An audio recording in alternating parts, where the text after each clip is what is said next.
society and economy. In India, business ownership is a deeply rooted practice since ages. India enjoys rich and a glorious history of family-owned businesses. Initially, family business in India started with in the form of trading and lending the money, and that involved a lot of hustle and bustle of the bazaar. Today, family businesses almost contributes around 80% of national GDP annually.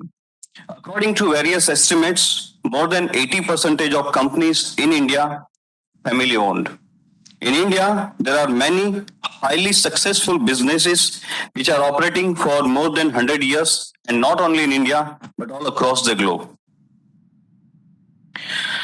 अगर हम वैश्विक मूल्य श्रृंखलाओं में family business की बात करें तो उनकी भागीदारी बहुत सक्रिय है।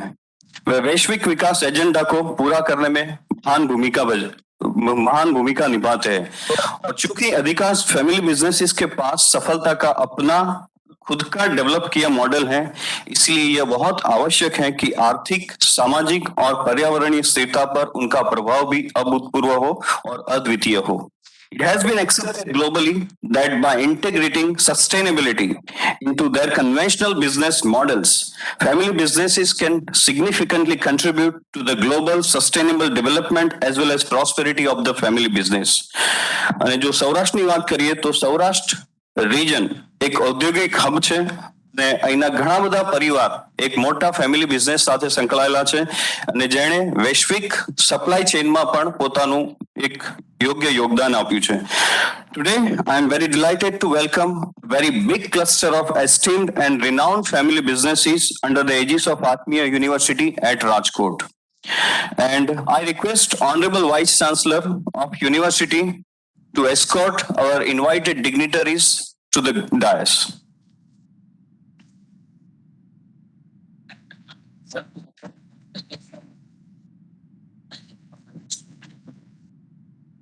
I request Shri Ruda Bhagatji, Chandubhai, Rameshbhai Tilala, Ishwarbhai and Sureshbhai, VP Vaishnav, Kamalnayanbhai, Prakashbhai Varmora, Pankajbhai, Arvindbhai to be on the dais.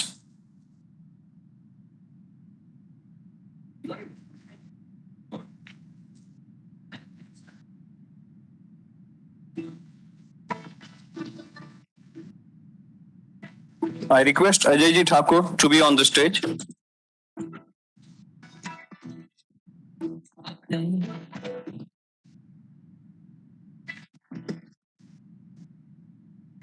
Ishwarbhai, Sureshbhai are also requested to be on the dais.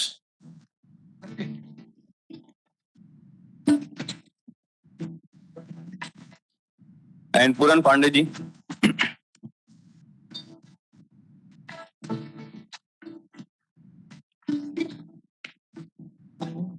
I also request Onkareshwarji to be on the stage.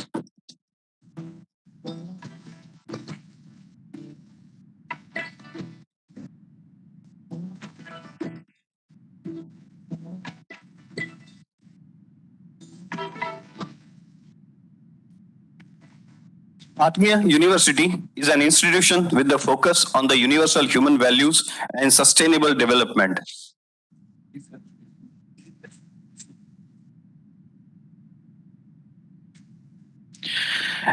And today it introduces the first Family Business Conference 2022. And the core vision of the conference is sustainable business is good business. The conference aims to connect the family businesses for developing a roadmaps towards the collective sustainable development goals, impact and equality, improving the business performance. I request Hitesh Shukla sir to be on the stage, please sir.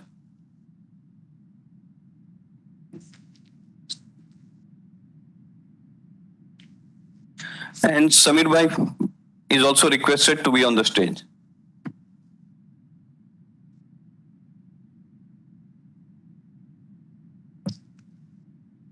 I request all my dear students to get settled quickly.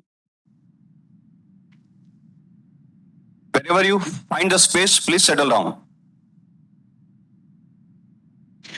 On On behalf of Atmiya, I warmly welcome the graceful presence and the invited dignitaries all across the country and also the eminent speakers who are to remain present via online mode.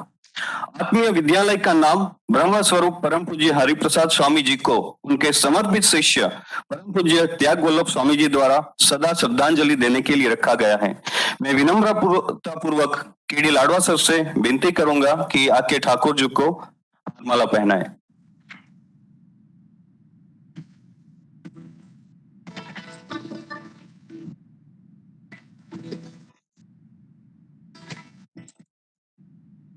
Paresh Bhai is also requested to be on the stage.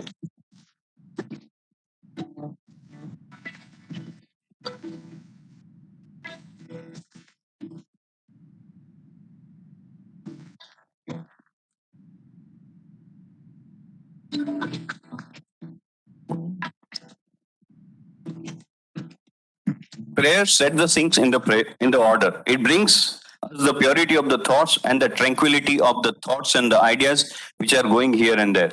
I request Harish Bhai to play the audio of the prayer. Let's fold our hands and pray in the lotus feet of God.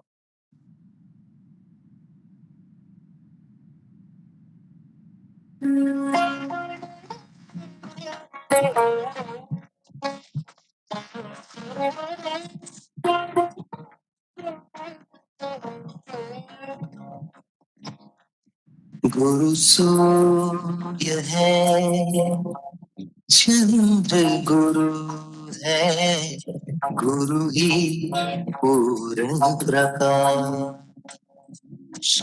गुरु सूर्य है, चंद्र गुरु है, गुरु ही पूर्ण प्रकाश।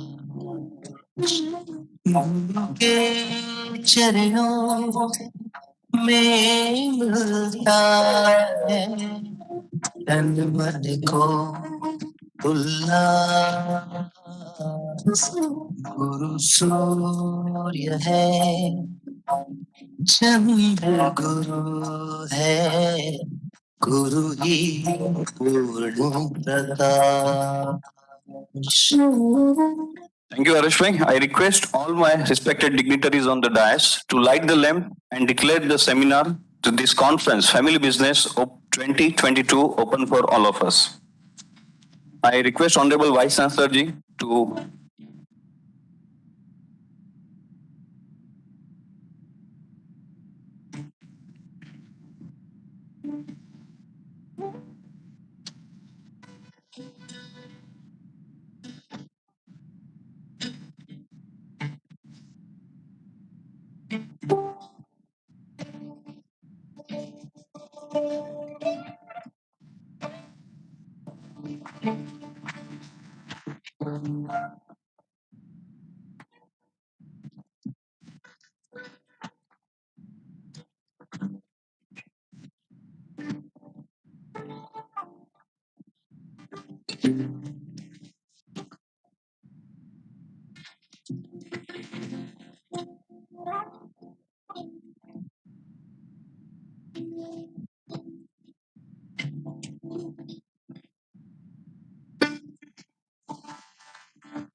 thank you all. I request Dr. Shiv Kumar Tripathi to garland Param Pujya Tyag Vallabh Swami Ji.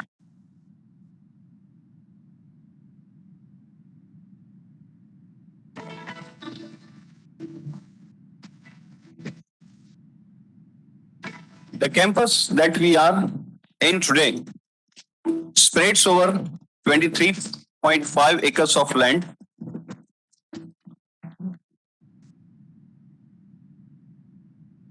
And when it was being handed over in the lotus feet of Swamiji, almost 3 decades before, way back in 1988, the number of students were hardly 35, 40, and the teachers were more in the number, somewhere around 50 or 55. And there were no basic facilities to study. Only program in BSc chemistry and a few standards in the school, with one shattered hostel building and total instruction measuring nearly 2,700 square meter was available. The site or the picture of the campus was very dreadful, and there was no fence around. The land was absolutely uneven with the rocks here and there, with the wild bubble trees all around in and outside the campus. The campus was even at the extreme end of the city with no local transportation. The teachers of the school and the colleges used the buses of Kendriya Vidyalaya to reach to campus of Yogidham. These 30 years since 1988 onwards have been a period of academic escalation, and it got a quantum jump in Atmiya by the efforts of Param Pujya Tyag Vallabh Swamiji. The academics that we are in today at Atmiya is placed in beautifully designed state-of-the-art eco-friendly blocks of international standards. Nearly 7,000 students today are getting the best learning facilities in all the different domains. Some of all the academic blocks of Atmiya today crosses 1,60,000 plus square meter of total construction with the hoping investment of rupees 3 billion. Param Pujya Tyag Vallabh Swamiji very often says, I quote, Atmiya University is a modern Gurukul set up with the vision to develop the learners intellectually, socially, emotionally, and most importantly, spiritually. With this brief, I urge in the lotus feet of Param Pujya Swamiji to deliver his presidential address and opening remarks on the Family Business Conference 2022, which is the first of its kind in Saurashtra with the goals of sustainable development. Swamiji.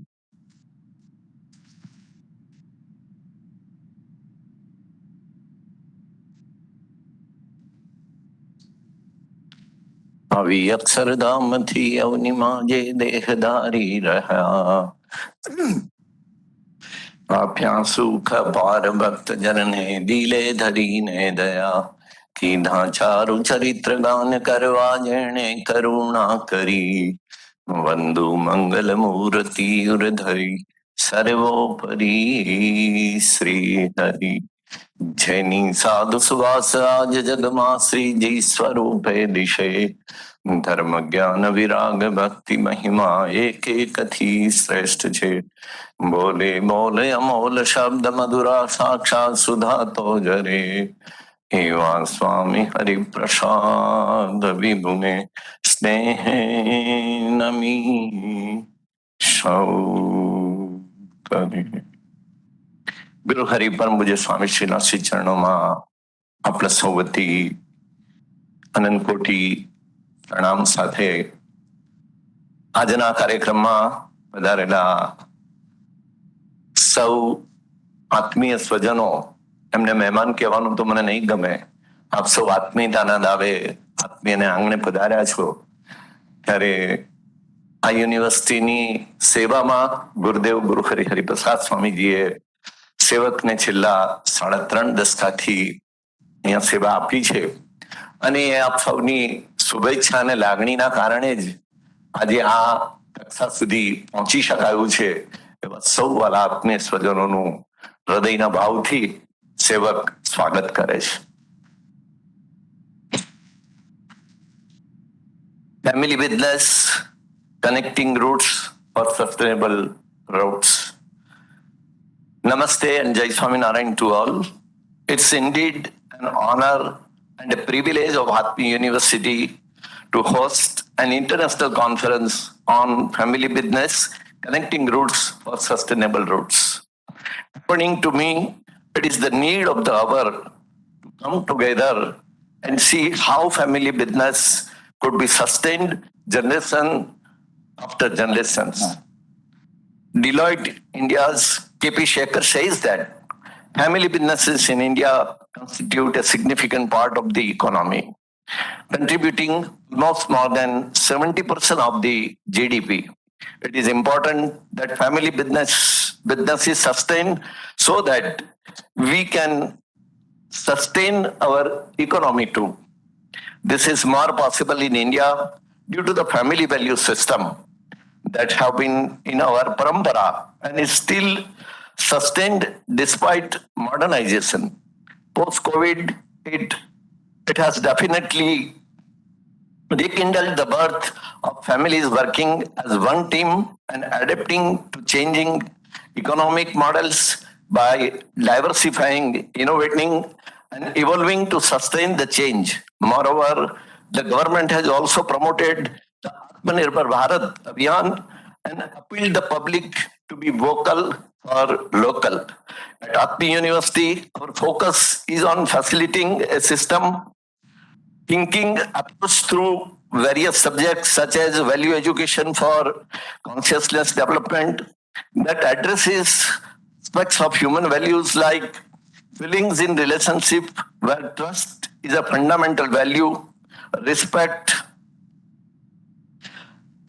affection, care, guidance, reverence, glory, gratitude, and love as the complete value. Understanding the meaning of Nyaya, justice, which is understanding the principles of mutual happiness with human and mutual enrichment with nature, developing a vision of world as a family, realizing your roles and competence required in order to fulfill those roles, and ultimately knowing the truth that your very existence is in coexistence with everyone and nature at large. We at Atmiya University have been creating the awareness since 2021-22 about sustainable development as a compulsory credit course, which helps our students to take up research and studies related to the targets of each of those 17 goals given by UN as SDG 2030. We offer the BBA in family business, which is precisely been designed with the support of Dr. Hitesh Shukla sir and the team under the guidance, the leadership at Atmiya University, keeping in mind that we belong to a state which nurture family businesses. I am sure that this day will be very fruitful to all of you to learn, unlearn, and relearn the best practices and the strategies for a sustainable family business. My best wishes to the entire team, learned scholars in the field of business who have put together this important meeting, and the speakers and delegates for your consent, time, and valuable sharings during the day. When the family businesses do well through their corporate social responsibility, they will also contribute to the nation building through youth empowerment, resolving social issues and making business eco-friendly, through adopting environmental policies, thus making this world a better place for the generation to come. My best wishes once again. આજના મંગલકારી શુભ દિવસે આપ સૌનું પુનઃ સ્વાગત છે અને આપના માધ્યમથી આજે અરસપરસને તો ખૂબ સુંદર એનું કંઈક ને કંઈક નવું જાણવા મળવાનું છે. કારણ કે ગુરુદેવ ગુરુ હરિપ્રસાદ સ્વામીજી મહારાજ હંમેશા કહેતા કે દરેકમાં જે કંઈ સારું ભગવાને આપ્યું છે એ લેવાની આપણે ટેન્ડન્સી રાખવી છે.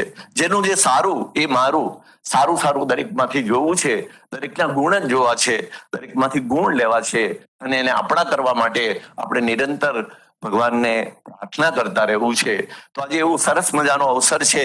આત્મીયતાના દાવે આપ સૌ આવ્યા છો. આપ સૌના માધ્યમથી સ્પર્શને તો કંઈક ને કંઈક નવું જાણવા શીખવા મળવાનું જ છે આપણને. કારણ કે આજીવન વિદ્યાર્થી રહીને શીખતા રહેવું એ આપણા સૌના હૃદયની જીવન ભાવના હોય છે.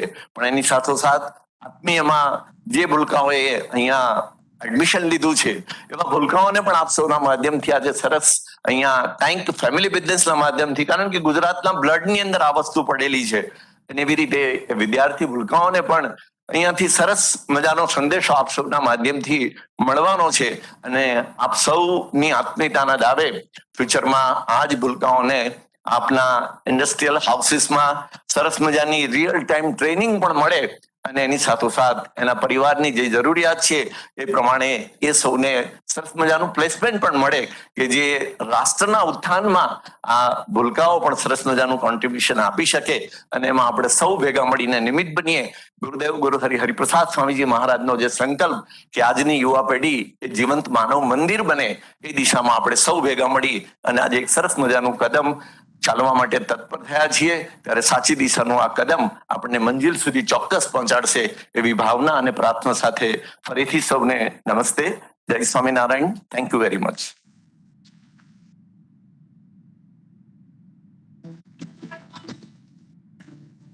Thank you, Swamiji, for your kind words and the blessings.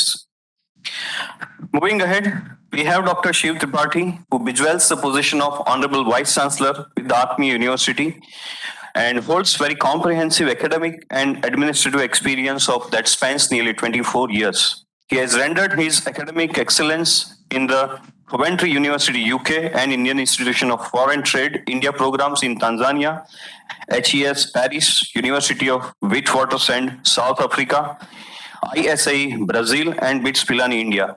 He has worked with the different companies and the institutions, including NTPC, India, and INSFP, UK.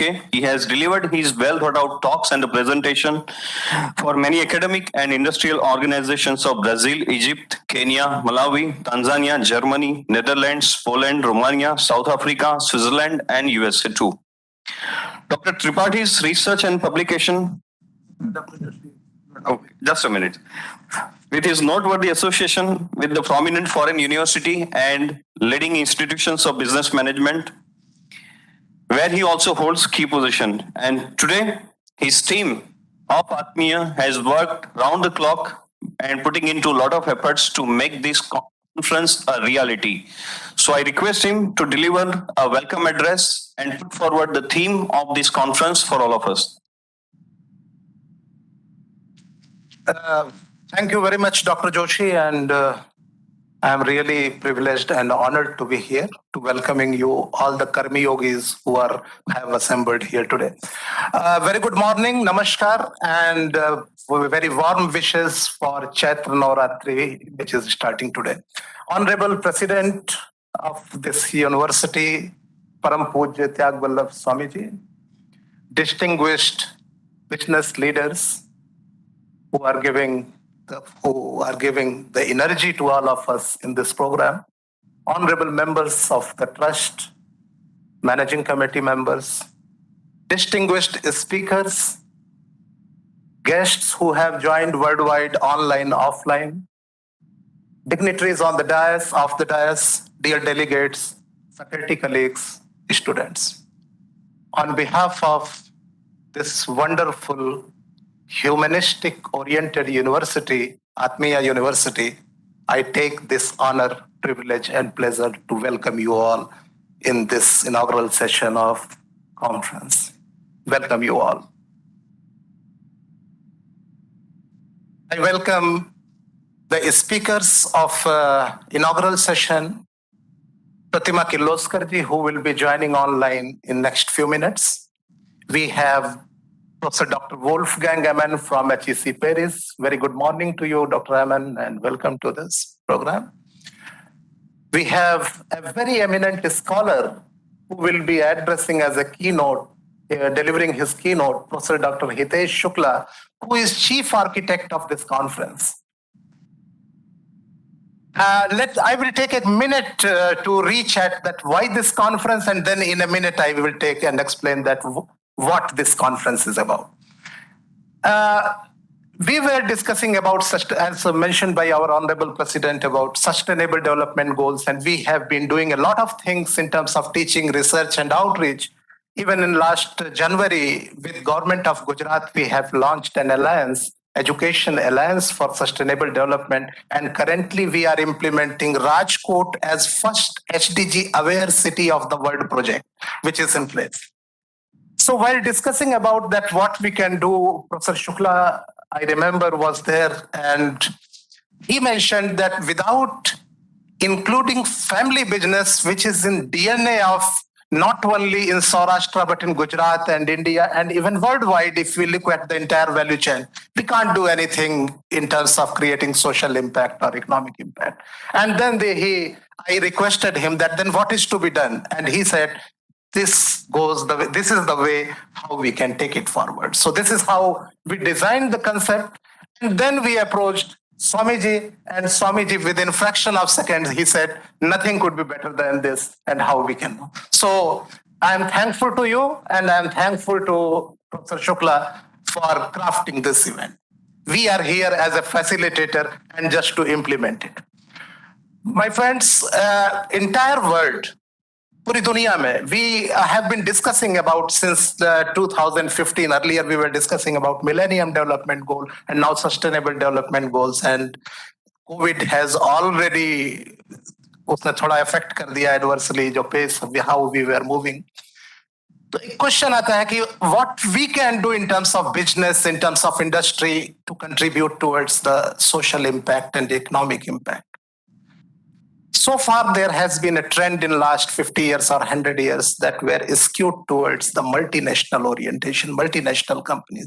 कि we developed an assumption कि कुछ भी आएगा multinational culture से, that would be right. And then we started facing the problem across the world, and where we started realizing then what could be the solution. तो अभी एक चीज तो है कि how we localize the sustainability impact by mainstreaming and integrating family businesses. But another very, very important point is what we can learn from the family businesses, which we can transfer, and what the bigger corporations can adopt from the good practices from the family businesses. And this reverse effect of the family business on the multinational, we believe a group of scholars, we have Professor Rahman, we have number of humanistic scholars who are working together to see that how we can change this greed-based practice of businesses. I will not name multinational or any, and how to make it more humanistic, how to make it more inclusive, how to make it more people-friendly, which contributes to one world, one planet. My friends, I will not be taking the time.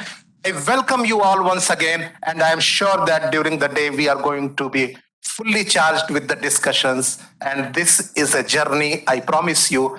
This is an agenda-setting conference, not the end. We are starting this journey today, and I promise you that under the leadership of Swamiji and Professor Hitesh Shukla ji, we will bring many innovations, what we can do in terms of family businesses, how we can take it forward. Thank you so much for joining us. Thank you for being with us. Welcome you all. Thank you, sir, for unlayering the theme with all of us. Jamshedjit Tata once said, any business is a good business only if it is for the goodness of the society. Anything that comes from the consumer, and when he or she pays something, the service or the product must be so good that it goes for the goodness of the society and the people. And that is also one of the finest examples of family-led businesses. Today, Atmiya University is fortunate to have Honorable Pratima Kirloskar with us this morning. Respected Pratima Kirloskar is a promoter of the group Kirloskar Brothers Limited, Pune, and President of Innovation Society, Pune. Respected Madam, graceful presence and her profound prudence today will definitely that she has obtained as a legacy would indeed be very important for all of us who have gathered here to gain something in family business. Respected Madam is requested to share her reflection through online mode. Namaste and good morning, everyone. I am delighted to address the first conference in Saurashtra connecting family businesses to sustainable development goals. The whole purpose of protecting family businesses because they help employment of the least educated, and in one generation, such people can upgrade their families. But 70% of the businesses that we have today all over the world are family-owned businesses with a huge concentration in Southeast Asia and in Europe as well. Many of these businesses are about 200 or 300 years old, and some of them in India, fewer, but also over 100 years, maybe 150 years. Hence, it is essential to keep these businesses alive and sustainable. So first, we need to define the purpose. So the whole purpose of starting a family business and keeping it going was basically two reasons. One was there was a clear need for a product or a service, and an opportunity presented itself. Also, there was a challenge that some entrepreneurial, research-oriented, passionate people decided to start something different. It certainly was not always for making money.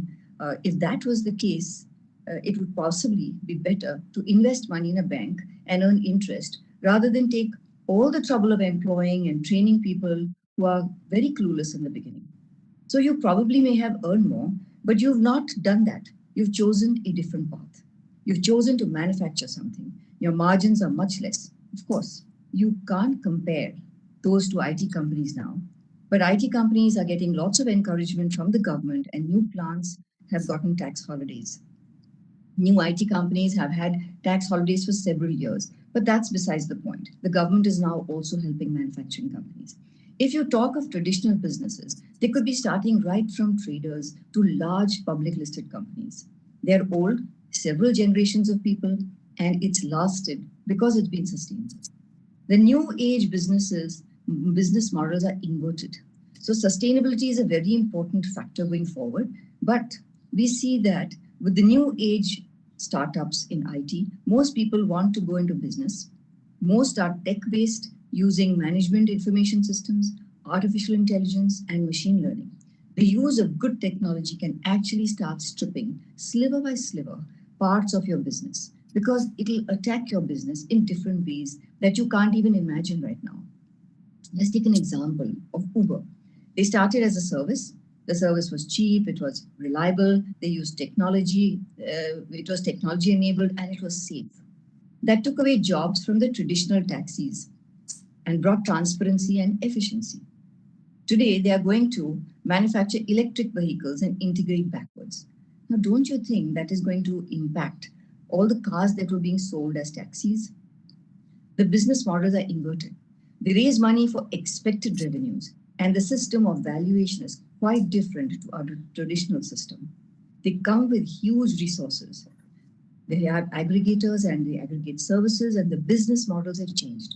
The good news is that whatever we do, someone will have to manufacture. You can't be eating virtual food, have virtual clothes, and virtual buildings. That's what traditional businesses need to keep in mind. However great a technology, domain knowledge is the key. Many businesses are in niche areas. Keep pace with the technology. If you are to digitize, use tools to collapse your cycle time and trim the wastage of raw material, control your inventory, it would certainly help in optimization. The use of appropriate technology will enable us to be competitive. Knowledge management, supply chain management, prediction of markets, prediction of downtime of equipment, customer service could help us be more competitive to supply in the global world, or to other companies that could depend upon your quality so as to export. In the local market, in fact, most businesses created some ease of living by making simple implements for agriculture. I remember in the Kirloskar group, we had made a machine for the shelling of groundnuts. It's such a simple machine. It was sent to Africa and we exported many of these machines there. Manual work was mechanized and it was made into a small machine. We started from there. Then markets grew and many implements started getting made. I can speak for ourselves. We went into plows, tractors, and integrated the business with prime movers like the gensets and electric motors and pneumatic systems, compression of air. So I think businesses have evolved over time, and they started as small entrepreneurs and made huge sacrifices. They've been bad times and good times, but they've always plowed back. Be patient. Today, consumerism is very high and people have no patience at all. They want to start a tech company and their aim is to grow as fast as possible, get the best valuations, sell the business, and move on to the next thing. It's like a boutique business, very niche, asset light. How sustainable these are needs to be seen. But if you are asset heavy, you need to reinvent the model. These are disruptions in the business model. If you invest in one of the asset light companies, how do you exit? When is it an investment? It's an investment when you put money in and you're then able to sell your shares so that you can get your money out, isn't it? But many of these startups you may put money in is now like risk money. You don't know when the exit is going to be. If someone else is going to purchase that company, then you can exit. If you have that clause in your agreement with them, or you need to check so that you either sell out to another company or then you wait for the company to get listed on the stock exchange. The latest case of Bharat Pay, not all IPOs may succeed. If you're lucky, your IPO will succeed. But that still doesn't allow you to get out from that company. Once your IPO is done, you have to sustain the price that you have given your shares at and the market valuation that you have done. It is not an easy task. Your domain knowledge is your asset. I had suggested for all family businesses, you are already in business. You know the market, you know your product, you know the domain. Now, what is going to distinguish you from the others is the domain knowledge. That is your asset. That's the biggest asset. Your manufacturing plant is not an asset because that can be stripped off. You can get a quicker, cheaper, faster plant. You can have robots to do all this. But the domain knowledge, the best robot is not going to be able to fight you. You need to document. Make sure that all your knowledge is captured so that you're not people dependent and you're systems dependent. This is going to be a major change that most of all businesses will have to face, and it's better we understand that. If someone is selling a product in a market which is much cheaper than yours, much cheaper, how would you sustain that price? The new entrant can do it because they have optimized costs using technology in many ways. And they're not even sometimes manufacturing anything. You are bringing in technology. It is much easier for you to go and adopt that technology. That's why in our family business forum in the Western region, I have been showcasing lots of tech companies in different areas for two reasons. Reason one is that not all children of the same family like business. They find it mundane. They want to go out. The next gen may want to start their own business or be a part owner of any of the startups. So these are few options that they have. Let the generation. So don't ignore governance. When you're governed well, you have a good family constitution, you have good practices, and you have best practices. Everything falls in place because there's fairness in your dealings. It's not anymore that the oldest person gets everything.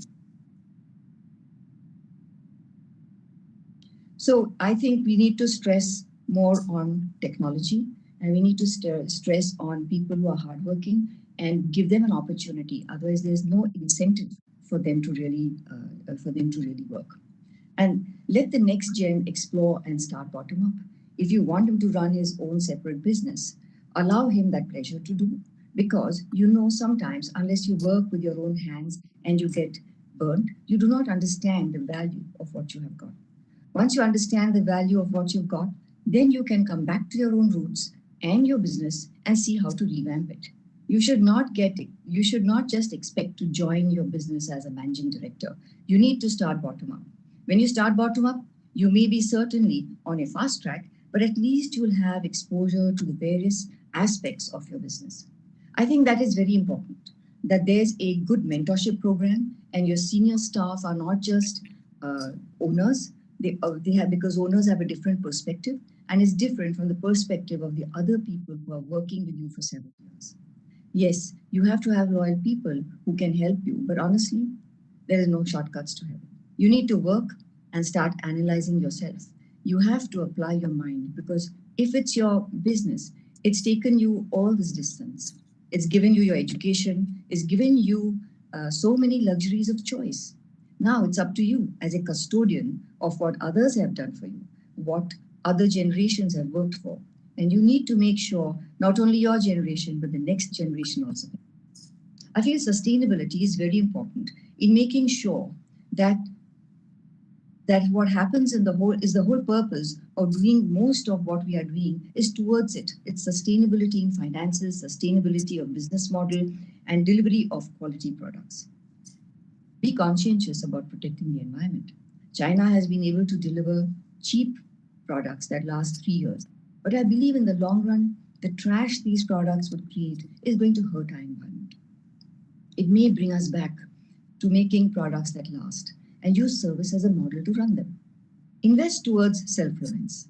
I feel that if our business families do some R&D on or backward integrate their businesses, so we are less dependent on raw materials from China or anywhere else, then there's less chance of people holding you to ransom. You've seen that in the Ukrainian war, what's happened. The Russians are rich in minerals, raw materials. They supply oil all over the world. And so they can call the shots. I think for our businesses, we need to make our own rupee strong. And the only way that can happen is to manufacture something which is built to last for our country, from raw materials to end product. Use technology wherever you can, that it becomes sustainable. When you have followed all the three models of sustainability, you've protected the environment. And of course, you need to have governance. Rather than basing your succession on the oldest, perhaps based on merit. Sometimes two siblings can be complementary. They can work together. Because if you're not fair, and that's what people are looking for, many siblings leave the business because they feel that there's no fairness. So there has to be a system by which you can distinguish hardworking performers from mediocre ones. What will be the incentive to work otherwise? And that is why many people are switching businesses, because they feel they're not getting their due. It's up to every family owner to see how important the family business is for him and how important the family business is for the next generation. Explore different business models. Businesses change as we are entrepreneurs initially, but once you have fixed costs, and you have your asset heavy, you have to make sure that plant works for you. You have become a slave to the plant. And the other option is you keep all the critical parts with you and get your manufacturing done from somewhere else, like a boutique. You could have a boutique that is doing all the designing. And there are many companies doing that. Very niche products, and they are leaders in those niche products. Become the best in that niche all over the world. So you can now access the global market and be a global player. If you get all these systems into your business, you're sustainable, you might even have people investing in you. But I still suggest there's enough resources within our country to do that so that we can keep the end of all this journey within. So going back to what the Prime Minister has said, we have to make Bharat Atmanirbhar. So with that, I end what I have to say. Namaste.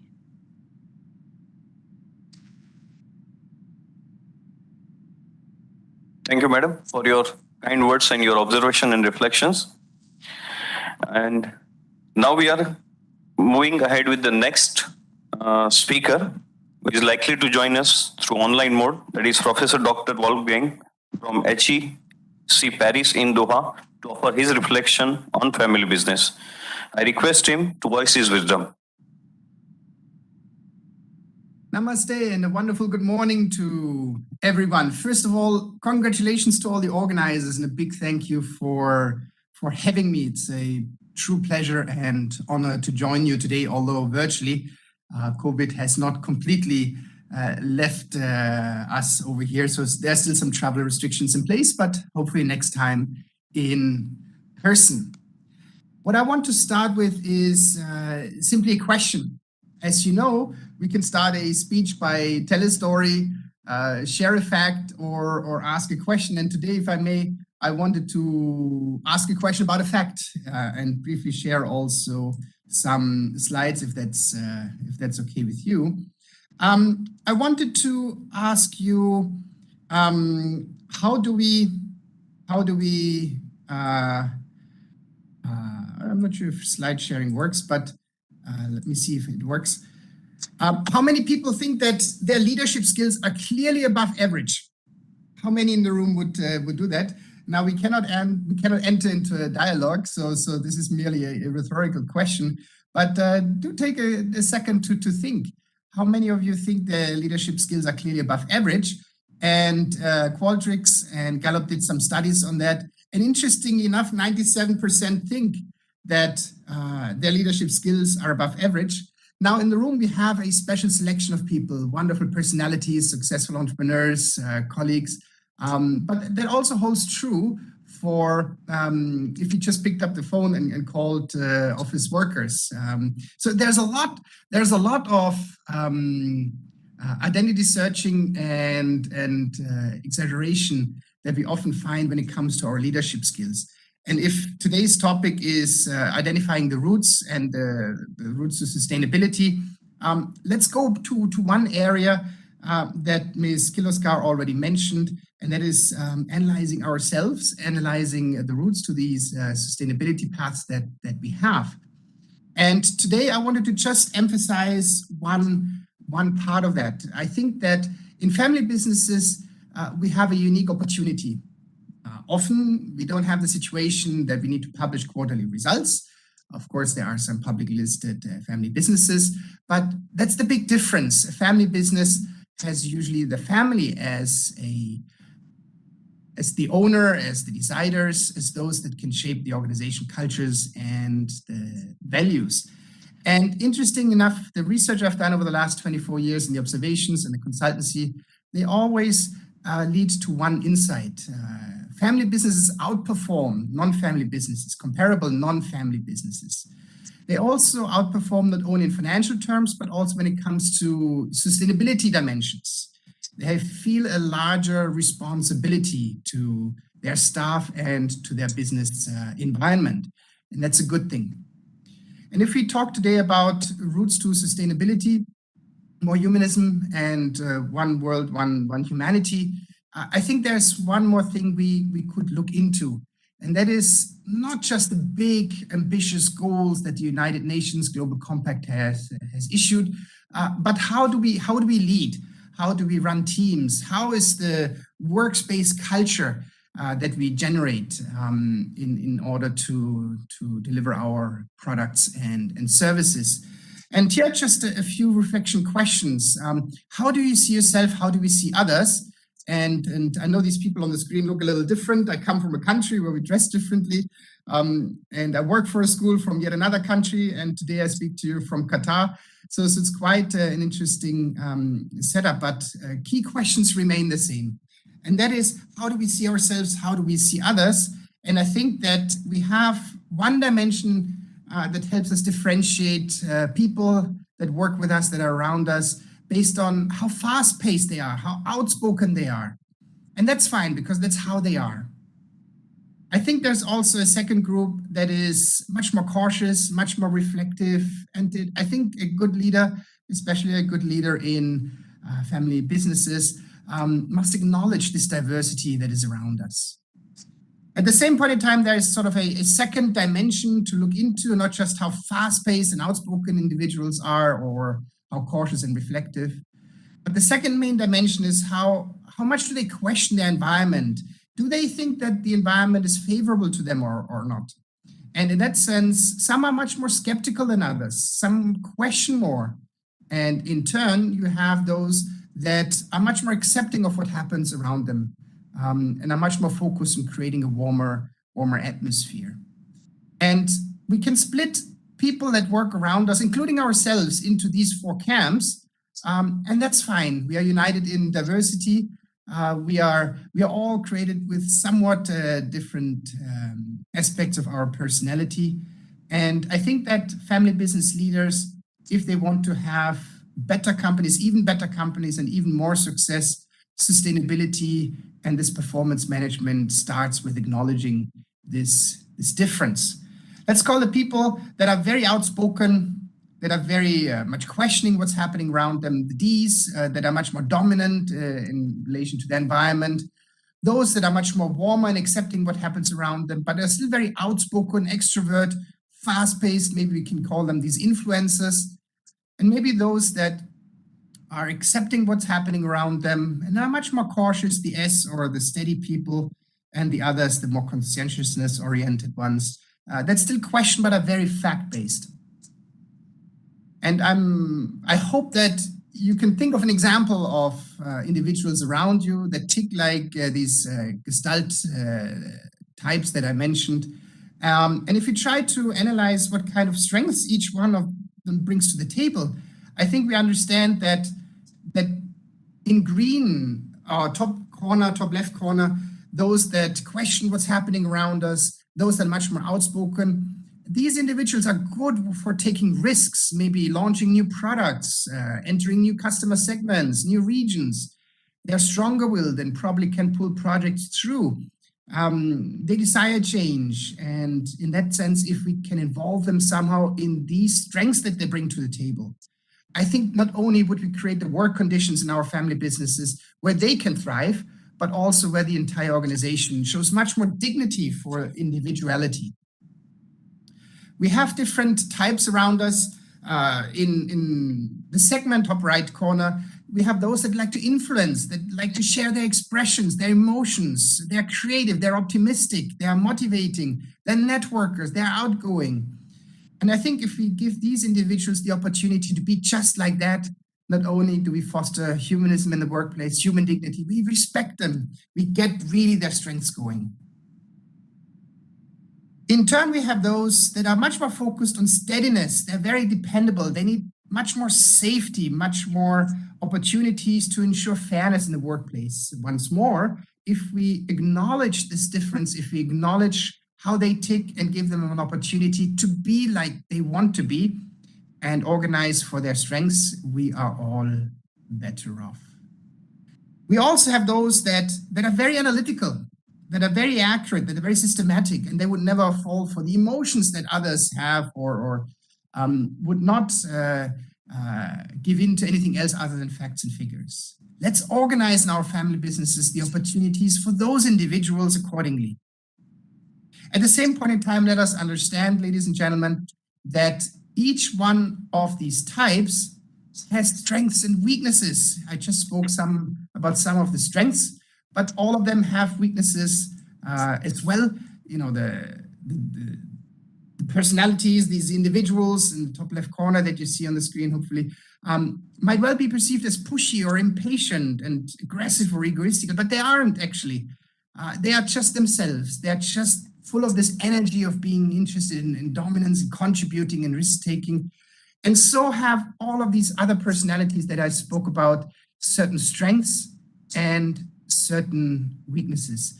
If we want to create a much more sustainable world, I think it starts at home. It starts in our own companies, in our closer environments, to create the sustainable conditions in order to ensure this well-being and peak performance for everyone.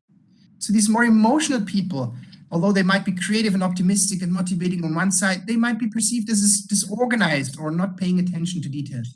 That is not the case. It's just coming in a package. So let's analyze who is working with us and give them the opportunity to be themselves, of course, always aligned with what we want to accomplish together. So the world, ladies and gentlemen, is very colorful. We have the D's, the I's, the S's, the C's, the yellows, the greens, the blues, the red and yellows. And in that sense, let's acknowledge this diversity and organize accordingly so everybody gets actually the workplace they want, they deserve, and need to reach peak performance. And then your performance as family businesses also is likely to be positively impacted. And once more, performance means financial. It means also survival, longevity, but also when it comes to humanism, the protection of dignity.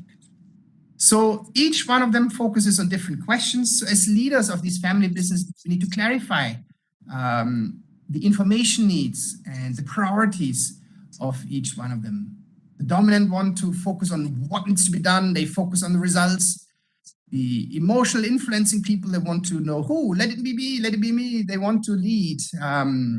The blue one, the S's, they want to have the support functions in place. They want to have the fairness in place, equal rights, equal opportunities for all. And the yellow ones, the conscientiousness-oriented ones, they want to have the facts and the figures. And let's give it to them. Let's have them work on these data.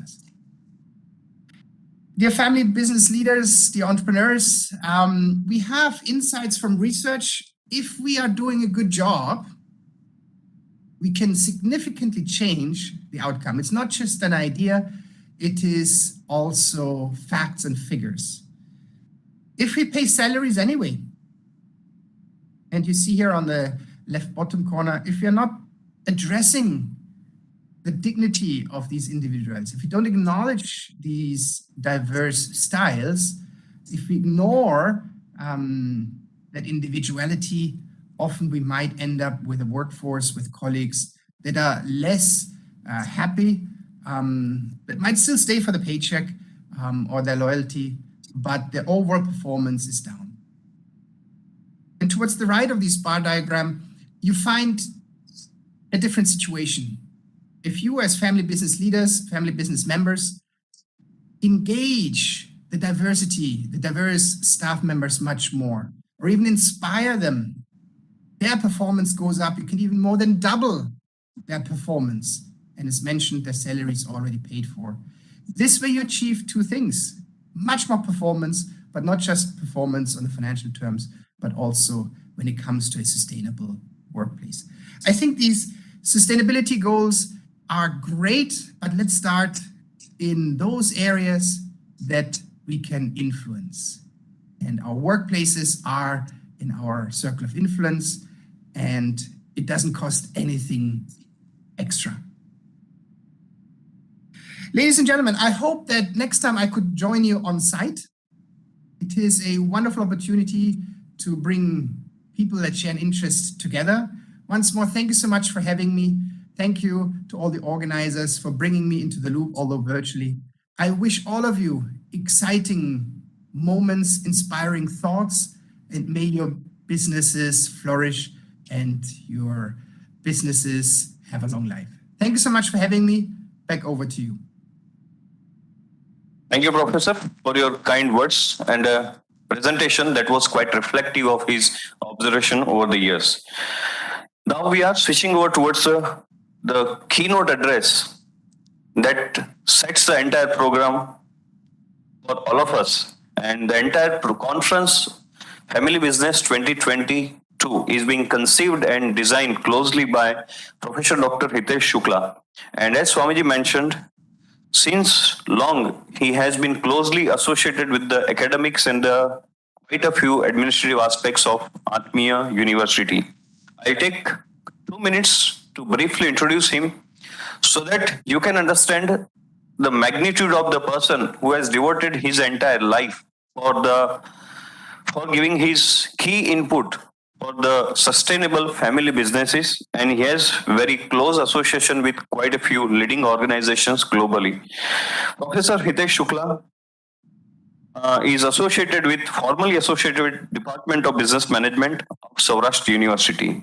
He affords the dexterity in upscaling the strategies and the approaches for family-led businesses, which are globally acclaimed. His well thought out case studies on family businesses are globally acknowledged by the Harvard and Ivy League of the Europe.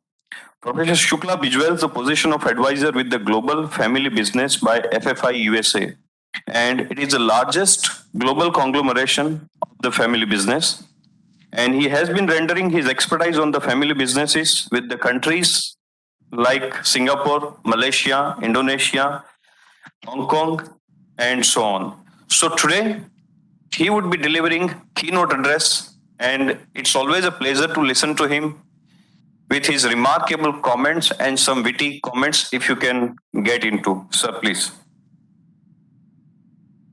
Thank you very much, Alpesh. But whatever Alpesh said was my past. And what matter for you is what I'm going to do here in the next 30 minutes that you are looking for. So once again, good morning to you all.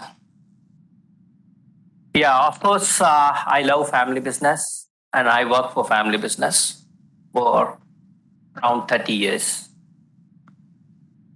And it's my passion to help the family business to take to them to a generational success. It's very easy to start a business. When you talk about the business, particularly about the family business, you please see, my previous speaker has already talked that you will see it in all organizations like, Pop and Mom stores to a global conglomerate. you will see it as a global engine for the economic growth. Across the globe, if you look at the data, 67% of the businesses are family-owned and family-managed. If we talk about Indian family business, the Bombay Stock Exchange data shows that 83% companies listed are family-owned and family-managed. If you look at the contribution of this GDP, contribution of family-owned business to the GDP of India, it's 79%. So that shows the magnitude of family-owned businesses globally as well as in India. But what my point is, why family businesses are not going beyond third generation?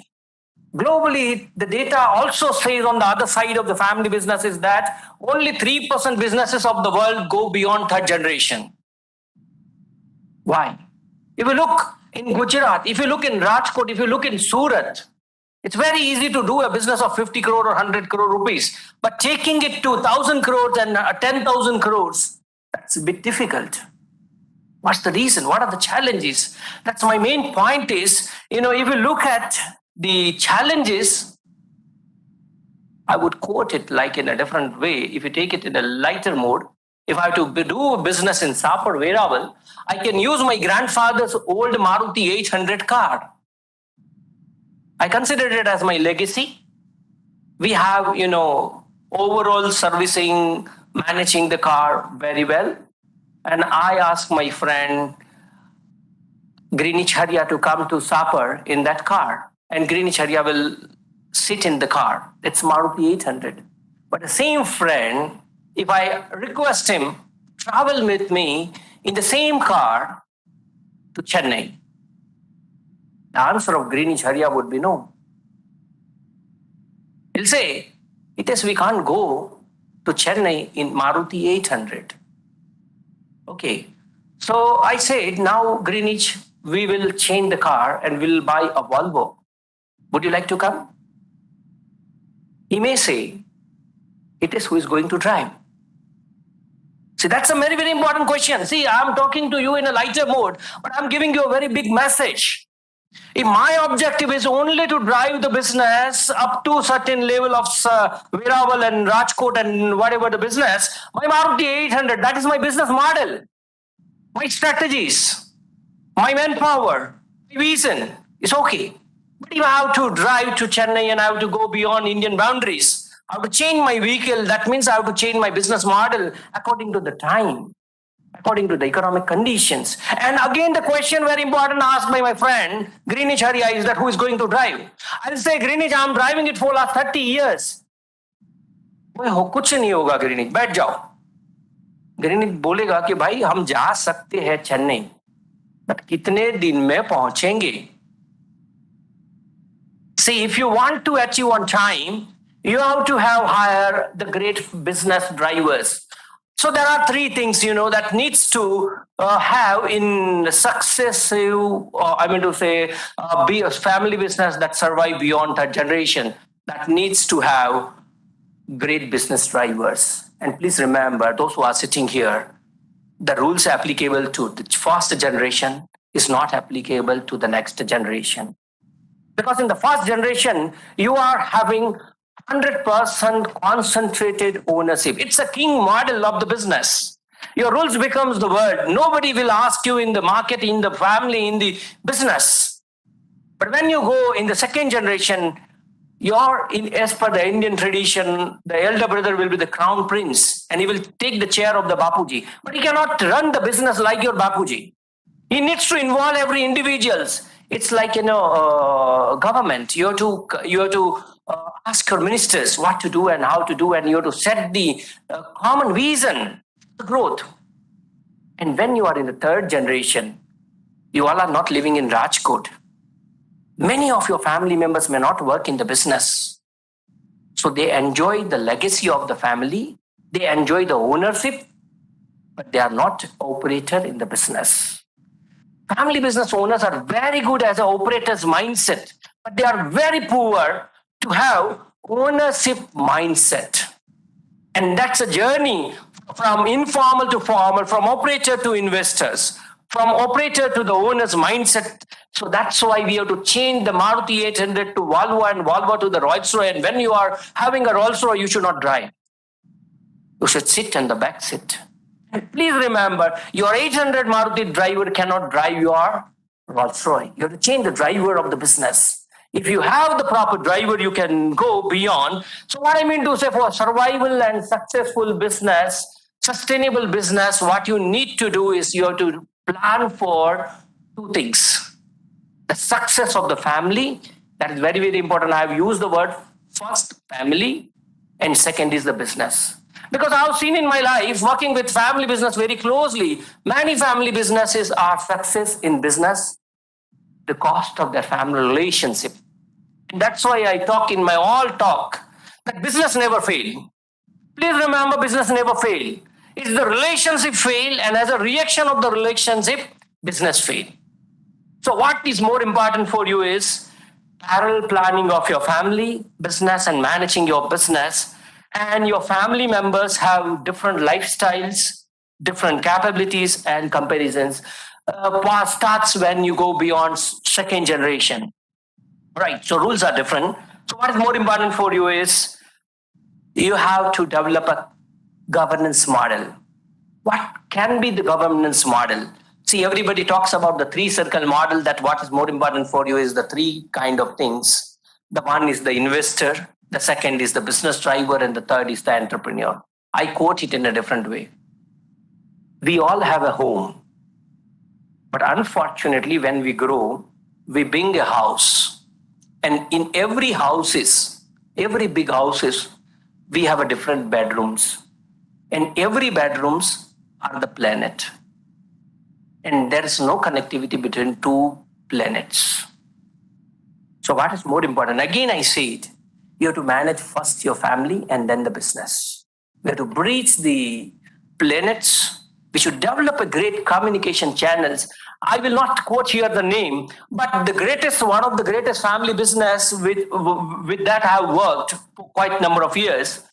One brother, he acquired shares from the open market in the name of someone that was transferred to the wife without the knowledge to the other brother. And in the board meeting, that person said that I have more power than you. Actually, that was an equal power because it was a father's business. In India, we are gifting the business. Actually, we should tell our friends, our next generation, to earn the business. We should not inherit the business.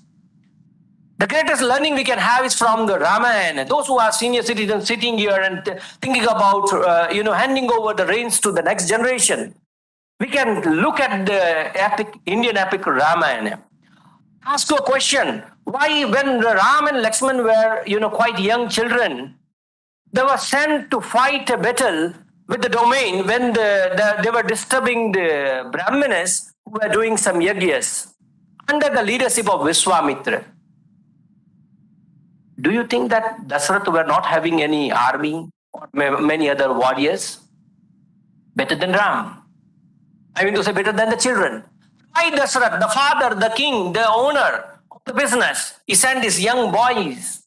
When people see them performing, when see them winning the battle, why the third person, non-family executive, Vishwamitra, he was not his blood relatives. He was sent as a plan B, as a support system. Do we have any support system for developing our next generation? When people see Ram, I mean to say young generation, next generation winning the battle, they respect them. So what matter is your performance. When people see your performance, they will recognize. When people recognize you, they'll give you the power. See, that's the leadership lessons we can learn from. It's earning the business, not gifting. Beta, tu kuch karega, nahi karega, ye chair mere baad tera hai. Then we will see another episode of Mahabharata. Because father is a blind and mother has, closed her eyes. So please do the darshan of your next generation every morning and evening and every day, in and out. what they are doing and how they are performing. If they are not able to perform, please give them the support system like Vishwamitra. I'll quote here the example of the great family business of India, Ren Baxi. The greatest role played by non-family executives. They are very, very important. I want to call again here as them a business driver. When Ravinder Singh died, he has handed over the reins of the business to his friend, Dr. B.S. Bharar. And he managed the company for many years successfully. Again, you can take the examples of Marriott Hotel. Everybody sitting here has seen the Marriott Hotel, how they are performing.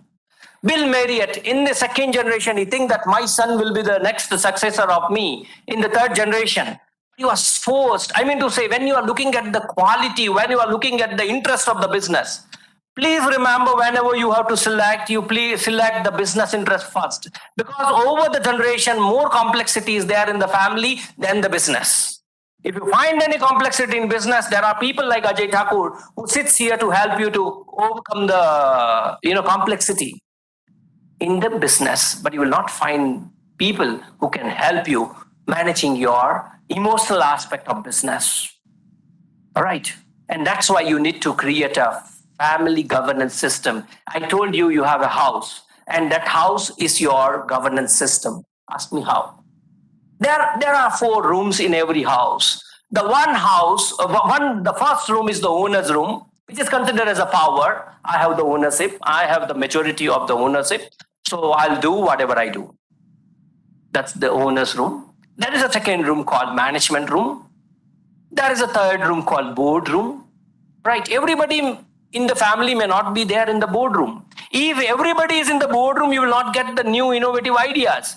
So better you see any professional companies. Out of 12, 15 members in the third, fourth generation. I recently worked with one Saudi Arabia's company, wherein in the third generation, 168 members are there, having operations of 152 countries. Ask me how many members are there in their board. Only 2. Only 2. You please see the Bajaj family. How many family members are there in the board? Tabas, how many family members are there? All right, just Google it. Because when you have executive full-time, whole-time director, non-family members, they are performing better. That's called professionalizing your personal relationship. We can help you. I have a time limit, so I cannot go beyond that. Then we go ahead. The second room, third room I talked. The first is the owner, second is the board, third is the management, that is the CEO, maybe non-family executive. And the fourth very important role is the fourth room is the family room. But all 4 rooms are interconnected. You can move here and there, but there should be some rules and regulations. If I have to go to my father's room, it's my father's room. I can go, but I have to knock the door. I must see what time it is. You cannot move. So everybody has a place. And if you identify your roles and responsibility in this 4-room model, I think they are interconnected. You will gather all the informations. Please remember, all the problems of family businesses are of governance. And most of the governance issues are because of the communication. So we have to develop a channel between the planets. And if you can create a bridge, sure, the governance problems will sort out. And only the communication problem can be sorted out with the communication system. And for that, we need to create a family council, family meetings. You go and ask Mr. Anand Burman, what is the system of family governance in your family and in your business? They have a formal set of family council. Every Friday, those who are in Delhi, those who are free, can come and have a lunch together. And every quarterly, like a board meeting, they have a family council meeting. Family council is the sounding board of your relationship. What you do, how your family, what are the expectations? Because beyond a certain point, individual interest is different, the family's interest is different, and the business interest is different. When you are in a dilemma what to do, please take the interest of the business, because if business is the glue, and business is performing, your personal interest will automatically be solved. That is the advice I will give to my all family business owners. And then we see, so with this governance model, family council, then we must have ownership council. India has many cases where hostile takeover were happened. I don't know, some owners who have sold out their ownership. That was a great case in Mumbai High Court. At the age of 98 years, the ownership was transferred to some other company. It was a hostile takeover. And the brand 98 years was taken over by others without known to the siblings, without known to the partners. All right. So you must have, what I mean to say, what is the challenge and what is the suggestion is you must have in a place your ownership agreement, where whom you can transfer, how you can transfer, what will be your liquidities, I mean to say cash out and cash is to be reinvested in the business. Because it's when you go beyond third generation, it's not like that everybody is working in the business. What about the personal liability and business liability? You must have clear-cut, documentations about all the things in governance. And very important, historically and in present situation, what family business needs to manage is the role of women. Women are playing a great role, positively and otherwise. On a lighter side, almost all the boardroom decisions are taken first in the bedroom and it is executed in the boardroom. What a sabha bol rahe hai. Right experienced person in the business. All right. So what I mean to say, because the first, if the woman, the in-laws, the spouse, the thing that I am not taken care by the family, the direct impact will go on the next generation. The first advisor of any children is the mother. So what is more important for sustainable businesses? Again, you're all in-laws. How you manage. And that's why the family leadership and family governance and family council is very, very important for sustainable family business beyond the third generation. So that's a place where even you look at the education level and the family size, it is reducing. So women has today great role to play, and there are great examples where women are managing the business. The luxury pen you all are using, who's managing it? The Apollo Hospital, who's managing? All right. There are great examples, Thermex. There are great examples. Women are managing the business along with the professionals. If we talk about the professionalization of business, the great example we can take here, professionalization of business, is Pidilite industry. All Gujarati. Here, they are from Mauas, Parix. When I say Fevicol, everybody knows it. Today, it's having 75-80% market share. Not having any more, competitor. Managed by professionals. Asian Paint. Family business is not like that, any one family or the siblings are managing. It was started by 4 friends. And one has left and 3 are managing, along with the great business driver. Marico is again a great professionally managed family business in India. So managing family, again, I'm coming back, I went back on and focusing on family aspect of business. For family leaders, they have to learn 2 things. One word is involvement, and other is informing. You have to ask yourself one question. Are you involving every individual? If yes, then everyone is with you. You have created transparency. You have created a trust environment in the family. And so your decision becomes everyone's decision. Because family business is a sports that needs to have a team. You cannot alone win. You cannot alone lose. You have to win or lose. You have to go together in a team. And you have to learn cooperations and collaborations, because every individual in family is not contributing equally. But if the other world, if you are behaving like your father, I said the first model of family business is the king model. You cannot run the business like your father. You have to involve everyone. If you are not involving in the second generation or in the third generation, there will be a big gap. This is your decision versus my decision.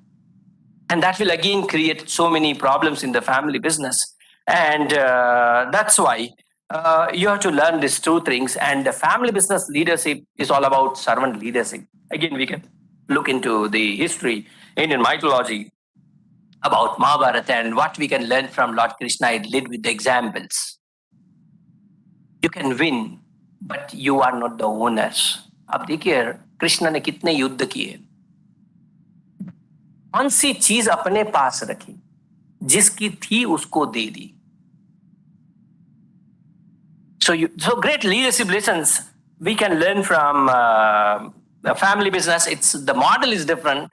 It's a servant leadership. When you are in family, there's no hierarchy. There's no rule.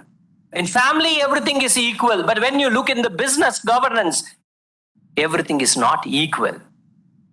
Equal is not fair in the business. Because ownership, when you look at the ownerships there are different colors. My friend already talked about the colors, so I continue with the colors example. The ownerships are in a different colors available in the family business.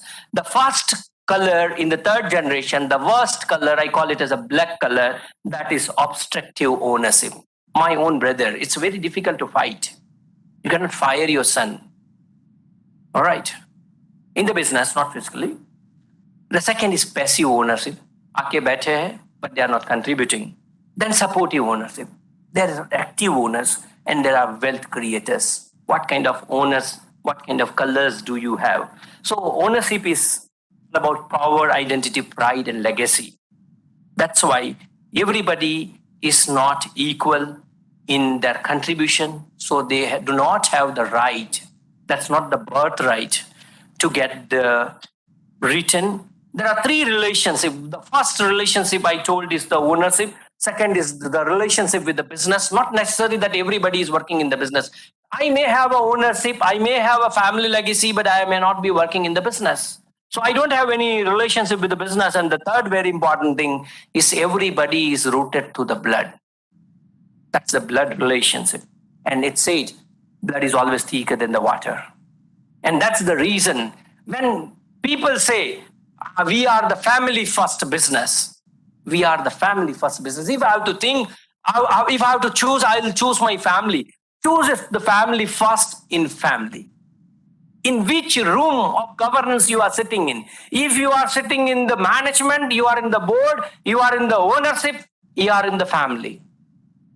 Which room you are sitting into, that interests you to keep in your mind. And when you are in the business, keep the dining table and the business table separately. Draw a line. My son is not my son in my office.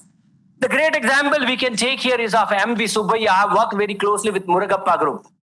Right, I've learned from them a great legacy and great lessons of family business. One of the oldest professionalized family business, and I have a great respect for M.V. Subbaiah of Murugappa Group. See, I've seen so many people. There is no rule of retirement in most of the family businesses. But they are the first family businesses who has created the rules that whether your next generation is capable or not, when you reach 65, you have to retire. And Subbaiah retired. At that time, his next generations, instead of giving them the reins, the steering wheel, he has appointed Mr. Pai from Wipro. And he took the charge. And can you imagine that the owner of the business is reporting to non-family executives? That's the case. Why I'm respecting that family very much is the reason.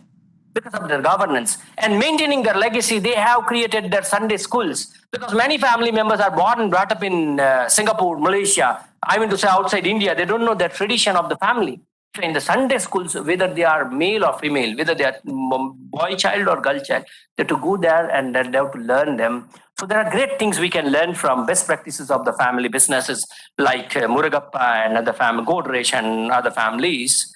So now I'm coming to you about the succession planning. See, when you are talking about succession planning, every book is talk about two things. The number one is the ownership succession. मेरे बाद मेरी ownership किसको जाएगी? And number two is the management. किसके हाथ में driving seat जाएगी? I'll say in family business, it's not only about the transferring of only the two things. You have to, first and very important, That is a value system. You have to transfer from one generation to another generation. And very, very importantly, for successful family business, what we need to do is every generation has its own value system. Puchiye kyun? I got married. My wife come with a different value system, come from different background. If my family is not accepting the value, my son will have a different value system, mine as well as my wife's. So that's why I told every generation has a new value system. And in succession planning, you have to pass on the value, you have to pass on your social capital. Birlas are great in particularly Aditya Birla Group. They have created a great social value, human capital, ultimately the culture that you have created for the sustainable development of your business, intellectual capital, reputation, and finally you are transferring your legacy. That is very, very important for your business. All right, and I will close my session with the 4 learnings that every next-gen leader should have. The number 1 is the learning of family. See, what we do usually, बच्चे को भेज देते हैं boarding school में. That means from the childhood they are cut from the roots. When they come back, we say that you go to the summer school, you go to that school and MBAs and whatever. We are focusing more about learning the business. Of course, we should learn the business. We should learn the skills. But what is more important is learning about the family. What one should learn from family. Who is home? What the sacrifice? How the business was started. And once they see the sacrifice and the bonding and the hard work of your great grandfather, your things, and that's the reason why all great family businesses, they have written their family books, not for the sales, not for the name. That's for, it's a documentation of knowledge for learning about the family for the next generation.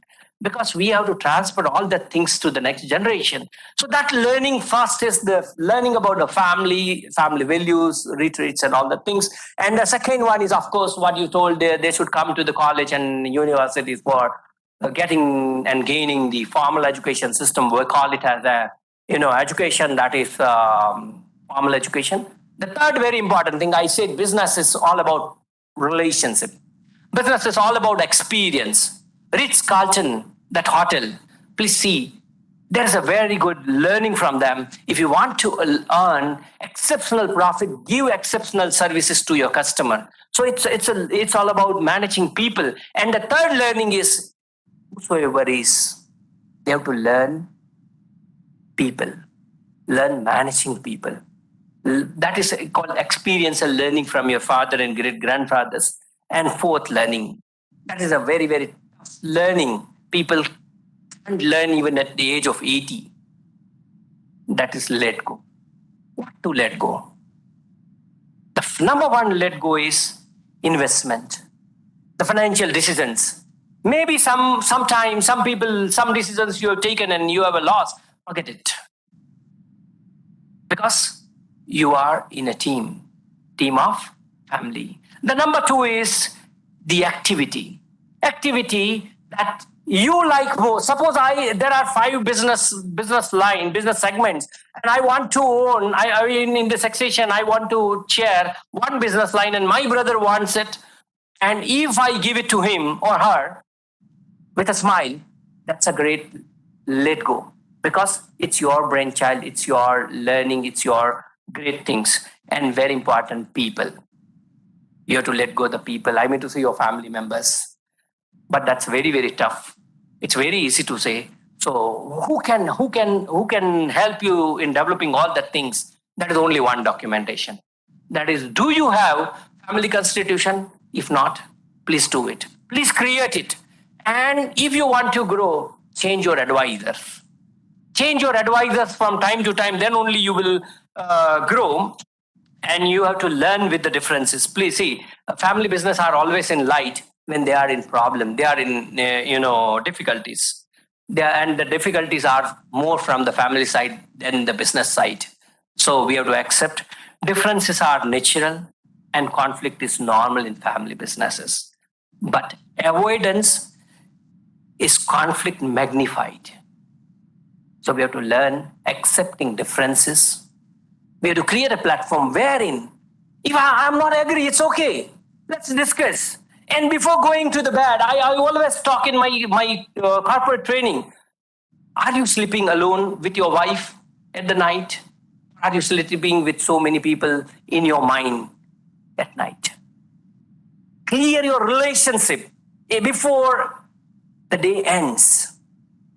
If I have any problem with Jayant Agrawal, I can directly talk to Jayant Agrawal. That Jayant bhai, what is this? And he said, sir, mera ye koi aisa koi interest hi nahi hai. This is what I want to say. What I mean to say, the relationship is clear. And otherwise, what I will communicate to my wife, yaar pata hai aaj Jayant bhai, mere bade bhai hai, he did this and that. So what I have communicated? The things I should not communicate. And 1 layer, 2 layer, 3 layer. So my branch of family will see the other brother, other sister, other relatives with that glasses. So break the glasses before it gets, thicker and thicker. So finally, I end with what's the objective of family business?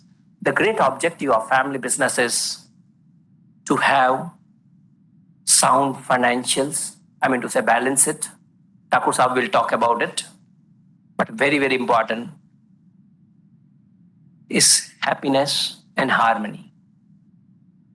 That's why I started with, it's a parallel planning process.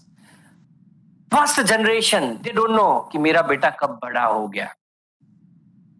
Because they focus on business, growing the business. Invest enough time with your family and check the relationship.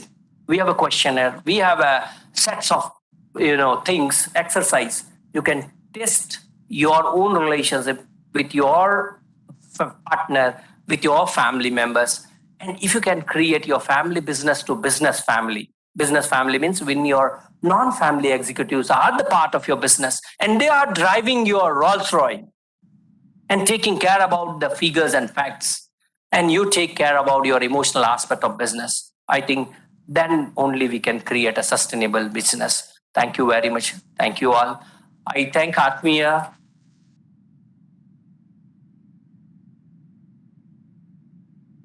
Swamiji and the entire team of Atmiya for giving me this opportunity. I'll be happy if you have any question and we can have a question answer session here. Any question?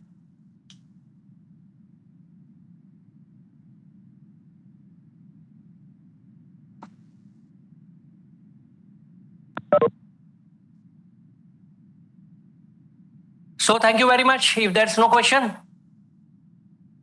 Aji.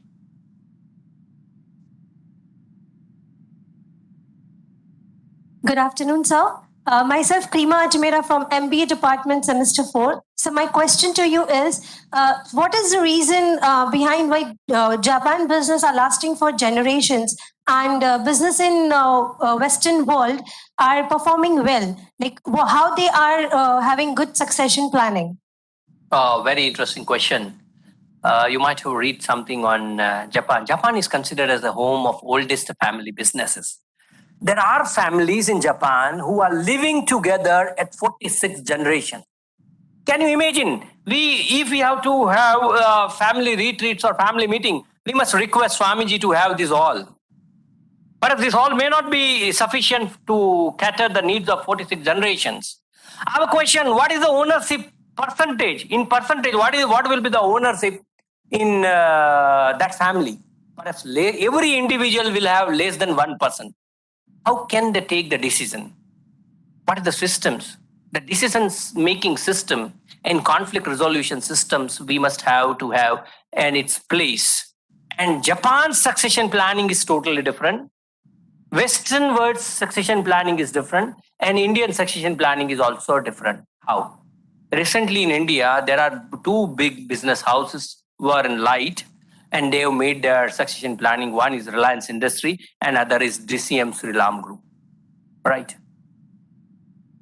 They have done it. Do it early. And you must create a plan B. How they are different, I'm coming to that. Japan succession, pass it to only one family member, not to all family members. Second, Japan has a proverb. That culture has a different culture. You can adopt adult. If I have to adopt a child, I'll child an infant. And I'll try to inculcate my own family's, values into that child. But when you are adopting elders, whom I will adopt? I'll adopt someone who can manage my business. The other system is Japan, even your in-laws, I mean to say your son-in-laws, say Maruti, that's Suzuki, right? They have adult adopted systems adopted by the family. And what they have done is, I don't have a choice who will be my son and how will be my son behave in future. But I have definitely choice selecting my son-in-law. Yes or no? So Japan follow it. And now coming to Western part select the best. And every other family members, they are enjoying only the ownership. While Indian succession planning is different. If there are 4 brothers, they all get equally, or whatever the systems of the family. Sometimes women are also getting the ownership. Now my point to you is that, the leadership style in Western, selecting the best, who is best for the business, is the best for the family. Every other family members are enjoying their profits here, but they don't have any right to come in the other room of management. They can move in 2 rooms, which are interconnected. One is the owner's room and the other is the family room. Family room, everybody is treated equally. But you can't move beyond that. Bolega ki you don't have the right to move into the management room. But India में कैसा होता है, family में कैसे हम लोग अपने बच्चे को बड़ा करते हैं? हम लोग कैसे बड़ा करते हैं? बच्चा कभी भी किसी भी जगह घर के अंदर जा सकता है. And he has a right. He can ask anyone कि मुझे किसी को reporting नहीं करनी है. Because I am the owner. But please remember, the owners are responsible to transfer the ownership to the next gen by adding some values.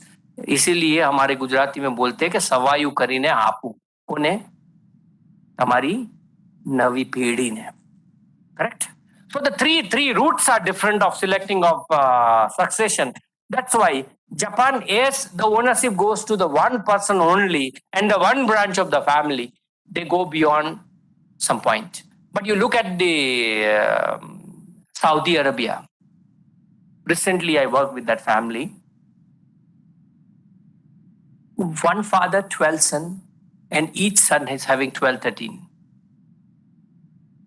Third generation, 168. But the great learning is that they are living together. They are managing the business together because they have created a house that has 4 different rooms. That has a clear-cut line. And no one is crossing the line. Right? Thank you very much for the question. Right? Thank you, sir.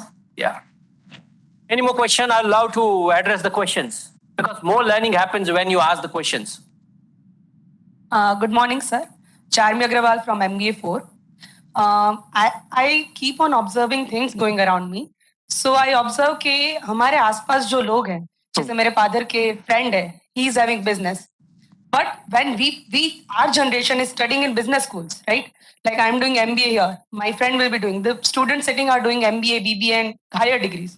So when they enter into business, there is a difference between thought process of his father and the person having the education. So how we can bridge this gap? See, Indian model of communication is something different in family. If my son wants something, he never talked to me. He talked to mother.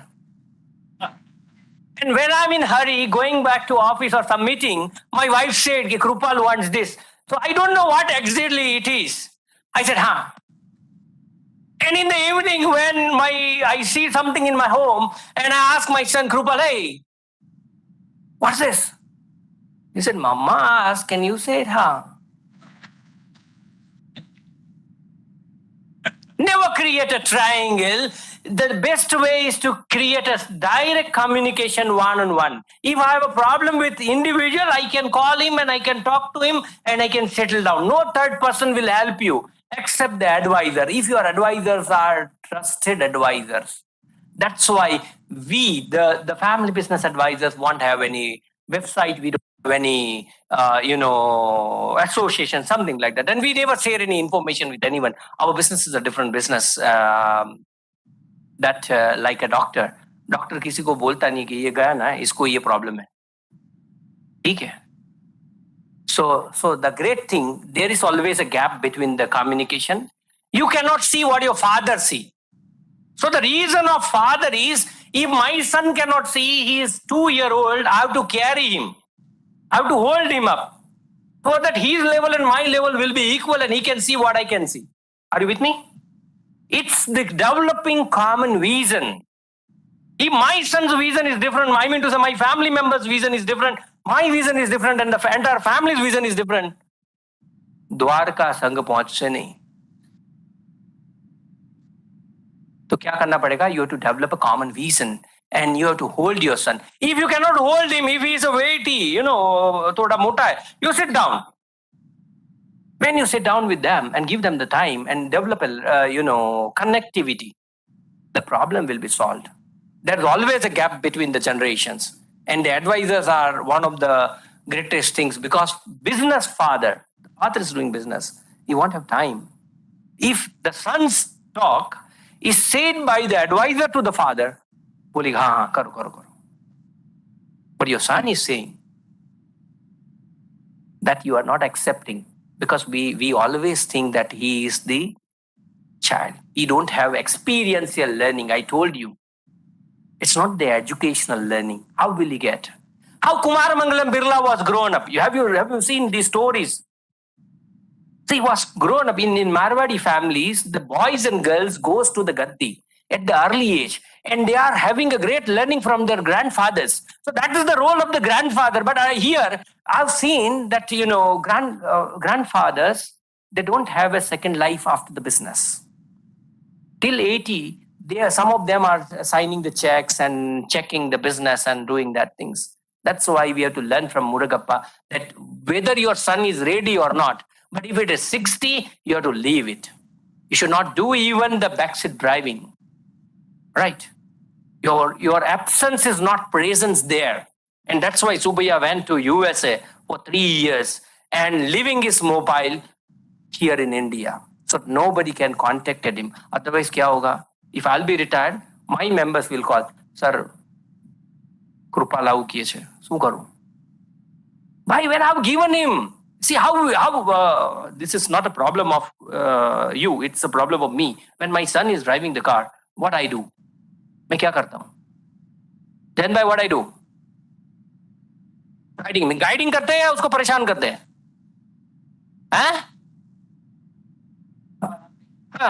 If you can see sitting behind, yeah, मेरे को एक चिट्ठी आ गया. All right, thank you very much. So we should not. Thank you.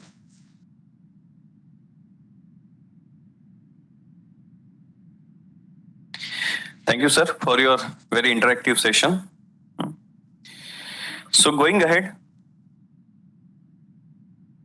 and if we talk about today, we have 50% GDP of Saurashtra region under one roof of Atmiya. We have leading industrialists and the business leaders of the family business with us today. Before we get a quick reflections from them, let's honor Honorable Dr. Hitesh Shukla with a memento for his incessant contribution for Atmiya and his work towards the family business all across the globe. I request Param Pujya Swamiji to do the honor.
Thank you sir, thank you Swamiji. આપણી સાથે શ્રી રૂડા ભગત ની હાજરી છે and he deals with the business of the diamond, અને એમને વિનંતી કરીએ he shares his opinion on the family business with this audience for some time. Shri રૂડા ભગત.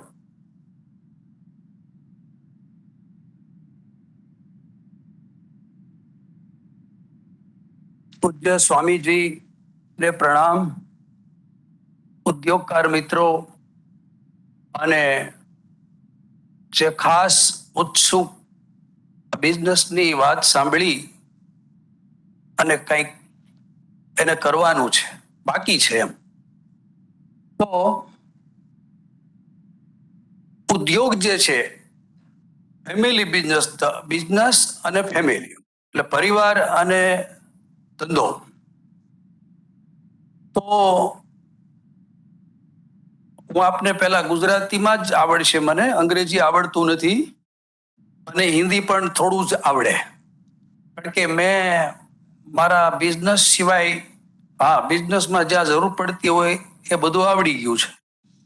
વાત એ છે કે ઉદ્યોગની બિઝનેસની જરૂર શાના માટે પડે છે? તો પોતાના માટે, પરિવાર માટે, સમાજ અને રાષ્ટ્ર માટે.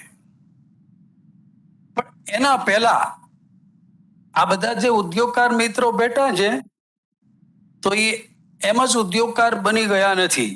એ જ્યારે સ્ટુડન્ટ વિદ્યાર્થી હોય ને ત્યારે જ એ ઈચ્છા એના મનમાં પડેલી હોય છે. મને પડી હતી જે ઈચ્છા, એક શોખ હતો.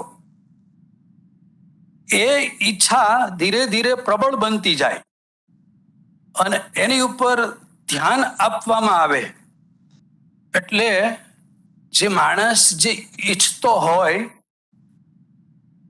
કલ્પના કરતો હોય એવો એ બિઝનેસમેન બની શકે.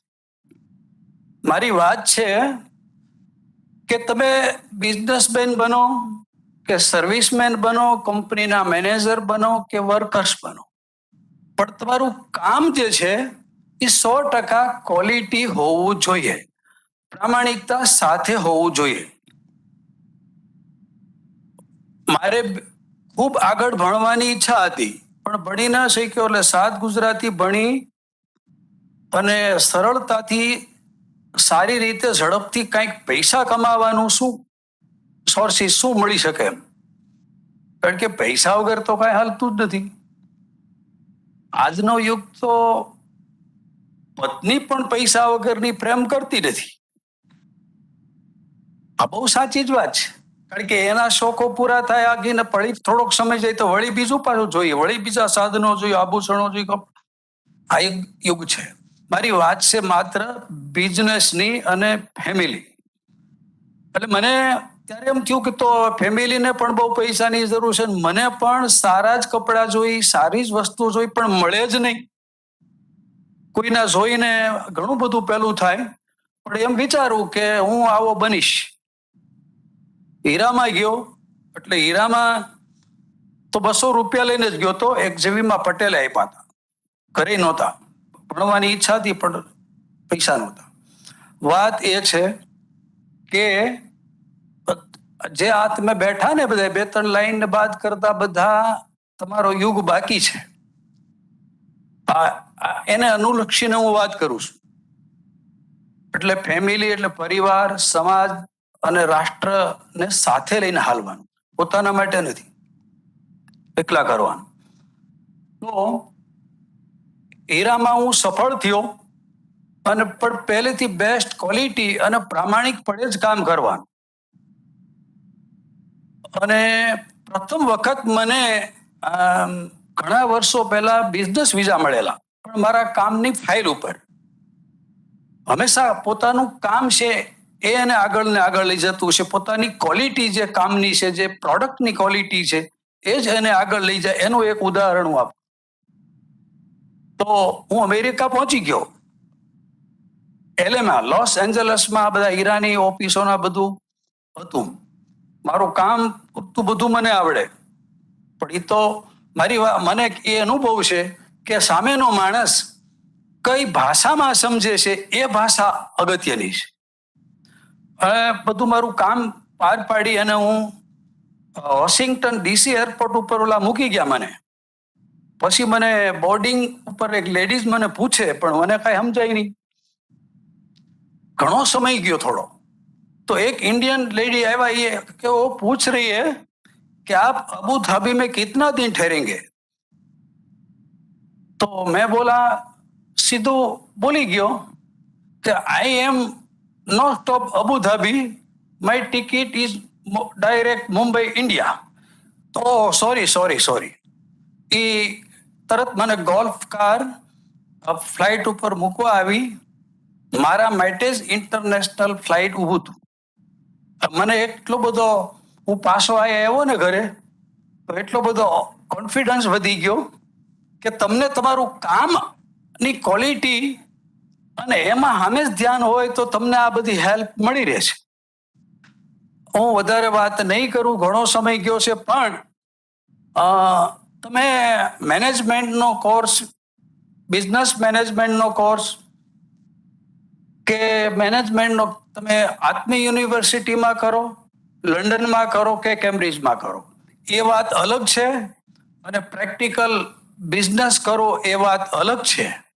પણ આ બંનેની જરૂર છે. ઘણા કે હવે આ યુગ તો એટલો બધો સ્માર્ટ, હવે પૂરું થઈ ગયું યુગ. એવું નથી, રોજ નવો યુગ શરૂ થાય છે. એક ઇન્ડસ્ટ્રીનો યુગ પૂરો થાય અને બીજી ઇન્ડસ્ટ્રીનો યુગ એનો જન્મ થાય છે. જે દ્રશ્યમાન જગત આપણે જોઈ રહ્યા છીએ કાંઈ નથી. જે અદ્રશ્ય જગત બહુ મોટું વિશાળ છે. તેના એટલા પ્રયાસો કરીને માંડાઈ પહોંચ્યા છે. એટલે આપના માટે બહુ મોટી તક છે. પણ પ્રબળ ઈચ્છા, મારી ઈચ્છા શું છે અને એની ઉપર ધ્યાન પૂરેપૂરું કેન્દ્રિત કરવામાં આવે તો સફળ થવાય છે. મારી કંપની ને 1997 ક્વોલિટી અને એક્સપોર્ટનો રાષ્ટ્રપતિ શંકર દયાલ શર્માના હસ્તે એવોર્ડ મળેલો છે. ભારતમાં પ્રથમ હીરામાં.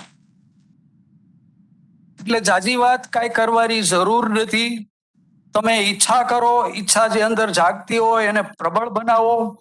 તમે કોલેજ કરતા આ ગામના આ ચંદુભાઈ જેવા જે બાલાજી વાળા છે, એક બીજા ત્રીજાને તમે મળો કે તમે કેવી રીતે કરો છો, શું કરો છો તમે, તો એ બીજી કોલેજ પ્રેક્ટિકલ શરૂ થશે.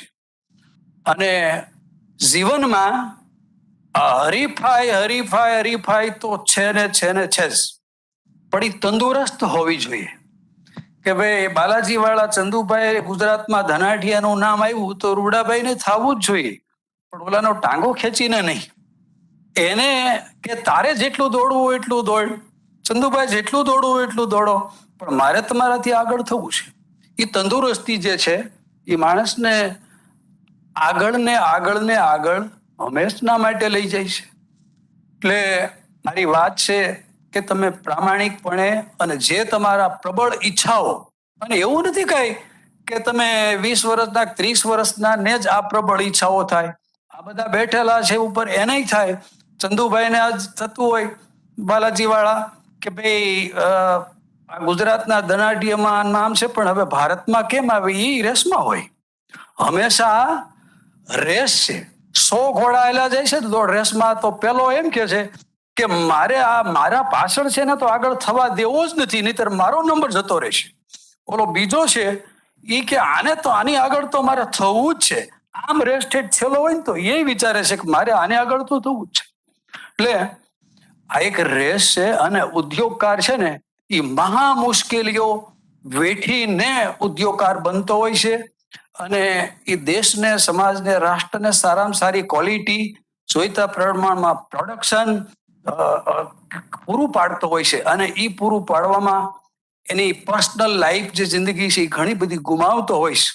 એના છોકરા ક્યારે મોટા થઈ જાય, એટલે આવડા મોટા થઈ ગયા ખબર હોતી નથી. એટલે કોઈ વસ્તુ એમને એમ પ્રાપ્ત થતી નથી. સારી ભાષાની કોઈને જરૂર નથી.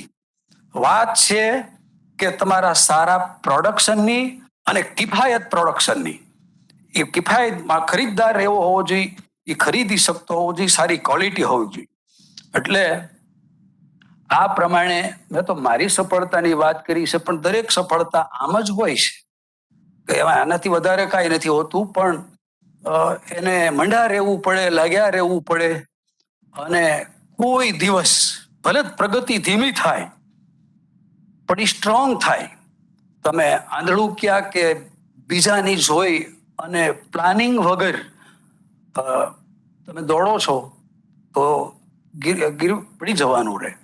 તો મને ભીખુભાઈ પણ મારા મિત્ર છે, એકવાર મને અમારે ચર્ચા થતી કે અમે ટોકીઝ ઉપર સિંગના દાણાનું પેકેટ કરીને ભાઈઓ ઘરે બનાવીને વેચતા હતા કે. તો એમાંથી આ બાલાજી બન્યું છે અને એમાંથી ગુજરાતના ધનાઢ્ય બન્યા છે. તો મારી વાત એમ છે કે બધાએ બનવું છે, બધાએ રેસમાં હાલવું જ છે ને એની એક મજા છે. પણ ફેમિલીને, સમાજને, રાષ્ટ્રને ભૂલી જઈને એને વફાદાર રહીને કરવાનું આ છે. હું છે ને જે સફળ ઉદ્યોગકાર હોય ને એને મળવા માટે બહુ પ્રયાસ કરું અને હું મળું. મારું નેટિવ જસદણ, એટલે નાનેથી પહેલા મારે ભગવાનજી બાપા શાહ હતા, એ બહુ બુદ્ધિશાળી માણસ વેપારી. હું એને પાસે કેવી રીતે મળવા જવાય એને મળ્યો. પછી એમના દીકરા રમેશભાઈને મળ્યો. પછી એમનો દીકરા ધર્મેશભાઈ છે, ધર્મેશ શાહ, એ મારો મિત્ર બની ગયો. મેં કીધું તું ઇન્ડસ્ટ્રીયલિસ્ટ મોટો બનજે ને, આવી રીતે આ બેઠા છે. અને એમનો દીકરો તીર્થ અને ધ્યેય છે. એટલે આમ ચાર પેઢીનો મિત્ર છું. તો આમ બનતા રહ્યો, મિત્ર બનાવતા રહ્યો. બિઝનેસમાં છે ને આ બધું સાથે રહી અને ચાલવાની વાત છે. તો વધારે નહીં કહેતા, ખૂબ સરસ ઉદ્યોગકાર પોતાની જિંદગીનું બલિદાન ઘણું આપી અને સમાજને, રાષ્ટ્રને પ્રોડક્ટ આપે છે, જરૂરી ચીજો. એવી જ રીતે સ્વામિનારાયણ સંસ્થાનના આ દેશની અંદર જે સંતો છે, આપણે તો ઉદ્યોગકારો સારું પ્રોડક્ટ આપીશ, પણ જે આ સંતો છે, જે આ સંસ્થાઓ જે છે, એ આ દેશને પ્રામાણિક, વૈજ્ઞાનિક અને ખૂબ ખંતીલા બે સારામાં સારા આખા ઉદ્યોગ પતિ પ્રદાન કરે છે. ભણાવી ગણાવી અને સરસ મજાના સંસ્કારી બનાવી, અને એની રોજ ઉઠીને એ ઈચ્છા હોય છે. અને એના માટે એમણે ઘર બાર અને સંપૂર્ણ ત્યાગ કર્યો છે. એટલે ત્યાગ વગર પણ કાંઈ મળતું નથી. આ વધારે નહીં કહેતા, આપની સમક્ષ બસ એક જ વાત કે આજ હું પણ ઘણા ધ્યેય લઈને બેઠો છું. મને હમણાં એક પ્રોફેસર આપણા યુનિવર્સિટીના વિશે પૂછ્યું કેટલા વર્ષ થયા, મેં કીધું 28. છતાં તમને લાગે એમ કે મારી ઈચ્છાઓ આટલી છે એમ આજ પણ.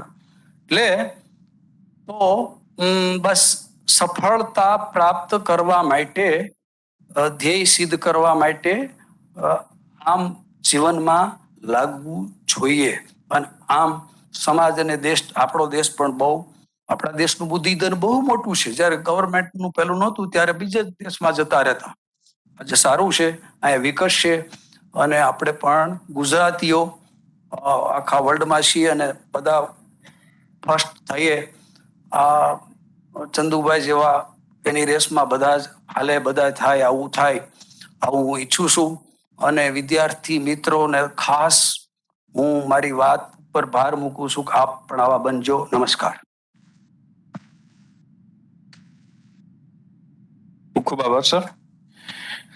I kindly request the students of management કે અહીંયા જે તમને ઇન્ડસ્ટ્રીયલિસ્ટ જે અહીંયા આવ્યા છે, એક સાથે આ લોકોને એક પ્લેટફોર્મ પર લાવવા is also a very difficult task. They have their valuable and a very precious time. છતાં આજે આપણી સાથે લગભગ from 9:30 they are here onwards. So whatever they will talk to you, that you will never get in the books. Their sermons, their messages, their suggestions observations are beyond the textbook. એ કદાચ ક્લાસમાં 2 વર્ષ 4 વર્ષ ભણીને નહીં મળે જેટલું અહીંથી ઇનપુટ્સના ફોર્મમાં મળશે. So try to get maximum out of that. Let's request Param Pujya Swamiji to felicitate Sri Ruda Bhagatji with the memento.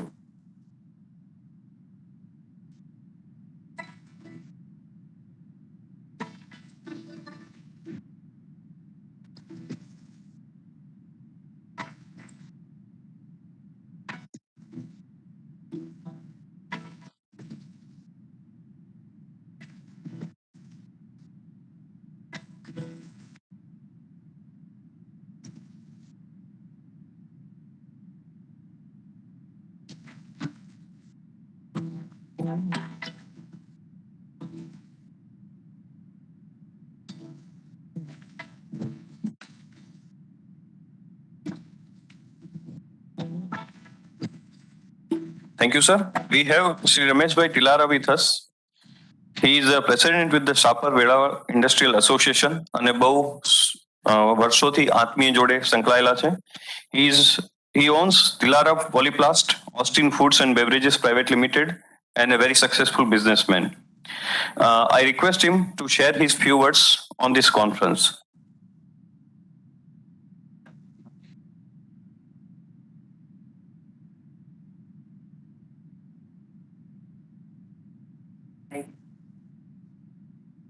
જય સ્વામિનારાયણ. ભારત માતા की. ઘણા ટાઈમથી આ બધા બેઠા છે એટલે હવે હું વધુ નથી કહેતો, પણ આજની બિઝનેસ કોન્ફરન્સમાં પરમ પૂજ્ય શ્રી ત્યાગ વલ્લભ સ્વામીજી, ડેસ ઉપર બેઠેલા બધા મહાનુભાવો તેમજ નીચે બેઠેલા બધા વિદ્યાર્થીઓ અને ઉદ્યોગપતિ ભાઈઓ અને બહેનો, આજે ફેમિલી બિઝનેસ કોન્ફરન્સની અંદર ઘણી આપણે વાતો સાંભળી, પણ હું મારો અનુભવ થોડો ટૂંકમાં કહું કે મહેનત અને ક્વોલિટી વગર બિઝનેસમાં સફળ થવાતું નથી. એટલે આ બધું ઉદ્યોગપતિએ કરેલું જ હોય છે અને જેટલો તમે બિઝનેસની અંદર બિઝનેસને પ્રેમ કરશો અને વધુમાં વધુ સમય આપશો તો ચોક્કસ સફળ થશો, એવો મારો પર્સનલ અનુભવ છે. ભારત માતા કી.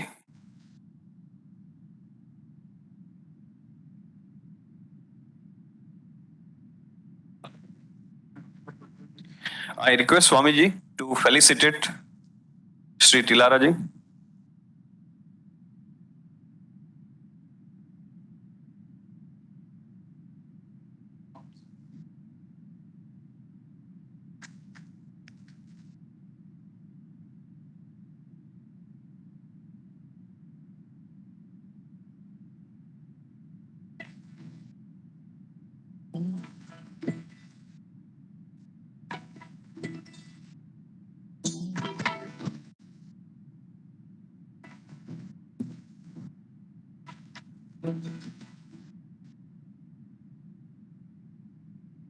We are fortunate to have Sri Chandubai Virani with us.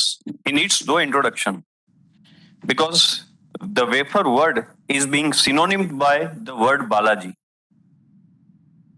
એમને કોઈ પરિચયનો જરૂર નથી because his organization has been doing lot of social and philanthropic activities. Thousands of female and other people are getting the livelihood from Balaji Wafers Group. Because his life itself is being used as a case study in many of the books and lot of medias today. And જેમ રૂડા ભગતજીએ કહ્યું પ્રમાણે, he is one of the most honest, sincere and hard-working businessmen that we have ever seen. With these words, I request Sri Chandubai Virani to share his few words in this conference.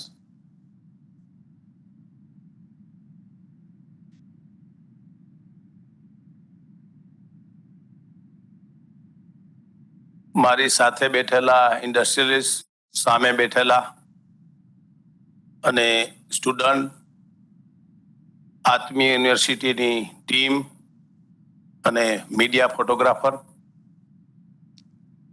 ખાસ કરીને આત્મીય યુનિવર્સિટીની સાથે હું વર્ષોથી જોડાયેલો છું. આ ground હતું, અહીં કંઈ દરવાજા નહોતા. અહીંયા મારી વાઈફને હું ગાડી શીખવાડવા આવતો, એવું હતું આ ગ્રાઉન્ડ. પણ આ સંતો એટલે શું? સમાજને રાજી કરીને રાજી થવું, એટલે એવા જે આત્મીય યુનિવર્સિટીના સેવક પૂજ્ય શ્રી ત્યાગવલ્લભ સ્વામી જે માણસ બનાવવાની ફેક્ટરી કરતા હોય ને એવું લાગે. એટલે આવા સંતોની સાથે રહી અને અમે એક માણસ બનવાનું શીખા છીએ. અને એ આજે હું તમને બાલાજીની હિસ્ટ્રી સંક્ષિપ્તમાં હું જણાવી દઉં. હું અને મારા ભાઈઓ ધુંધોરાજીથી અમે અહીંયા આવ્યા, કાલાવડ તાલુકો, જામનગર જિલ્લાનું, 85 કિલોમીટર દૂર.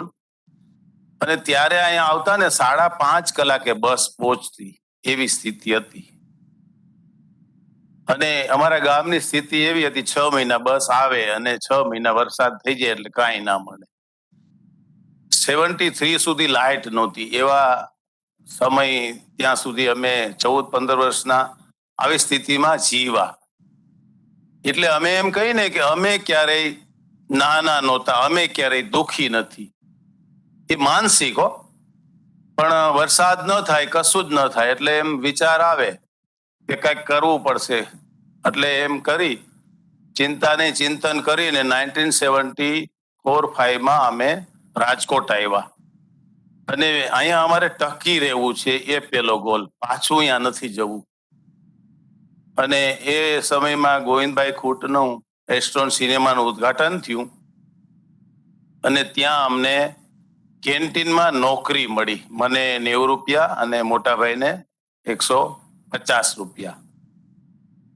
100 રૂપિયા જમવાના એટલે 200 જમવાના હોય જાય, 40 વધે. તો એ 24 કલાક કામ કર્યું. અમારા માટે કામ જ હતું. 90 રૂપિયામાં કામ કરી એવું કામ કર્યું કે સિનેમા પિતાજીનું છે. આજે તમે ગોવિંદભાઈને કે એના જે ભત્રીજાઓ હતા પૂછી જુઓ, તો આજે હું સિનેમાની અંદર જે કામ કર્મ કર્યું હતું, નોકરી માટે નહીં, 90 રૂપિયા માટે નહીં. આજે સિનેમાના જે લગભગ 30-40 મારા જેવડા છે એમના સન, એ મારી સામે આવે તો એ મને પ્રશ્ન કરે ને તો એ દરેક પ્રશ્નનો જવાબ આપી શકું. હું એને કરું તો ના આપી શકે. એટલે કામ એવું કર્યું અને એ કોન્ટ્રાક્ટ ઉપર કેન્ટીન આપી દીધી. અને એ અમે 8 વર્ષ બહારથી લઈને વેચ્યું.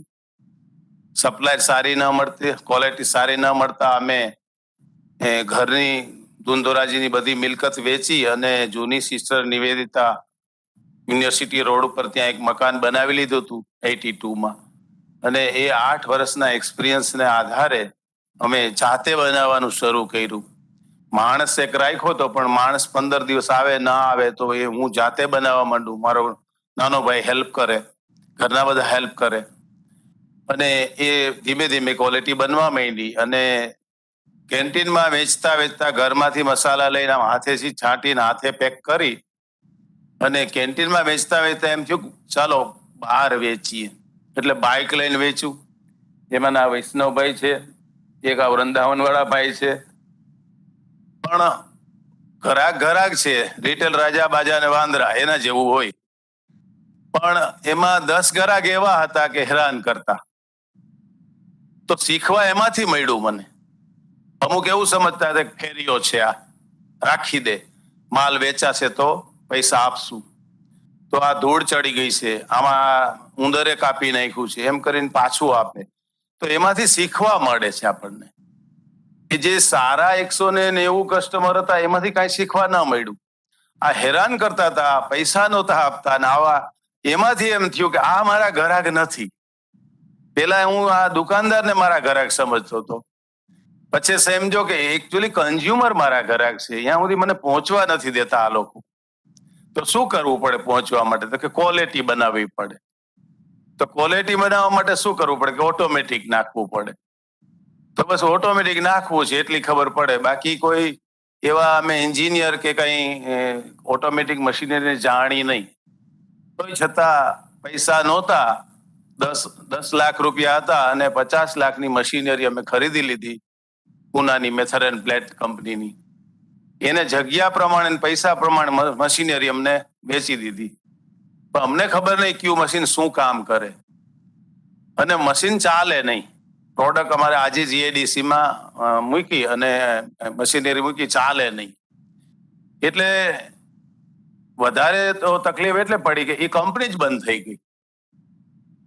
એટલે આપણે એમ કહીએ કે હવે તું તે કર્યું ને મેં કર્યું, તો તું મેં શું થાય કે કઈક માણસ ન કરવાનું કરી બેસે, ટૂંકા નિર્ણયો લઈ લે. એટલે હવે જે થયું એ આપણે રોડ ઉપર આવી જાય તો સિંગડારિયા ખાઈને જીવી શકાય. ટેન્શન આવે તો માણસ મરે છે, બાકી કોઈ દિવસ ભગવાને માણસને માણસ બનાવ્યો છે, બે હાથ આપ્યા છે, તો જીવનમાં મરવાનો ચાન્સ જ નથી. પણ ટેન્શન વસ્તુ એવી છે કે એ મારી દે છે માણસને. એટલે ટેન્શન નહીં. આપણે રોડ ઉપર આવી ગયા તો શું છે, કરીએ. અને રાજકોટ એટલે ખબર છે ને, એ જુગાડથી ચાલુ કરીને એકવાર માચડો ચાલુ કરી દઈએ. એટલે એ અમે 92માં અમે એ પ્લાન્ટ શરૂ કર્યો. અને એ ત્યારથી ધીમે ધીમે એક મશીનરી મૂકતા ગયા. અને ધીમે ધીમે અમે રાજકોટથી શરૂઆત કરતા 15 રાજ્યો સુધી પહોંચ્યા અને 24 દેશોમાં આજે એક્સપોર્ટ કરીએ છીએ. અને ઘરેથી જયારે શરૂ કર્યું ત્યારે 7 માણસો કામ કરતા હતા. એને બદલે એક રાજકોટ, વલસાડ અને ઇન્દોર 3 ફેક્ટરી મોટી છે અને 3-4 ફેક્ટરી નાની છે. એ નાની નહીં, પણ આ ખાલી મોટી ફેક્ટરીમાં 7000 માણસો કામ કરે છે અને 2000 સપ્લાયરો છે. હું પણ ખેડૂતનો દીકરો, એટલે ગુજરાતમાં એક અમારે કૃષિ રિલેટેડ સારી પ્રોડક્ટ છે સપ્લાય, તો ખેડૂત સુધી હું પહોંચું અને ખેડૂતને જે પ્રોબ્લેમ હોય, કિસાનોને જે પ્રોબ્લેમ હોય એની આપલે કરીએ. એટલે એ એમ કહે કે તમે આ 45 mm થી નાના બટાકા લેતા નથી, એ ક્યાં નાખવા, અમારે નાખવાના ખર્ચા થાય છે, નાખવા જાય તો કોર્પોરેશન દંડ કરે છે. એટલે મેં આણંદમાં એક પોટેટો પ્રોસેસિંગનો પાવડર બનાવવાનો પ્લાન્ટ મૂકી દીધો આજથી 15 વર્ષ પહેલા. અને એ આખા ગુજરાતના નાના બટાકાની સમસ્યા પૂરી કરી દીધી. અને આજે મારી સાથે જે જોડાયેલા ખેડૂત છે એ કદાચ એમ કહું કે ઇન્ડિયાની અંદર નંબર 1 ખેડૂત છે. અને એ ધીમે ધીમે અમારી સાથે જોડાય અને એ એટલા બધા આધુનિકકરણ એનામાં થઈ ગયું છે કે અમે હોલેન્ડ થી જે સીડ આવે બટાકાનું, એ બટાકાનું સીડ આપીએ છીએ. એ સીડ કેટલા અંતરે વાવવું, એને કેટલું પાણી પાવું, એના ખેતરોમાં ઓટોમેટિક મોઇસ્ચર મીટર રાખી દીધા, ઓટોમેટિક ડ્રીપ ચાલુ થઈ જાય અને ડ્રીપ સિવાય કોઈ પાણી પાતા નથી. એટલું આધુનિક એમ. એટલે એવા એક હોલેન્ડની ટેકનોલોજીથી બટાકા વાવવાનું, હાર્વેસ્ટર કાઢવાનું, અને 20-20 કરોડના એની પાસે સ્ટોર છે. અને છતાં પણ અમુક ખેડૂત એ છે એ વાડીઓમાં જ રહે છે. એટલે એમ કહી કે સિટીના 90% લોકોથી એ શારીરિક, માનસિક સુખી છે અને આર્થિક સુખી છે. એટલે જે માણસ છે ને એ સુખી ક્યારે થાય કે જે સ્થિતિમાં જીવી શકે ને એનાથી વિશેષ સુખ નથી. તો એ અમારી સાથે દરેક માણસને જોડતા એ આ જે રો મટીરિયલ ક્વોલિટી આપવા માંડ્યા. અને જે રો મટીરિયલ આપે છે અમને આ જે કિસાન દરેક ઓલ ઇન્ડિયાના, અને અમારી ફેક્ટરી 3 ફેક્ટરીમાં પ્રોસેસ થાય છે. એ લગભગ 1000 કરોડની 3 ફેક્ટરી છે. અને એ ત્યાંથી 1 લાખ કિલો બટાકા અને 1 lakh kilo per day and night process થાય છે બટાકા. અને એ જે 15 રાજ્યોમાં વેચવા માટે એ 15-16 ડિસ્ટ્રીબ્યુટર છે, એ 600 ટ્રકો દ્વારા 15 રાજ્યોમાં માલ પહોંચાડે છે. અને ત્યાં જે 1200 ડીલરો છે એને આપે છે. જે 1200 ડીલરો છે એ ડીલર, એ નાનો ડીલર હોય એને 5 રિક્ષા હોય, મોટો ડીલર હોય એને 100 રિક્ષા હોય, અને એ 15 લાખ દુકાનોમાં વેચે છે.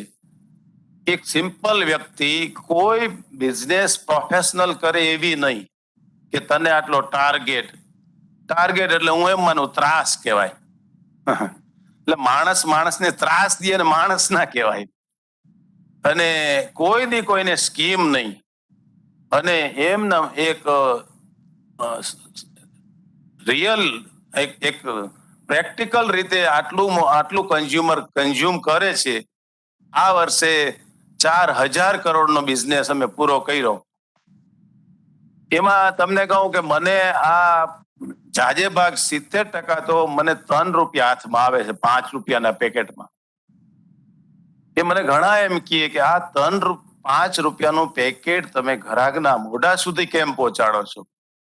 મેં કીધું મને ખબર નથી કે આ કેવી રીતે પહોંચે છે, પણ આ બાલાજી છે ને નામ, જેમ મેં એમ કીધું કે અમે જેમ આ સંતોમાંથી શીખા એટલે અમે એવા ગુરુ બનાવ્યા. હનુમાનજી એ કોણ? સેવક જ હતા.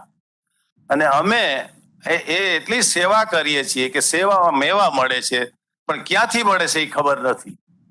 તો એ એક ઇન્સાન જ આટલું આ લાખો કરોડોને જોડી શકે અને ટાર્ગેટ વગર કામ કરાવી શકે તો એ ઈઝી નથી. કારણ કે પહેલો બેઝ જે છે એ આપણા ફેમિલીનો બનાવવો પડે છે, અને ફેમિલી છે એ કંટ્રોલ કરવું એ કેવું અઘરું હોય એ તો એ જાતે જેને જાણ્યા હોય ને એને જ ખબર હોય.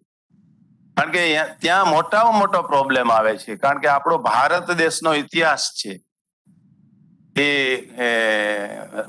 મહાભારત થયેલું છે, એ કુટુંબમાં જ થયેલું છે. એટલે નો ડાઉટ આપણે સવારે સટાસટી બોલાવી લઈ, બપોરે અને સાંજે ભૂલી જવું જોઈએ. ગાંઠું ના વારવી જોઈએ. અને ગાંઠું ક્યારે વરે છે કે એક આપણા કુટુંબમાં મોટો હોય એ બધું કરતો હોય, પણ એ કરતા કરતા એની જો વાઈફને ખબર પડી જાય કે આ મારો ઘરવાળો જ બધું ચલાવે છે, તો ત્યાંથી ધરતીકંપ થાય. સમજાણું? તો એ પણ કેવી રીતે કંટ્રોલ કરવું? તો આપણે જઈ અને એવું કેવું પડે કે જો આજ નાના ભાઈએ બહુ મને સરસ હેલ્પ કરી. એટલે આવું બધું નાટક કરીએ ત્યારે કુટુંબ જોઈન્ટ રહે છે. અને જ્યારે કુટુંબને જોઈન્ટ રાખી શકો છો ત્યારે તમે બહારના લોકોને જોઈન્ટ રાખી શકો છો, પણ એક પ્રેક્ટિકલ આધારે.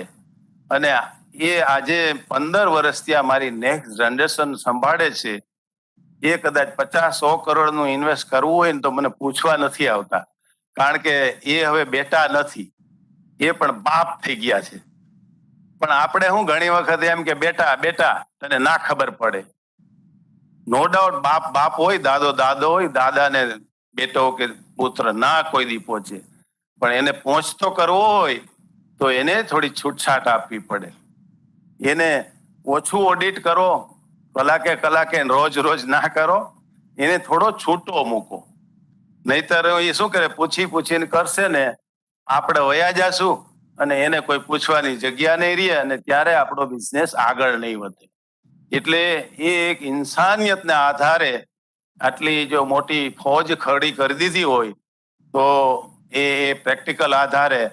અને એને કારણે આજે સમજો રાજકોટમાં નમકીનમાં પેલો હું, અને વર્લ્ડની અંદર નમકીનની અંદર સલાહ જોતી હોય ને તો ઓનલાઈનમાં લગભગ મારી પાસે લે છે. અને એટલે જ આજે ઓલ ઇન્ડિયામાં મને નથી લાગતું કે રાજકોટથી નમકીન વિશેષ ક્યાંય આટલી મોટી કંપની હોય. 80 કરોડ વેલ્યુ થઈ, 160 કરોડ વેલ્યુ થઈ, 650 કરોડમાં 650 કરોડ વેલ્યુથી વેચાણીને હજી એક એનાથી મોટી ગોપાલ કંપની ઉભી છે, એનાથી મોટી બાલાજી. તો આટલા રૂપિયા અહીંયા આવી ગયા છે. આજે હું બોલ્યો એટલા રૂપિયા રાજકોટમાં આવ્યા, આટલા લોકોને રોજી મળે છે, અને આટલા રાજકોટમાંથી એ લોકો ટેક્સ ભરે છે. તો મારી પેલા નમકીન એટલે કોઈને ખબર નહોતી. મને એવું કહેતા એટલે આ શું ધંધો કરે છે, આ કઈ ધંધા છે? પણ મારા માટે મેં જે પકડો ધંધો 74 થી એ આજ સુધી મેં આ સિવાય કશું નથી કર્યું. એટલે મેં ક્યારેય પૈસા કમાવાનો ધંધો કર્યો જ નથી, પણ એક ફોકસ, એકાગ્રતા, ધીરજતા જે મને મળે છે એમાં હું સેટિસ્ફાય થયો. એટલે હું 25 વર્ષ સુધી મને એટલું પૈસા નહોતા મળતા છતાં હું ટકી રહ્યો. એવું નથી, મારા ભાઈઓ બીજા બિઝનેસ કરતા હતા એટલે બહુ વાંધો નહોતો ઘરમાં મને, પણ મેં આ બિઝનેસ ના છોડ્યો. એટલે 25 વર્ષ આ બિઝનેસમાં મારે એકદમ સ્થિરતાથી ગયા. એટલે જે રૂડા ભગતે કીધું કે તમે જો એકાગ્રતા અને ફોકસથી તમે બિઝનેસ કરો, ઓનલી બિઝનેસ, ત્યારે ફેમિલીની મારે જરૂર નહોતી, કારણ કે જોઈન્ટ ફેમિલી હતું એટલે એકબીજાને સાચવી લેતા હતા. એટલે ઘણી વખત એવું થાય છે કે જો ફેમિલીનો એક માણસ કાંઈ કામ ના કરતો હોય ને, એ વર્ષમાં 15 દિવસ કામ આવી જાય ને, તો એ આખું વર્ષ આપણું સફળ કરી દે છે. એટલે એ સંગઠનની મજા છે. પણ એ સંગઠન પણ એવું છે કે બિઝનેસ અમુક લેવલથી ઉપર જાય છે ત્યારે માલિક છે એ બિઝનેસ ખાડામાં પણ નાખે છે અને માલિક છે એ બિઝનેસને ઉપર પણ લઈ જાય છે. એટલે ત્યારે ધીમે ધીમે એ પ્રોફેશનલ તરફ જવું જોઈએ. એટલે આજે વલસાડમાં અમારા કુટુંબમાંથી કોઈ નથી બેસતું અને ઇન્દોરમાં એક ગુજરાતી માણસ પણ નથી. તો એક પ્રેક્ટિકલ આધારે અમારી નેક્સ્ટ જનરેશને આજે પ્રોફેશનલ કંપની કરી દીધી, કારણ કે હું પ્રેક્ટિકલ અને એ એજ્યુકેટેડ, એટલે બે શક્તિ બાલાજીમાં ભેગી થઈ. એટલે મોટામાં મોટી કંપની જે વિદેશની કંપની આવતી હતી એ પણ આપણને ના જીતી શકી, કારણ કે હું પ્રેક્ટિકલ છું અને અમારી નેક્સ્ટ જનરેશન પ્રોફેશનલ છે. ત્યારે જે વિદેશી કંપનીઓ છે એ પ્રેક્ટિકલ નથી, એ ખાલી દિમાગથી જ કામ કરે છે. ત્યારે અમારા નેક્સ્ટ જનરેશન દિમાગથી કામ કરે છે, હું દિલથી કામ કરું છું. અમારા કોઈ સપ્લાયર, અમારો કોઈ ડીલર આજની તારીખમાં મને મળી શકે, મને ફોન કરી શકે, પણ લગભગ મને કોઈ ફોન આવતા નથી, કારણ કે અમારી દરેક ટીમ પોતાની જિમ્મેદારીથી કામ કરે છે. હું જે કહું છું કે ટાર્ગેટ નહીં, હું એમ કહું તમે માણસ બનો, તમે જાતે તમારી જવાબદારી ઉપાડો. તમે રમકડા નથી, તમે ખિલોના નથી. તમે જેટલું કામ કરો એટલું સારું કરો. ના થાય તો તમારો હેલ્પર બનાવી લ્યો, તમારી સાથે એક માણસ રાખો, બે માણસ રાખો. આપણે રોજી આપવાનું કામ છે અને માણસને માણસ બનાવવાનું કામ છે. માણસ જ એક એવો જીવ છે કે ભગવાને માણસને કર્મ કરતા અને કર્મ કરાવતા જવાબદારી સોંપી છે, ને જીવ માત્રને દયા રાખવી એ કામ સોંપ્યું છે. તો માણસને તો દયા રાખવી જ જોઈએ. તો એક માણસ બની અને એક માણસની ફોજ બનાવી દીધી. બાકી કશું મેં કોઈ બિઝનેસના ગુણ હોય એવું કશું નથી કર્યું, પણ એક સારી ક્વોલિટી બનાવી છે, નંબર 1 ક્વોલિટી બનાવી છે. સારામાં સારું પેકિંગ કરી દેવું છે. તમે માથે ઉભા રહી જાઓ તો તૂટવું ન જોઈએ. 5 રૂપિયાનું પેકેટ આપવું તો એ શું છે, તૂટવું ન જાય. તમે 6 મહિના રાખી દો પેકેટ તો ફેંકવું ના પડે એવી ક્વોલિટી બનાવવાની અને પૂરેપૂરી સર્વિસ આપવાની. આ કરતા જો બિઝનેસ ન થાય તો તમે પછી ટાર્ગેટ, સ્કીમ, પબ્લિસિટી કરો. પણ હું એવું નથી કહેતો કે મારા નેક્સ્ટ જનરેશન આવું કાંઈ નહીં કરે, પણ મેં આજ સુધી નથી કર્યું. એ કરે તો એના વિચારો છે, એ મારા વિચારો એની સાથે રીએ કે ના રીએ, પણ એને હું ક્યારે આડો ના આવું કે તું કર, પણ હું મારા વિચાર મારા છે, તારા વિચાર તારા છે. એને અમુક કંપની ટકા વેચવી હતી, મેં કીધું મારે વેચવી નથી, તારે વેચવી તો તારી સાથે છું, હું મારો અલગ નહીં થાવ, હું તારી સાથે છું, પણ વિચારમાં તારી સાથે નથી. વિચાર મા બાપના અલગ હોય, ભાઈઓના અલગ હોય, પણ વિચાર આપણે સાઈડમાં કરી એને સાથ ન છોડવો એ શક્તિ કહેવાય. અને એ શક્તિને કારણે આ બાલાજી ઊભું છે. થેન્ક યુ, આભાર. કોઈ ક્વેશ્ચન કરવો હોય તો ઠીક છે, નહીતર સમય ઘણો થયો છે એટલે એકાદ ક્વેશ્ચન કરવો હોય તો ઠીક. ઓકે, પછી ઓકે, થેન્ક યુ. પછી Thank you, sir. So, all these participants and the audience, and the major part is the students. કેટલી સરળતા અને કેટલી સહજતા છે. These are the life lessons and every statement is like a punchline for you. જો આમાંથી ગ્રહણ કરીએ તો ક્યાંક કદાચ બુક્સને પણ થોડોક સમય સાઈડમાં રાખીને if you can take the life lessons of these all invited dignitaries in form of the business leaders. So we are indeed fortunate and thankful to Swamiji for helping us to create this platform for all of us. I request Param Pujya Swamiji to felicitate Sri Chandubai as with the memento.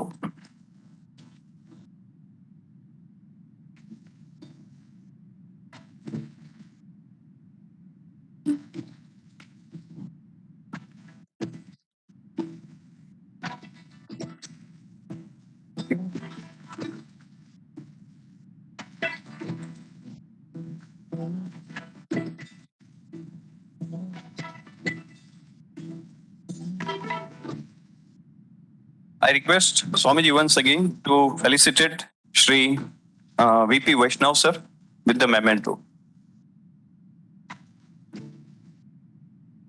He is a president with the Chamber of Commerce.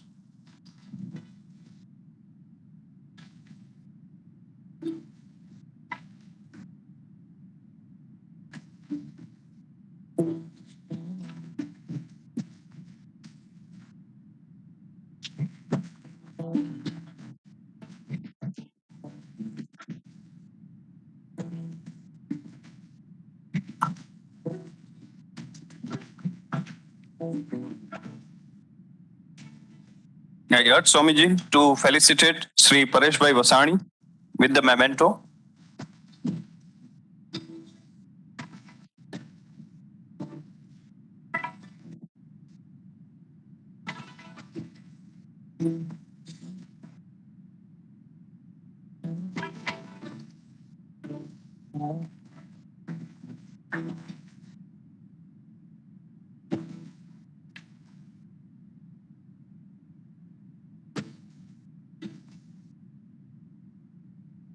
We have with us Sri Kamal Nayan Bhai, who has always been a helping hand to Atmiya. Request Swamiji to felicitate him with the memento.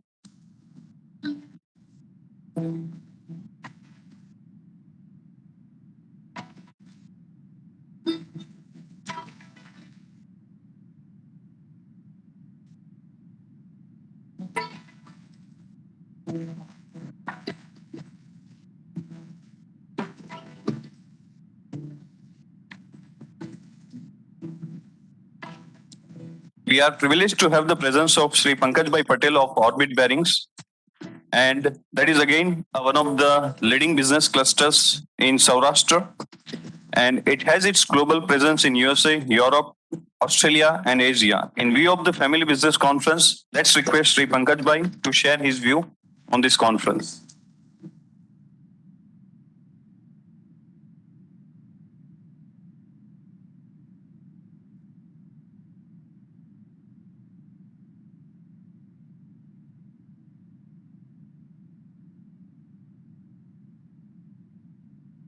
પરમ પૂજ્ય ત્યાગવલ્લભ સ્વામી, મારા industrialist મિત્રો, આત્મીય યુનિવર્સિટીના professors ગણ ને friends,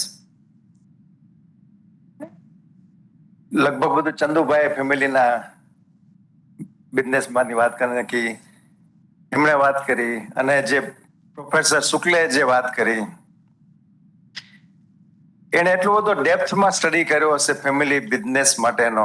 એને જે એક નાની નાની વસ્તુ વાત કરી એમને પ્રેક્ટિકલી અમને પોતાને રિયલાઇઝ થાય કે ભાઈ ફેમિલી બિઝનેસમાં શું શું પ્રોબ્લેમ હોઈ શકે છે, એને કઈ રીતે ઓવરકમ કરવા. એક ફેમિલીના પોતાની એક ફેમિલીની એક પ્રોબ્લેમ્સ હોય છે, એક બિઝનેસના ફેમિલીના એક રિલેશન સાથે કઈ રીતે મેન્ટેન કરવું, એની સાથે બિઝનેસને કઈ રીતે ગ્રો કરવો. એક ઘણું બધું આજના સેમિનારમાં ઘણું બધું અમને પોતાને ઘણું બધું લર્ન કરવાનું મળ્યું. ઘણા બધા નાના નાના ઇસ્યુઝ બધા હોય એને કઈ રીતે ઓવરકમ કરી અને બિઝનેસને કઈ રીતે ગ્રો કરવો, એ we have learn lot of things in today's seminar, and we hope again there will be more part of this business family conference. હું તો ઘણી વખત અહીંયા આવતો હોઉં છું ને સંસ્થા સાથે ક્યારેક ક્યારેક મને ઇન્વાઇટ કરતા જોડાયેલો છું. ખૂબ ખૂબ આભાર.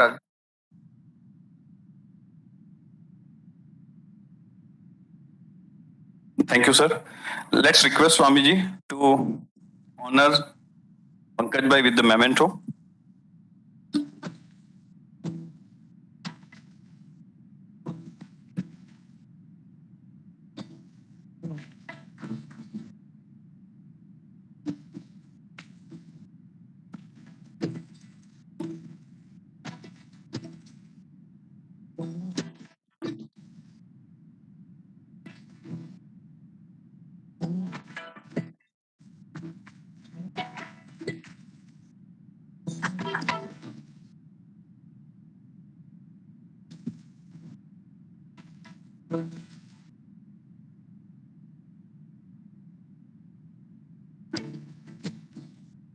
We have with us Sri Prakash Bhai Barmora, and I request him to share his observation and reflections.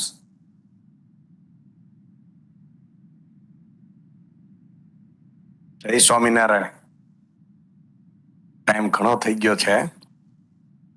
2020 નહીં પણ સુપર ઓવરમાં એક જ ઓવરમાં કામ પૂરું કરવું પડે. 2 મિનિટમાં મારી વાત પૂરી કરીશ. વાંચન મારો શોખ રહ્યો છે. છેલ્લા 3 વર્ષ 4 વર્ષમાં મેં પૃથ્વી ઉપર જન્મેલા મોટા ભાગના મહાપુરુષોના જીવન ચરિત્ર વાંચ્યા છે. હું એવા મિત્રોને એવી વિનંતી કરું છું, આ દુનિયામાં જો કોઈ નંબર 1 કાર્ય કરવા જેવું હોય ને તો જે ગ્રેટ લીડરો થયા હોય ને બાયોગ્રાફી વાંચવી જોઈએ. બાયોગ્રાફી આપણે વાંચીએ ને એટલે 80 વર્ષનો નિચોડ આપણને 40-50 મિનિટમાં મળી જતો હોય છે. હવે જ્યારે આપણે કોઈની બાયોગ્રાફી વાંચીએ ને ત્યારે આર્ટ ઓફ રીડિંગ એક એવી રીતે જોવાનું, art of listening, art of speaking, આ 3 બહુ મોટી સ્કિલ છે. કોઈના પ્રભાવમાં નહીં રહેવાનું. એટલે જેની બાયોગ્રાફી વાંચો છો એમાંથી સારા મુદ્દા લઈ લેવાના છે અને બધાનું કન્ક્લુઝન કરો તો વર્લ્ડનો ગ્રેટ લીડર કોને બનવાનું છે? આપણે. વાઇઝ મેન રીડ હિસ્ટ્રી અને ક્રેઝી મેન ક્રિએટ હિસ્ટ્રી. તમારે અહીંથી જેટલી સ્પીચ આપી છે ને આ બધાનું કન્ક્લુઝન કરી અને તમારે શું કરવાનું છે? આ પૃથ્વી માટેનું રોલ મોડેલ બનવાનું છે.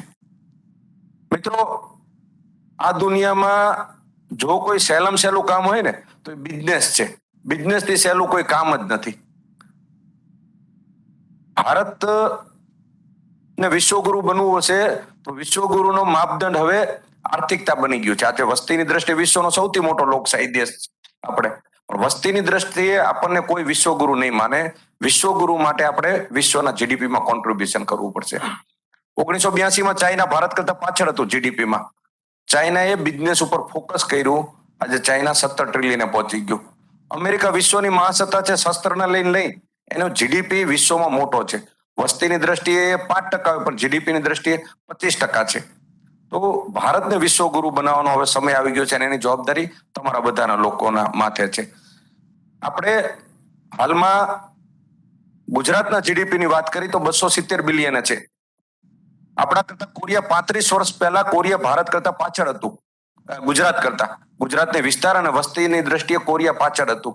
આજે કોરિયા 2 ટ્રિલિયન છે અને આપણે 260-70 બિલિયન છે. તો કોરિયાએ શું કર્યું? અપકમિંગ સેક્ટર ઉપર કામ કર્યું. આપણે બાજુનું મોરબીનું જ આપણે ઉદાહરણ લઈ. મોરબી વર્ષો સુધી નળિયામાં કામ કર્યું અને છેલ્લા 20 વર્ષમાં સિરામિક એક ક્લસ્ટર બનાવ્યું. આજ ભારતની સૌથી વધુ માથાદીઠ આવક ધરાવતું સેન્ટર આપણું મોરબી બન્યું. બીકોઝ ઓફ એક ક્લસ્ટર પકડી લીધું. નળિયા બનાવતું હતું એમાં વેલ્યુ એડિશન નહોતી. સિરામિક, હવે ખૂબી અને ખામી, સિરામિકમાં આપણે 50,000 કરોડનું ટર્નઓવર કરી છે. પણ આજે પણ મોરબીની ગ્લોબલાઇઝેશનમાં આપણી બ્રાન્ડ નથી. તો હવે આપણે નવું શું કામ કરી? આ 50,000 કરોડનું ક્લસ્ટર 5 લાખ કરોડે પહોંચે. આપણે કોમોડિટી બનાવી, ફેશન ઇન્ડસ્ટ્રીઝ કરવી પડશે. તો કોરિયન લોકોએ જે કર્યું છે, પહેલા અમેરિકન લોકો કેપિટલ માઇન્ડસેટ થી જીવા, પછી જાપાને બ્રાન્ડ પાવર સમજ્યા, પછી કોરિયન અને હાલમાં ચાઇનાએ આ બ્રાન્ડ પાવરનો કર્યો છે. તમારા બધા લોકોએ વર્લ્ડમાં શું થઈ રહ્યું છે એ રીતે રમવું પડશે. મારા દીકરો અમેરિકામાં ભણે કે દીદી અમારે તો, મેં કહ્યું અમારામાંથી નથી શીખવાનું, અમે તો અમારી લિમિટેશન થી શીખ્યા છીએ. તમારે ગ્લોબલમાં શું થઈ રહ્યું છે એમાંથી શીખવાનું ને એના કરતા ઉપર કામ કરવાનું છે. કારણ કે અમને એક લિમિટેડ એરિયા મળ્યો, તમને ગાઈડ દેવા લિમિટેશન. તમારા માટે વર્લ્ડ ઓપન છે. તો મિત્રો, તમારા બધા માટે દુનિયા ઓપન છે. અને છેલ્લી એક વાત કહીને મારી વાત પૂરી કરીશ. મેં બધા મહાપુરુષોના જીવન ચરિત્ર વાંચ્યા. આ બધામાં જો કોઈ મોટો બિઝનેસ લીડર બન્યો હોય કે રાજકીય લીડર બન્યો હોય, કોઈ પણ લીડર બન્યા હોય, એનામાં એક નંબર 1 વેલ્યુઝ હતી. અને એ વેલ્યુઝ કઈ હતી ખબર? આત્મીયતા કેળવવાની. આ એક વેલ્યુઝ આપણને આખું વિશ્વ બદલી દે છે. જેને આત્મીયતા કેળવતા આવડે. આજ પરિવાર હોય, પરિવાર તો કેટલાય બધા હોય છે, પણ જે પરિવારને આત્મીયતા કેળવતા આવડે છે એ પરિવારો મોટા થાય છે. જે સમાજને આત્મીયતા કેળવતા આવડશે એ સમાજ મોટો થાય છે. જે રાજ્યને આત્મીયતા કેળવતા આવશે એ રાજ્ય મોટું થાય. જે સમાજને જે રાષ્ટ્રને આત્મીયતા કેળવતા આવશે એ રાષ્ટ્ર મોટું થશે. અને જે યુગને આત્મીયતા કેળવતા આવશે એ યુગ સતયુગ બનશે. તો આપણે જે સ્વામીશ્રી આપણને જે આત્મીયતા કીધી છે, આત્મીયતા એટલે સાહેબ ગાંધીજી આત્મીયતા કેળવતા, સીધા આદેશ કરતા હતા. તમે આત્મીયતા કેળવો ને એટલે માણસ તમારો આદેશ માનશે. માણસ નહીં, શું પણ આત્મીયતાની શબ્દ ભાષા સમજે છે. તો આપણે આત્મીયતા આજે રિસોર્સ એબન્ડન્સમાં છે, ટેલેન્ટ એબન્ડન્સમાં છે, ઘટે છે આત્મીયતા. આત્મીયતાને જો આપણે સાથ કરશું તો ધારો એ કામ થઈ શકશે. તમે બહુ ભાગ્યશાળી છો કે હ્યુમનની જે મોટામાં મોટી વેલ્યુઝ તમને મળી છે. તો આ વેલ્યુઝને આપણે ઉજાગર કરી આત્મીયતાને નંબર 1 ઉપર રાખી અને વિશ્વ માનવ બની વિશ્વને જોડી અને વિશ્વના કલ્યાણમાં વેપારનું મોટું યોગદાન છે એ વેપાર કરી. અસ્તુ. જય Swaminarayan. I request Dr. Shiv Kumar Tripathi to honor Shri Varmoraji with the memento and the certification.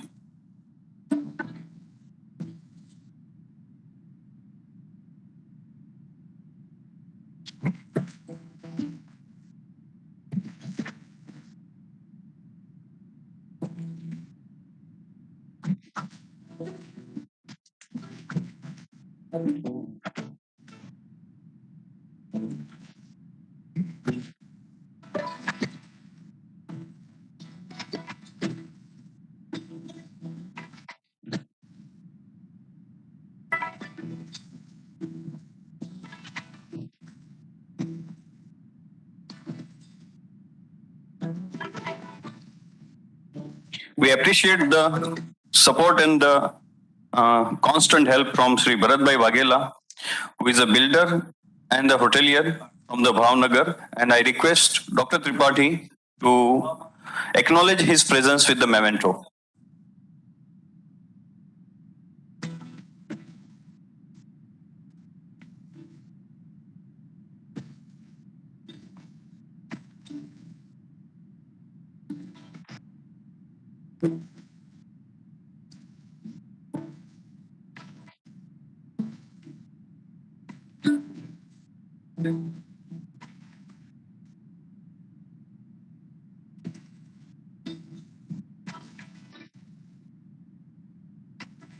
We have with us Sri Suresh Bhai, who owns a group of companies. It includes Anchor Sanitary Ware, Elmer Ceramic, Europolymers, and so on. We also mark his graceful presence and request Dr. Tripathi to honor him with the memento, Sri Suresh Bhai.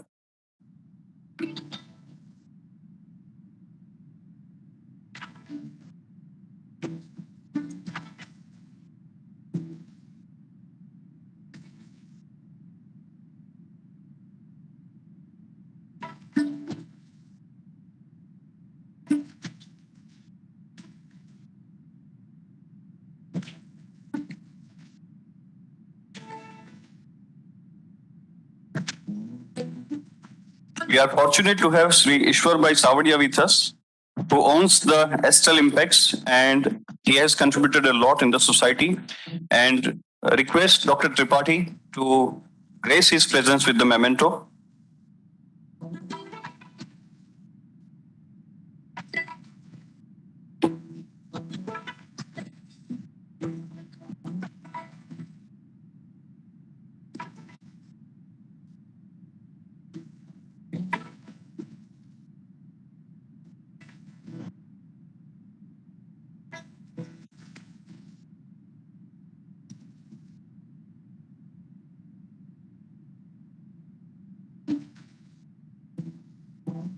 I request Dr.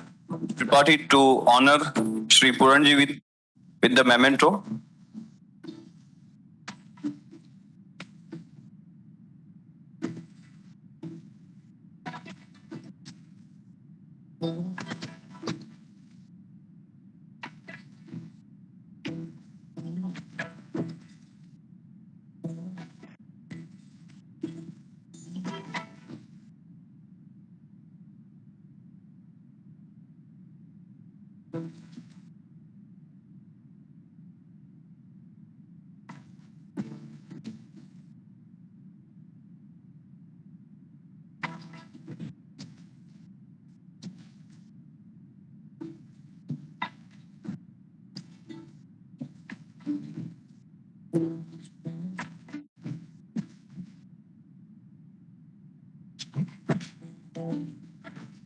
We have Sri Ajay Thakur, Head MSME and Startup, Bombay Stock Exchange with us, and request Param Pujya Swamiji to honor him with the memento.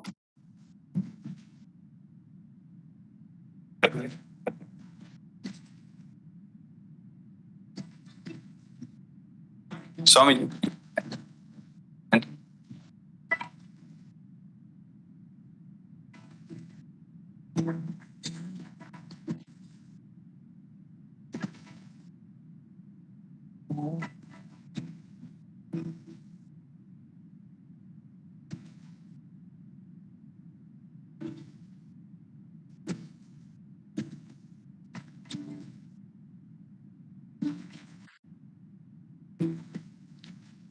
We have with us Dr. Nilesh Kanani, Director, Atmiya University, Rajkot, with us, and request Dr. Tripathi to honor him with the memento.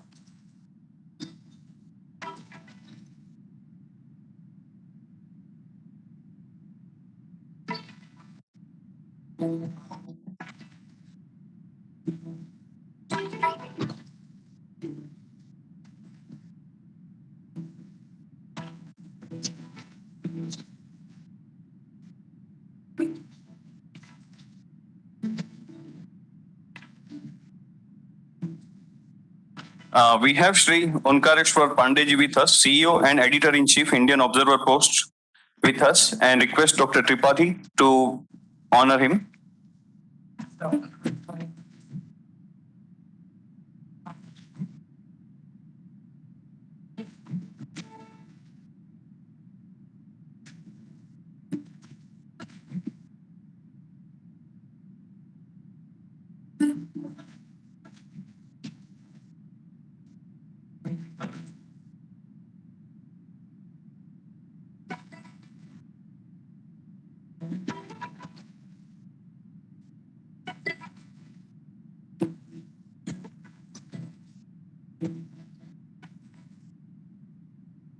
I request Param Pujya Swamiji to honor Sri Arvind Bhai Patel from Highbond Cement.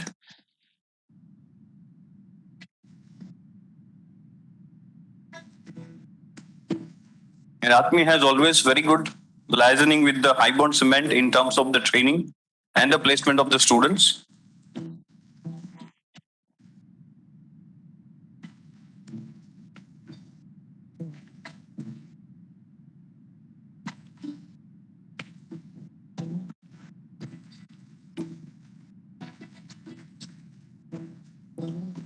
I request Swamiji to honor Sri Kamlesh Bhai Gosai, Deputy Director General, National Academy of Indian Railways, Vadodara, to honor him and his presence with the memento.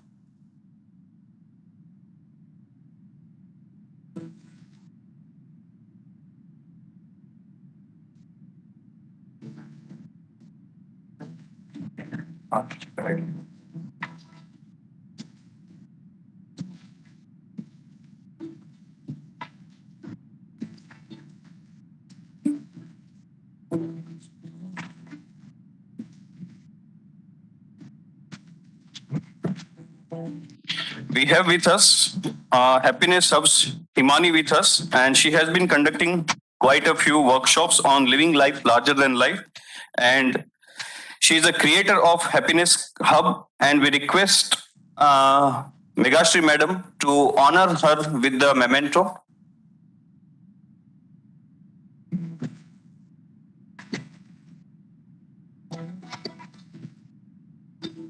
Let it be the pleasure of Tripathi sir and Madam, you too.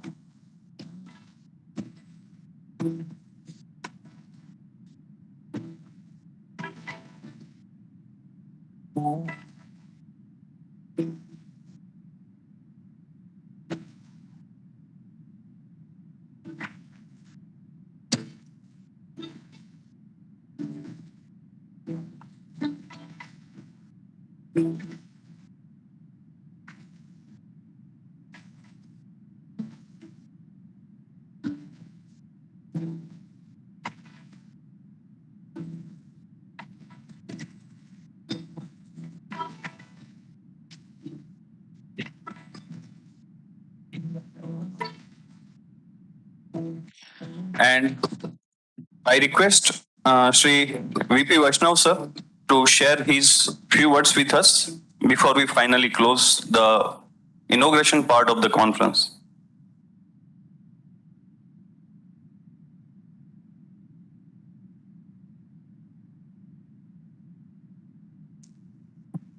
આજના આત્મીય યુનિવર્સિટીના આંગણે ત્યાં ગોલક સ્વામીના અધ્યક્ષસ્થાને મંચસ્થ સૌ મહાનુભાવો, મારા ઉદ્યોગકાર મિત્રો અને આત્મીય યુનિવર્સિટીના વાલા ભાઈઓ અને બહેનો,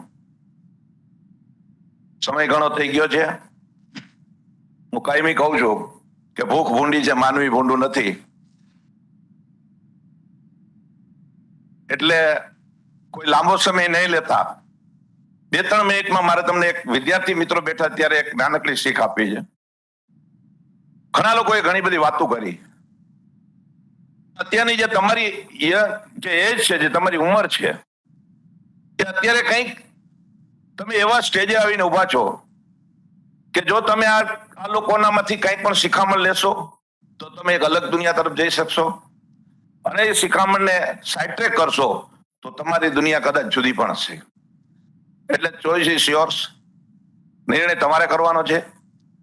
ચંદુભાઈની આપણે વાત કરી તો એ આપણે માટે સૌથી, જેને આપણે IIM ને IIT ઇન્સ્ટિટ્યૂટ વાળા જો એના અભ્યાસક્રમ શીખડાવતા હોય, અને એ ચંદુભાઈ જયારે તમારી સમક્ષ આવીને તમારે એના લખાજોખાની વાત તમને કરતા હોય, ત્યારે તમારે શું શીખવું ને શું ન શીખવું એ તમારા ઉપર છોડવાની વાત છે.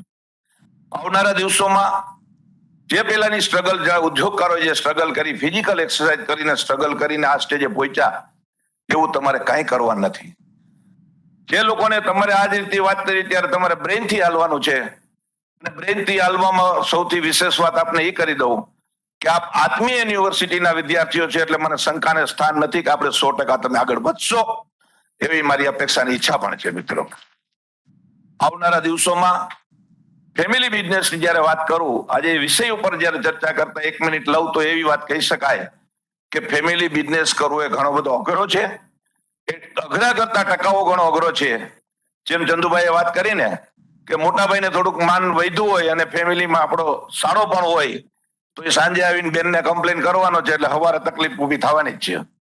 આને જો આપણે નિગ્લેક્ટ કરીને આમાંથી આપણે રસ્તા કાઢીએ, અને આપણે તો ગુજરાતીએ છીએ, અને આ ભૂમિ પણ આપણે તમને કઈ કોઈ સંતો સુર અને સાવજની ભૂમિ છે, ત્યારે જયારે આ પાતાળમાં પાટું મારીને પાણી કાઢે ને, એ આપણો ગુજરાતી છે.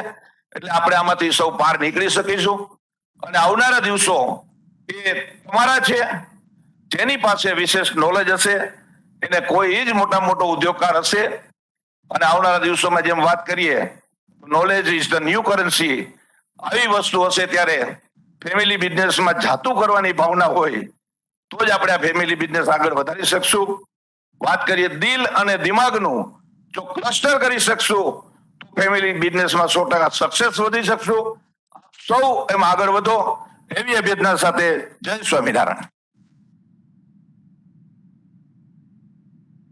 So finally, let's take some media observations from Sri Onkareshwar Pandey, who is the CEO, as I said earlier, and Editor-in-Chief of Indian Observer Post, to share his final reflections. आदरणीय स्वामी जी, आपको प्रणाम करते हुए 2 शब्द कहना चाहता हूं, क्योंकि बहुत सारी बातें ऑलरेडी कही जा चुकी हैं. जब हम मीडिया में शुरुआत कर रहे थे तो 2 बातें कही गई थी कि either right something which is worth reading, कुछ ऐसा लिखो जो पढ़ने लायक हो, do something which is worth writing, या कुछ काम ऐसा करो कि जो लिखने के लायक हो. मुझे इस बात से खुशी है कि मैं जहां जिस मंच पर विराजमान हूं, खड़ा हूं, वहां पर ऐसे लोग मौजूद हैं जिन्होंने अपने लाइफ में इतना कुछ किया है कि वो लिखने के लायक है, और उसमें सबसे ज्यादा परम पूज्य स्वामी जी ने किया है. आज ये संस्थान इतिहास बना रहा है. आपने ऐसा कार्य किया है कि जो बहुत बड़ी रेखा खींच रहा है. तो मेरे पिताजी कहते थे, इलाही क्या खाक कर गए, एमए किया, नौकरी की और मर गए. ऐसा तो सब लोग कर लेते हैं ना. चाहे बिजनेस किया, पैसे बनाए और मर गए. लाइफ यही खत्म नहीं होती है. आज जब हम फैमिली बिजनेस की बात कर रहे हैं, उस पर बहुत कुछ बातें डॉक्टर शुक्ला जी ने बड़े विस्तार से कही हैं. मैं उसमें डिटेल में नहीं जाना चाहता हूं, वक्त भी नहीं है, मेरी फ्लाइट भी है. लेकिन 3 ही बातें हैं. आत्मीयता रहे, जो हमारे पहले के माननीय वक्ता कह रहे थे, मानवीयता रहे और राष्ट्रीयता रहे, तो इसके बाद कुछ नहीं बचता, क्योंकि आपके बिजनेस से ज्यादा आपके मानवीय गुणों, आपके राष्ट्रीय गुणों को लोग याद करेंगे, और आपका जो कंट्रीब्यूशन सोसाइटी में होगा उसी को लोग याद करेंगे। और तब आपका फैमिली बिजनेस फैमिली की भावना के साथ अगर चल रहा होगा तो लोग उसको याद करेंगे और वो सफल होगा। नमस्कार, धन्यवाद।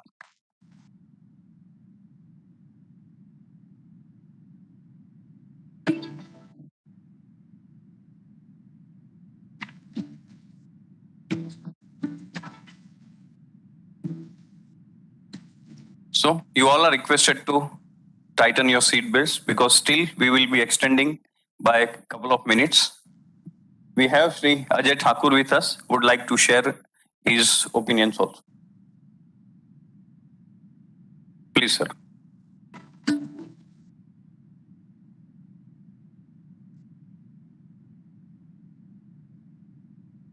Honorable Swamiji, Vice Chancellor Tripathi ji, Dr. Shukla ji, distinguished industrialist sitting here, on the dais and off the dais, students, professors. It's really a pleasure to be here. In fact, I was hearing all the good speeches. And in fact, I have also requested that if you can prepone my speech, because there are few meetings. And the Vice Chancellor was kind enough to give me some time before the lunch also. I am extremely sorry to keep you sitting here. I must understand you all guys must be very hungry. But extremely thankful to you once again. मेरे ख्याल से family business जो है वो सबसे सशक्त business होता है, और ये हम देखते आ रहे हैं बरसों से इस देश में। ये कुछ कहने की बात नहीं है। मैंने तो इतना स्टडी नहीं किया है जितना डॉक्टर हितेश शुक्ला ने किया है, और बहुत सारे इंडस्ट्रियलिस्ट जो है यहाँ पे बात भी कर चुके। मैं 15 साल से राजकोट आ रहा हूँ, और 2011 में मुझे ये रिस्पॉन्सिबिलिटी दी गई थी to start the SME stock exchange, and I think I have met most of the promoters in Rajkot also. And Vaishnav ji, I know him very well. As far as Balaji Foods are concerned, I have met him around 6-7 years back. Perhaps he might not remember me. But what I have observed in last 7 years or last 11 years or 12 years, that it is extremely difficult to take a macro business to a small business to mid-cap business, mid-cap to large, and large to blue-chip company. And most of the times, it's not because the promoters are not skilled, the promoters are not well-equipped, but it's because of the mindset. और हमको जो है हर हमेशा ये सिखाया जाता है कि आप ज्यादा एम्बिशियस मत होइए. This is something wrong, I feel, that आपको जो है उससे आपको जो है हर हमेशा खुश रहना चाहिए. So somehow I think that we are not very much ambitious, and we need to be ambitious. And once we become ambitious, then I think things will start coming into place. We will be able to create a large and good business. Second problem what I have observed was the herd mentality. कोई एक business कर रहा है, उसमें successful हो गया तो सारे लोग उसी में घुस जाते हैं. And then you see a lot of businesses chasing one particular sector, and the margin stops dropping. And when the economy is in bad shape, you will see most of the businesses getting closed. That's a big problem. Third, every time, we talk about employment, we talk about underemployment, we talk about poverty alleviation, we talk about income generation. But at no point of time, we talk about wealth generation. Wealth generation is key to success. I think if we start talking in terms of wealth generation, you will see most of the things start coming into place. Another important aspect is creating a USP in your business. Until and unless there is a USP in your business, you can't take your business forward. The fifth very important aspect for any business is the management of finance. See, nothing succeeds like success. All those people who have become successful are sitting here, and they keep on telling you different stories. But if you start following their story, you will not be successful. आप देखिए जो बहुत ज्यादा successful आदमी हुए, आप उनको follow करोगे आपको पता नहीं चलेगा. जो बायोग्राफी लिखी जाती है ना, उसमें 80% झूठ बातें होती है. उन्होंने रेत को छुआ सोना हो गया, ऐसा कुछ होता नहीं है. Lot of efforts have to be put in the business then, and all those things you can't put into the documents and papers. And those people who keeps on writing about them, they used to glorify them. It's not like that. It's never a easy journey. Let me tell you. देखिए रावण जो था ना, उसकी लंका जो थी सोने की थी, वो बड़ा अच्छा जीवन व्यतीत कर रहा था. राम जी जो थे वो 14 वर्ष वनवास किए, उनकी लाइफ टफ थी. बट पूजा आप किसकी करते हो? राम जी की करती हो. So life becomes tough. If you go and try to become successful, you have to go through a very difficult journey. और पहला generation जो होता है, they have always to traverse through a very difficult path. So we need to understand there is no shortcut. Let me tell you, nobody can teach you any shortcut to the business. It's you people who have to go through that path. Last 11.5 साल में मुझे ये SMA stock exchange खड़ा करना था. And people used to ask me sadistic question कि sir OTCI fail हो गया तो आप कैसे सक्सेसफुल हो जाएंगे? So always remember one thing, that a past success is not a guarantee to the future success, and past failure doesn't mean that you will next time going to be failure. You keep on searching the ideas, you keep on working hard. You have to come out with different strategy to ensure that your business becomes successful, and that is very key. जो सारे businesses में हमने देखा, जो छोटी से बड़ी business नहीं हो पाई या बहुत बड़ी बिजनेस नहीं हो पाई, वो था फाइनेंशियल मिसमैनेजमेंट और financial prudence, lack of financial prudence. देखिए फाइनेंस जो है, आपके पास आइडिया एक से एक हो सकती है, लेकिन अगर आप फाइनेंसेस को ठीक से अपने बिजनेसेस में यूज नहीं करते हो तो आपकी बिजनेस जो है बड़ी नहीं हो पाएगी. तो आपको ये बिजनेस अपने को बड़ा खत्म हो गया क्या? तो आपको ये चीजों को ध्यान रखना पड़ेगा कि हम फाइनेंसेस को कैसे यूज कर सके. और मेरे ख्याल से इस देश में जो है लोगों को पता नहीं है कि फाइनेंसेस को कैसे यूज कर सके. मैं जितनी भी कंपनियां देखा, 36,000 कंपनियों से मैं मिल चुका हूं 10 सालों में, और जो सबसे बड़ी उसमें समस्या देखी है कि टर्नओवर जो है वो 5 करोड़ से लेकर के 600-700 करोड़ है. But if you see their profits, it's minuscule. Maximum कंपनियों में 4 लाख से प्रॉफिट स्टार्ट होता है 95% कंपनी में, और 4 करोड़ पे जाके खत्म हो जाता है. What is the reason behind it? And most of the time I found that most of these balance sheets are over leveraged. मतलब उन्होंने काफी ज्यादा बैंक लोन लिया हुआ या अनसिक्योर्ड लोन है, बहुत सारे लोन है कंपनी के बुक्स में, और उसके चलते बिजनेस स्ट्रेटजी, बिजनेस आइडिया बहुत अच्छे होने के बावजूद भी जो है वो बिजनेस ग्रो नहीं कर पाते. तो हम बार बार प्रोमोटर्स को बोलते हैं कि भाई आपके पास जो भी साधन उपलब्ध है, साधन क्या है फाइनेंस रेज करने का? एक तो आपके खुद के फंड्स हैं, but there is a limitation to that fund. Then there is a second option whereby you can raise money by debt. आप बैंक्स के पास जाएं और बैंक से पैसे ले और अपनी कंपनी को आगे बढ़ाएं. तीसरा रास्ता है इक्विटी.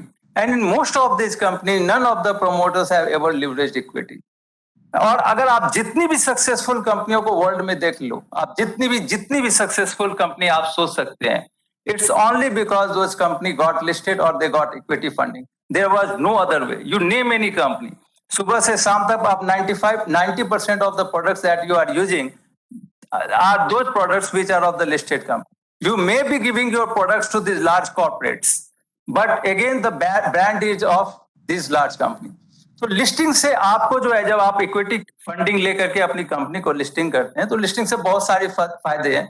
एक तो आपको इक्विटी फाइनेंसिंग मिलती है. अब ये इक्विटी फाइनेंसिंग जो है डेट फाइनेंसिंग से डिफरेंट है. डेट फाइनेंसिंग मतलब जो बैंक से आप कर्ज लेते हो, वो कर्ज को आपको सर्विसिंग करना पड़ता है. Every month you have to keep on servicing your debt. In the case of equity there is no requirement of servicing it. जब आप सर्विसिंग नहीं करते हो तो कैश आउटफ्लो नहीं है सिस्टम से. कैश आउटफ्लो नहीं है तो आपकी बैलेंस शीट जो है स्ट्रांग बनती है. And because you are a listed entity, आज बीएससी की आप देख लीजिए टोटल मार्केट कैपिटलाइजेशन 4,800 कंपनियां हैं listed, 4,800 companies. And what is the market capitalization of all the listed companies? 3.87 trillion rupees. 3.87 lakh crore rupees. मेरे ख्याल से सारे लोग आप जो है स्टॉक एक्सचेंज समझते हो. 4,800 कंपनी ने इतना बड़ा वेल्थ क्रिएट किया, and they are keeping on creating this business. all of you are investing into the capital market in Gujarat. I don't have to ask anybody that whether they know the capital market or not. Everybody is aware about the capital market. But still what I have found that the companies from Gujarat are very hesitant in coming onto the stock exchange or getting listed. And most of the time the problem is कि sir बहुत सारे compliances करने पड़ेंगे. तो देखिए अब compliances जो है वो corporate governance को पैदा करता है. Corporate governance जब तक कंपनी में नहीं आएगा तब तक आपकी कंपनी बड़ी नहीं होगी. थोड़ी बहुत compliances है. हमने तो SME प्लेटफॉर्म पे compliances को और बहुत कम कर रखा है. But in SME platform also what we have done, we have got almost 370 companies listed after meeting 36,000 companies. और बहुत सारी कंपनियां जो है उसमें तो ऐसा होता है कि जब मैं समझाने के लिए जाता हूं तो बेटा समझ जाता है. वो बोलता है कि सर मेरे पिताजी को समझा दीजिए. पिताजी को समझाने के बाद वो फिर बोलते हैं मेरे अंकल को भी समझा दीजिए. तीनों को समझाते तो उसके बाद बोलते हैं हमारे चार्टर अकाउंटेंट को भी समझा दीजिए. तो सबको समझाना पड़ता है. And then they come for listing. But when they become 100 crore market capitalization, it's only because of themselves. When become 200 crores, so success belongs to them. So जब भी हम successful होते हैं, we say that I am successful because of myself. But whenever we fail, we give 10 or 20 reasons or name 30 people for becoming failure.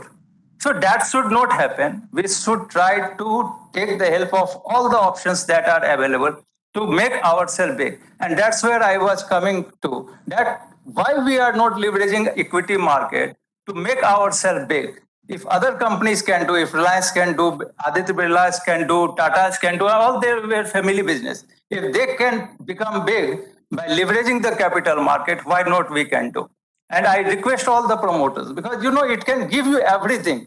If you want to make your business a big brand, the best place for you is the capital market. It can give you the best brand. So आप branding कर लीजिए, visibility कर लीजिए. Another thing what I always say, that there are two persons who issue currency. One is RBI governor, Reserve Bank of India governor. If I give you 2,000 rupee note, why you accept it? Because RBI governor write on that, I promise to pay the bearer 2,000 rupee. मैं धारक को 2,000 रुपया अदा करने का वादा करता हूँ. That's why you accept 2,000 rupees. And what is the currency of India? It's the equity of government of India. So whenever your economy becomes strong, your rupee appreciate vis-a-vis dollar. Whenever economy declines, your rupee depreciate vis-a-vis dollar. In the same way, but understand the rupee or the currency depreciates with the inflation. तो आज जो 2,000 रुपए की value है वो 5 साल के बाद नहीं रहेगी, उसकी वैल्यू कम होती जाती है. There is another person who issues the currency, and that is the promoter of the company. When you give the equity to the investors, you are also issuing the currency, and this equity is being traded onto the stock exchange. But as a promoter, you are stronger than the Reserve Bank of India governor, because you never promised to pay the investor any rupee. So you are far more stronger than the RBI governor, and your shares are being traded onto the stock exchange because it's your equity and it has become a currency.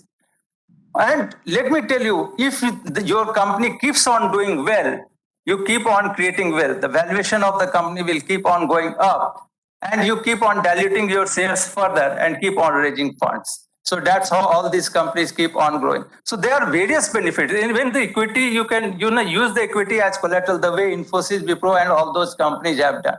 And with these equity, after listing of 5-7 years, this equity becomes collateral, and you can place these shares and can raise funds.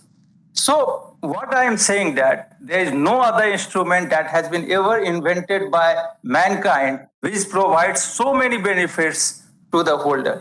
So I think that if we need to make a business sustainable, we have to have a prudent business and fiscal model into the business. Otherwise, the company can never be sustainable, whatever the business, whether it's a family business or non-family business.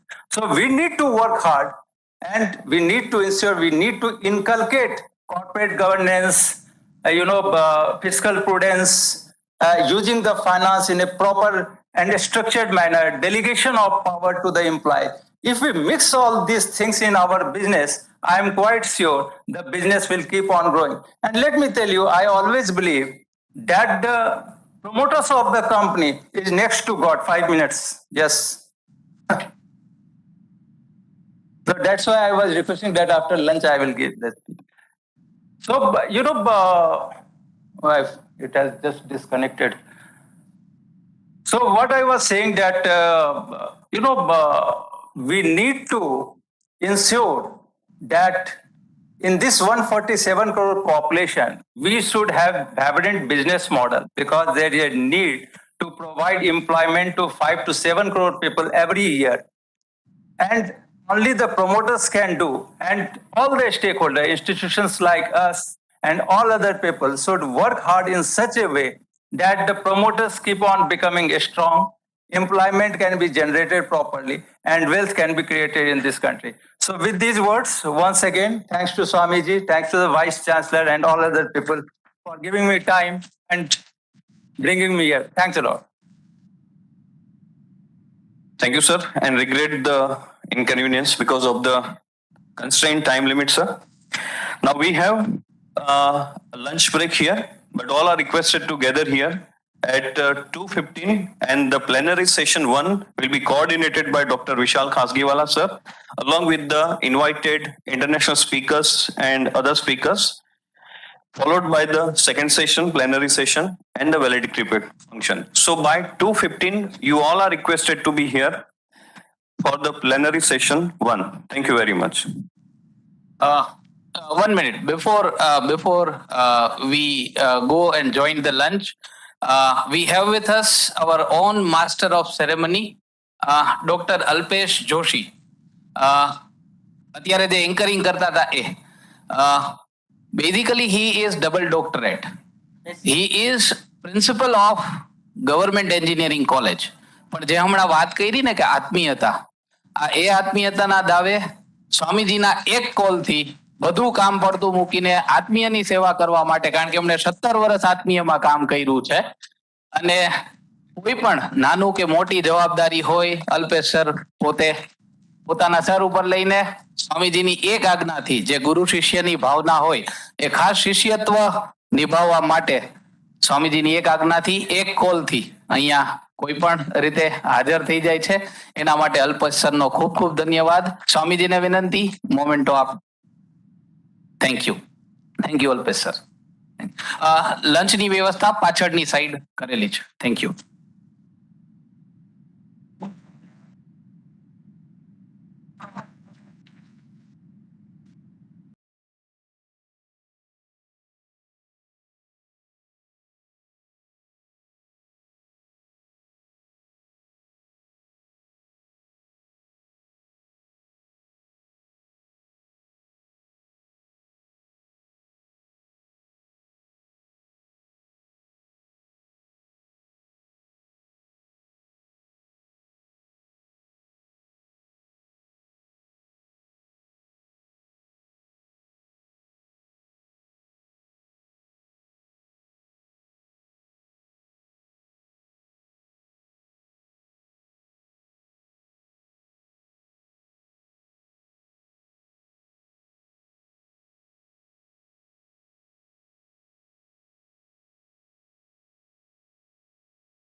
Yes, I can. Sir is from Switzerland, co-founder of Humanistic Management Network. Yes, I can hear you very well. Can you hear me? Yeah, perfectly fine. Perfect. Thank you. Thank you. So we request you to share your wisdom of knowledge on the plenary session number 1.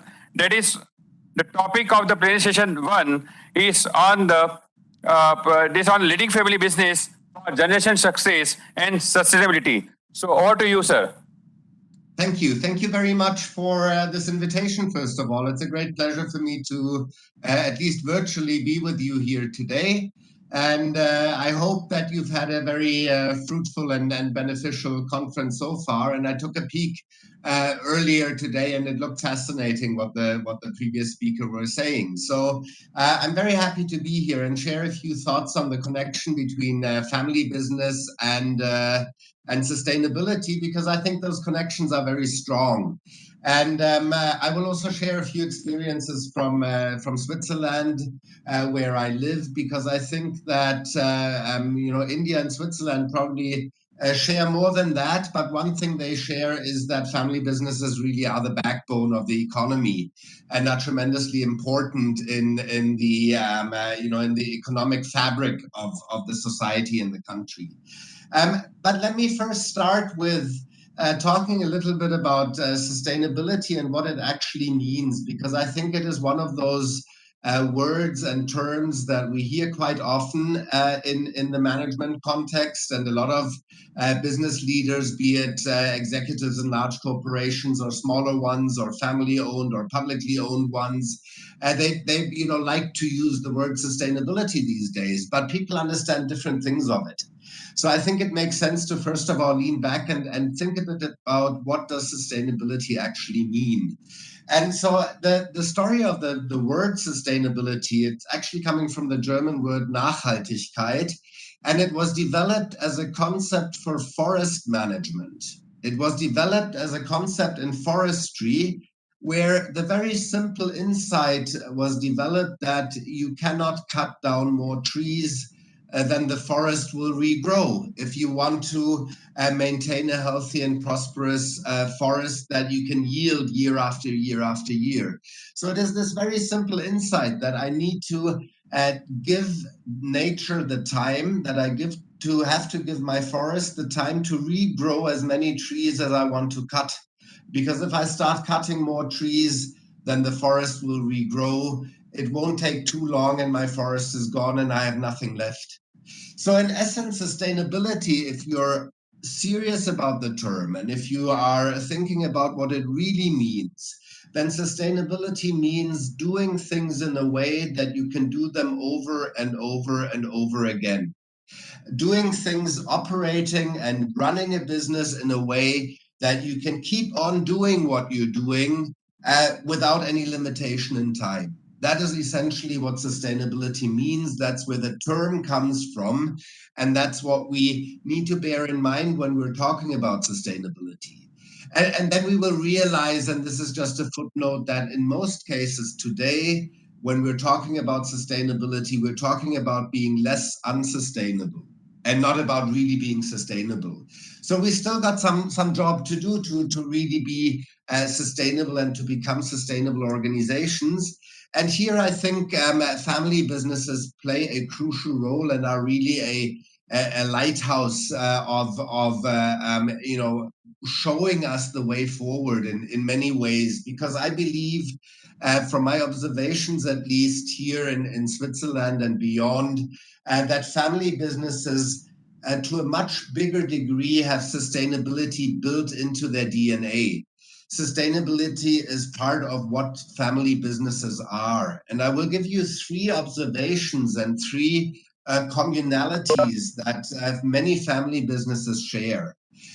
First of that is the clarity about corporate philanthropy and corporate responsibility. Now, to make it short and give you that in one sentence, corporate philanthropy addresses the question how I spend part of the money after I've earned it. And corporate responsibility addresses the question of how do I earn my money in the first place. So those are 2 very different things. And if we're looking at large publicly listed companies and what they're labeling as corporate responsibility activities. Oftentimes we find these are in reality corporate philanthropy activities. These are ways of donating money, of spending money once it's earned. Whereas family businesses are very well aware that their real responsibility lies in the way in how they're earning their money in the first place, what contributions they make to the communities in which they are active, how they are treating their employees that are working with them, how they are looking at the natural environment which they use in order to produce what they're producing. So all these questions of what do I do to earn my money? Not only how do I spend it? Am I a guy and am I donating some money to a worthy cause? That is great. You should do that if you can. But that is not really at the core of sustainability, and it's not at the core of corporate responsibility, because what we need to look at is how do you earn your money and not only how you spend part of it once you've earned it. And family businesses generally are playing a more productive role here in being acutely aware that sustainability and corporate responsibility are looking at the core questions of your business model, are looking at the question of how you're earning your money, not only how you're spending part of it after you've earned it. So that's the first point that I think where family businesses stand out in the sustainability arena. The second point would be the whole question of shareholder value maximization, profit maximization, and the financial aspects of the business, where in my observation and with the family businesses I know and I've researched, I find quite frequently that there's great clarity that profit is a means but not the end in itself for a business organization. And that is core for being sustainable. You're not sustainable if you're maximizing only one single dimension of the business organization. And so this whole profit maximization paradigm, shareholder value maximization, is not sustainable in itself. What is sustainable is to view profit as a means in order to be able to invest in research and development so that you're maintaining a strong competitive position, investing in your people and developing the employees that are working in your company, putting some money at the side for a raining day. I mean, we've seen, the last years have tested the resilience of organizations quite substantially. So you need to be profitable, no doubt about that. But profit is a means and not an end in itself. The end in itself of a business organization is the products and services it offers to people to enhance people's life, to produce a meaningful value proposition to your customers and to contribute to a thriving and healthy society. And family businesses are acutely aware of that. The family businesses generally are not set up as a profit maximizing venture. They're set up because the entrepreneur, the founding father of the business, was passionate about a product or a service that they were wanting to bring out into the market. And becoming wealthy and earning money and being a profitable organization is a very welcomed and positive effect of that. But the reason of being for the business organization is the products and services it offers, and not the profit in itself. Profit is a means to achieve that end.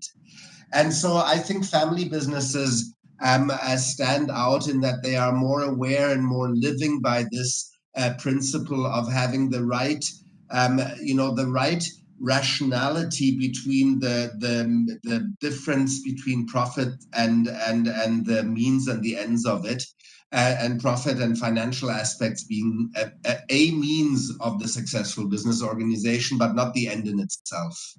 And the third point I want to highlight, and I'm coming to the end already, I've been told I should keep it brief to only 10 minutes maximum, which I'm trying to do. The third point I want to offer, where there is a strong connection between sustainability and family businesses, is the question of timelines, is the question of what longevity you give your organization and how you define organizational success. And there we find that large publicly listed organizations oftentimes think in quarterly rhythms. They want to deliver results that are better than the previous results every single quarter. And of course, that adds tremendous pressure. And of course, we know that that cannot be done. No organization can provide year on year, every single quarter, superior results to what was there before. And in trying to do that, it leads to all kinds of behaviors and activities that are undesirable from a sustainability perspective, but beyond.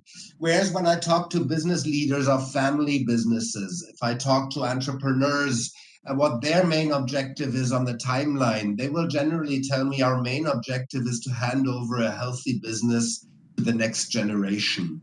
So we're having this difference between thinking in quarters or thinking in 30-year rhythms. And of course, if you're thinking in timelines of 30 years, you are inherently more sustainable. You have to think more about the long-term effects of your managerial decisions, and family businesses in that sense, and that's the third point I wanted to mention, through this question of longevity, through wanting to hand over a healthy business to the next generation rather than thinking in quarterly rhythms, you are taking inherently more sustainable decisions. So there's the three main elements that I wanted to highlight in this brief note. First of all, the difference between corporate philanthropy and corporate responsibility, one being how you earn your money, and that is corporate responsibility. And those are really the core questions of sustainability. Secondly, viewing profit as a means for organizational success, but not the end in itself of your business organization.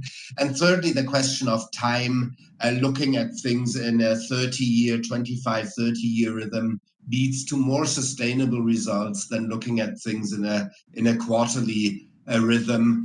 And I think those are core elements for why family businesses are in a privileged position to be more sustainable and to lead the way in the sustainability transformation of our economies that we so urgently need. And, lastly, let me extend a very warm welcome to you, any of you, if you're interested to learn more about my experience in the Swiss context of family businesses, the whole ecosystem of organizations and fabric of the Swiss economy. You're more than welcome to come and visit here. I'd be happy to continue this discussion with any of you. And with that, I want to hand back and thank you very much for giving me the opportunity to talk here today.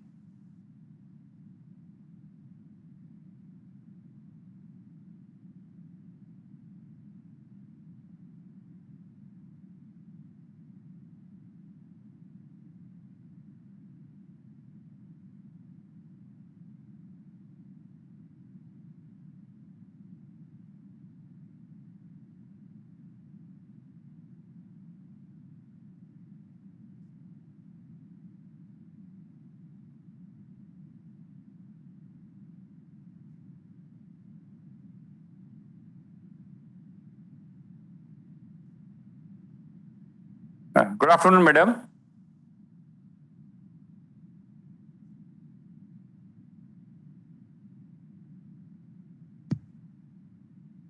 Hey, good afternoon.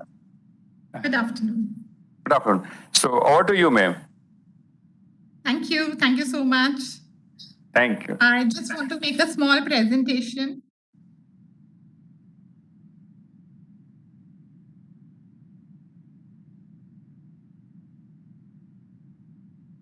Is my screen visible? No, madam. Not now. Yeah, now it is visible. Thank you. Very good afternoon to everyone. Thank you so much, Dr. Tripathi and Atmiya University for giving me invitation to be part of this conference. This is such an apt theme and something which is very, very close to my heart. I belong to a family business house, but my father never allowed me to be part of this family business. We are part of a 4th-generation family business house. He's a merchant banker and, exporter for green marble. So he thought always that, this is something which is not my cup of tea. And of course, I landed into a different profession, but I always felt that Indian families have always not given the due consideration to women in the family businesses, but how the things are changing over a period of time. So let me talk very brief about from the family to the firm, a view through the Indian prism. How the women's role is growing into the family businesses in India.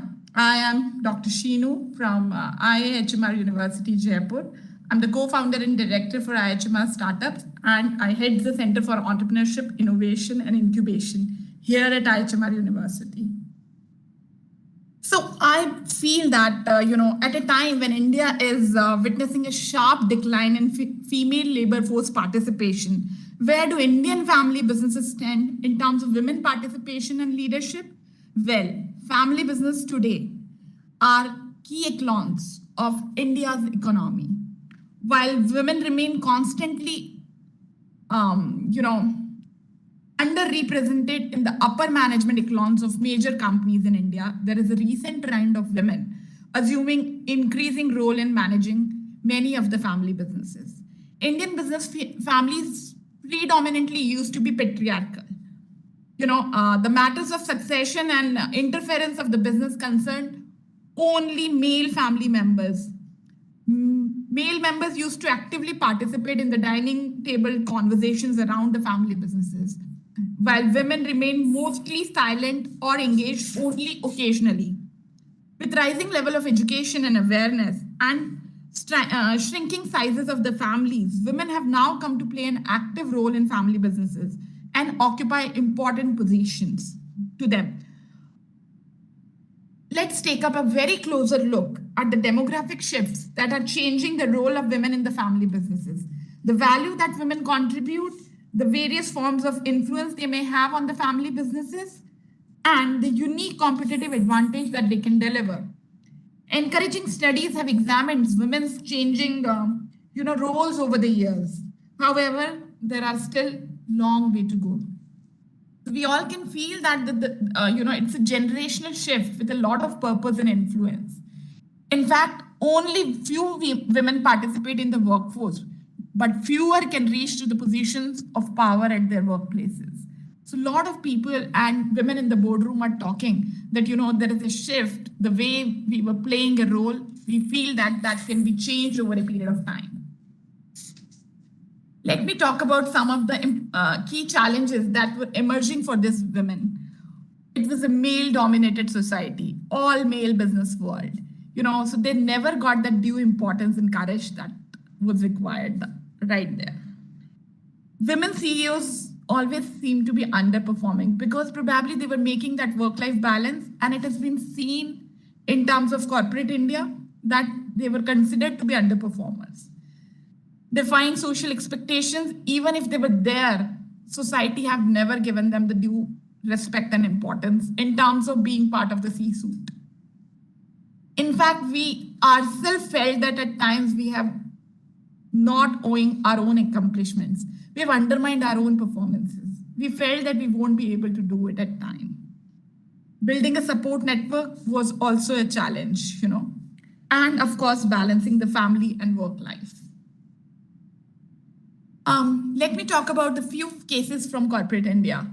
Now the number is rising. In fact, we did a study of BSE top 200 companies in India, and out of that, 62 family businesses were there, and they were being analyzed, and we found that all of them have now women in their management and top level executive level. Let me talk about these 5 women. I'm talking about Preetha Reddy from Apollo.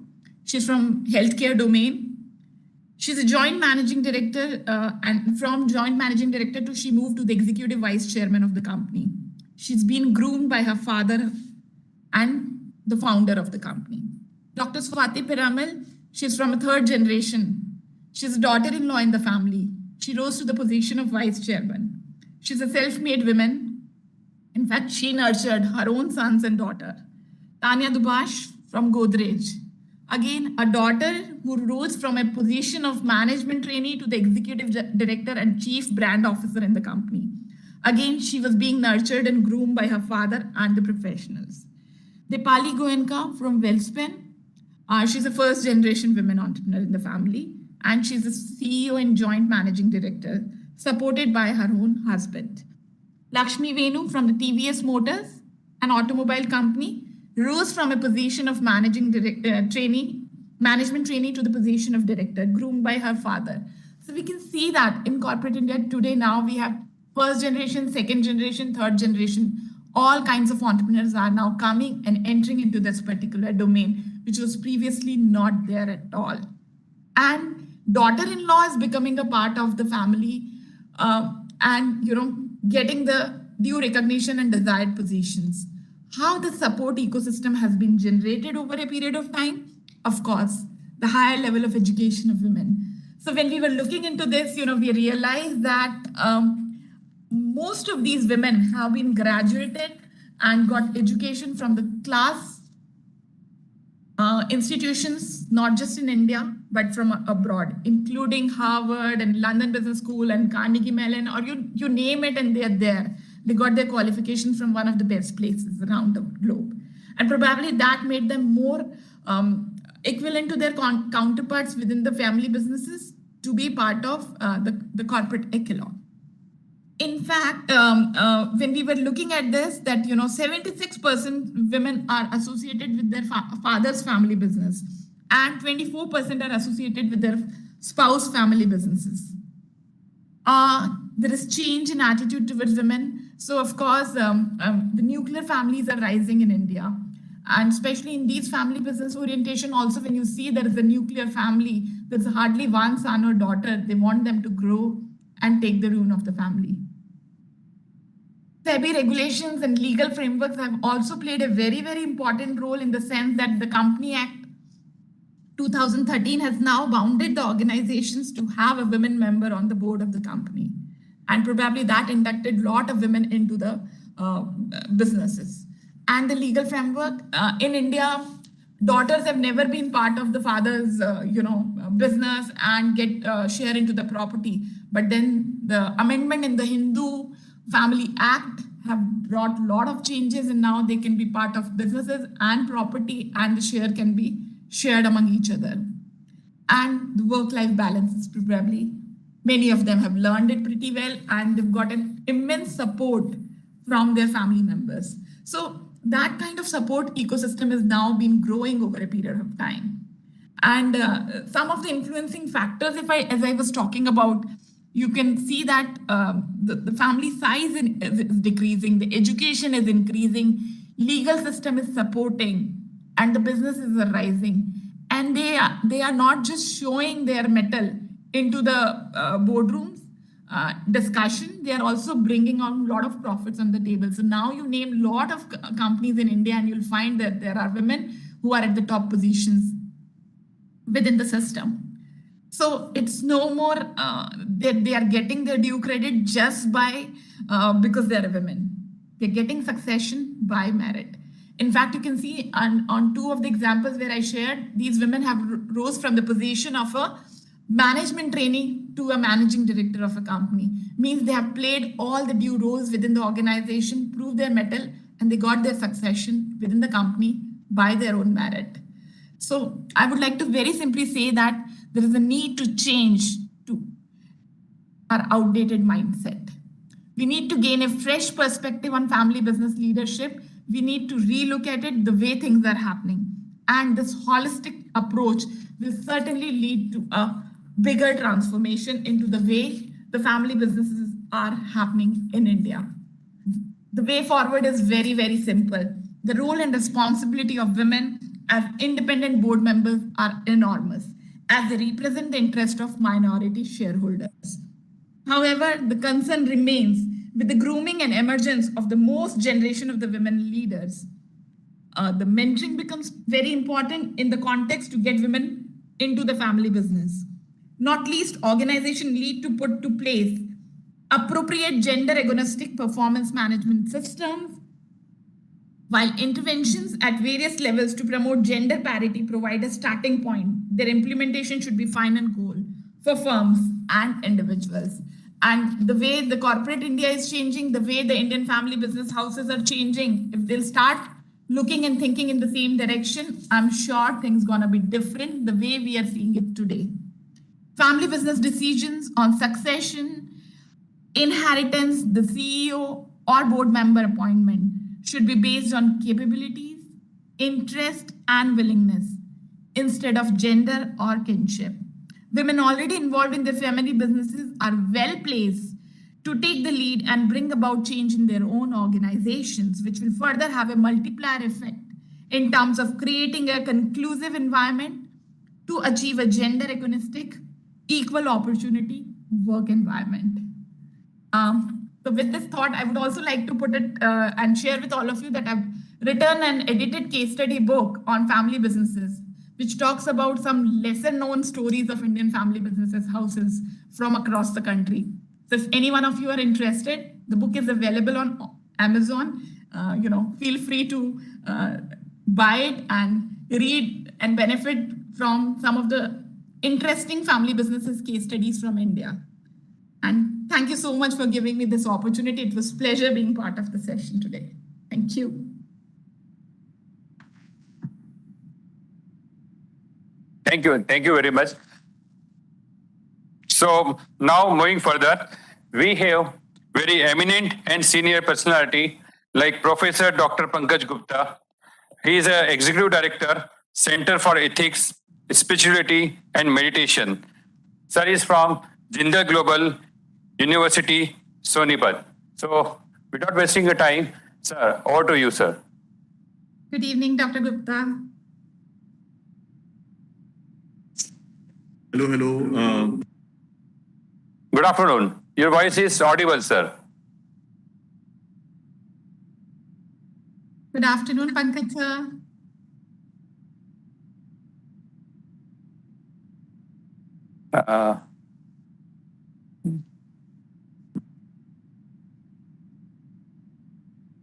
Hello.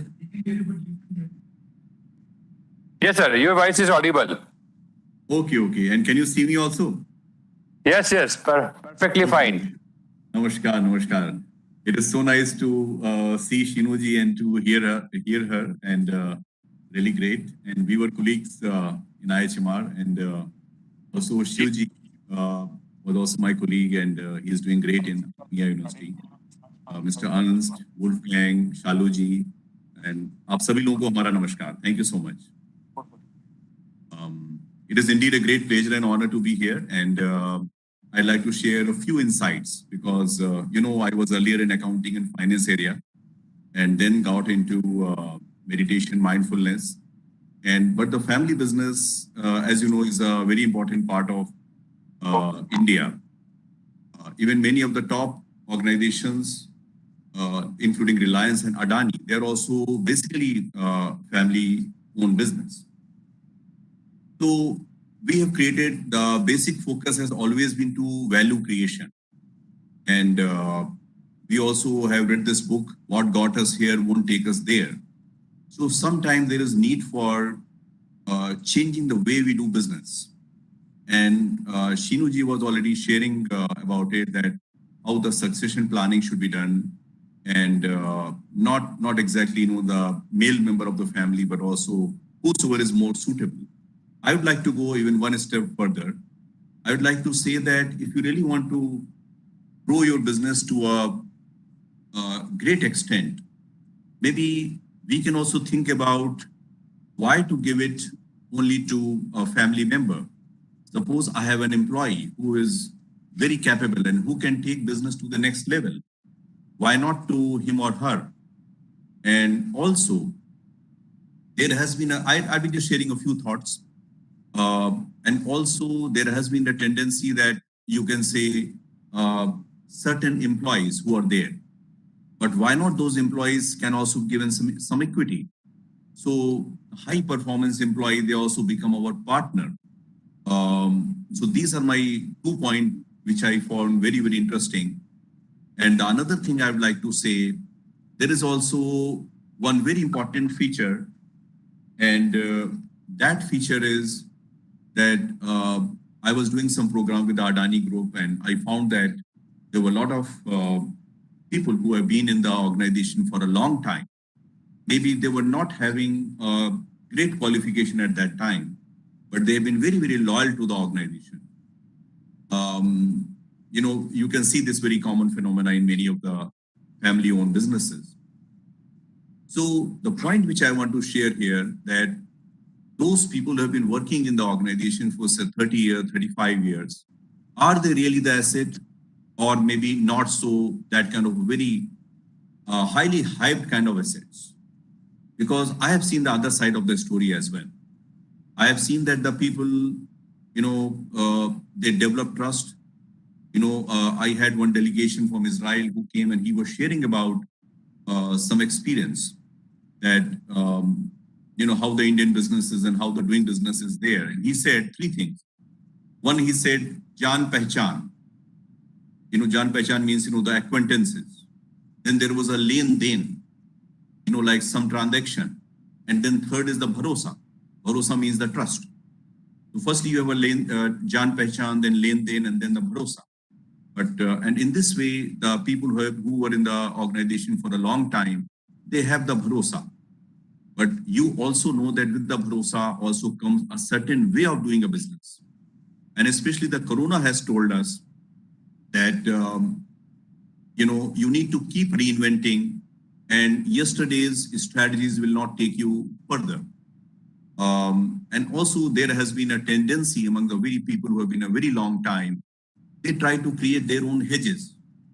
And if there is a, bright and young person who would like to change the status quo and want to say why we are doing this, if we are doing this, then why we are doing it, and why don't we do this way, then there will be a lot of people who will say, no, I think this guy is not fitting part of my culture. So it is also very, very important that the people who are there, like there is a story of a seagull, where the new seagull comes and, the other people are, saying that, okay, I think it is a new kind of a breed. So in order to take our Indian businesses to the next level, we should know how to create, a dissenting environment also. Like everybody is, yes, wow, you're doing good. Yeah, yes, sir, what rightly you have said, you're really great. तो एक कहावत है कि मंत्री गुरु और वैद्य प्रिय भोले है आसी. That the mantri, or what I can say, the loyal people, if they are always say good to you, it is not a good sign. So you also need to have somebody like Nindak Nire Rakhiye. So that also is very, very important thing, that the people who are not really towing your line. And also I'd like to say that the business also have to manage on a balanced scorecard model. In case of the family business, sometimes the focus is Aji Rokla Laoji, and how many customers you have added. And sometimes you give some sort those kind of signals that the sales manager and the marketing managers, they will simply say, okay, I have to increase my top line. I have to increase my sale. Am I audible, sirs? Okay, thank you. So in that over enthusiasm, we should also be telling them that it is not about increasing the sale, but also to whom you are selling. Are you able to realize the money? If you say that, okay, I'm going to decline, increase advertisement, increase the selling price also, you also have to see that, okay, whether the sustainability will remain or not, whether the people who are my loyal customers, what will be the impact? It should not be like a bubble. You just create, oh, wow, I've done great. Then suddenly there's a coming down. So in this way, there has to be some sort of a mechanism in the family managed business by which the external ideas are evaluated. And also not only just by the family members, but also a set of neutral observers. And you talk about the oversight committee, the external advisors, they play a very, very important role. And additional point I would like to say that there is a big problem of knowledge management, because somebody who has been working in a company for long, they will have a lot of information, either the tacit knowledge, something which is not written in any book, that is in their mind and heart. Just call that person. Yes, Babu, I'm doing it.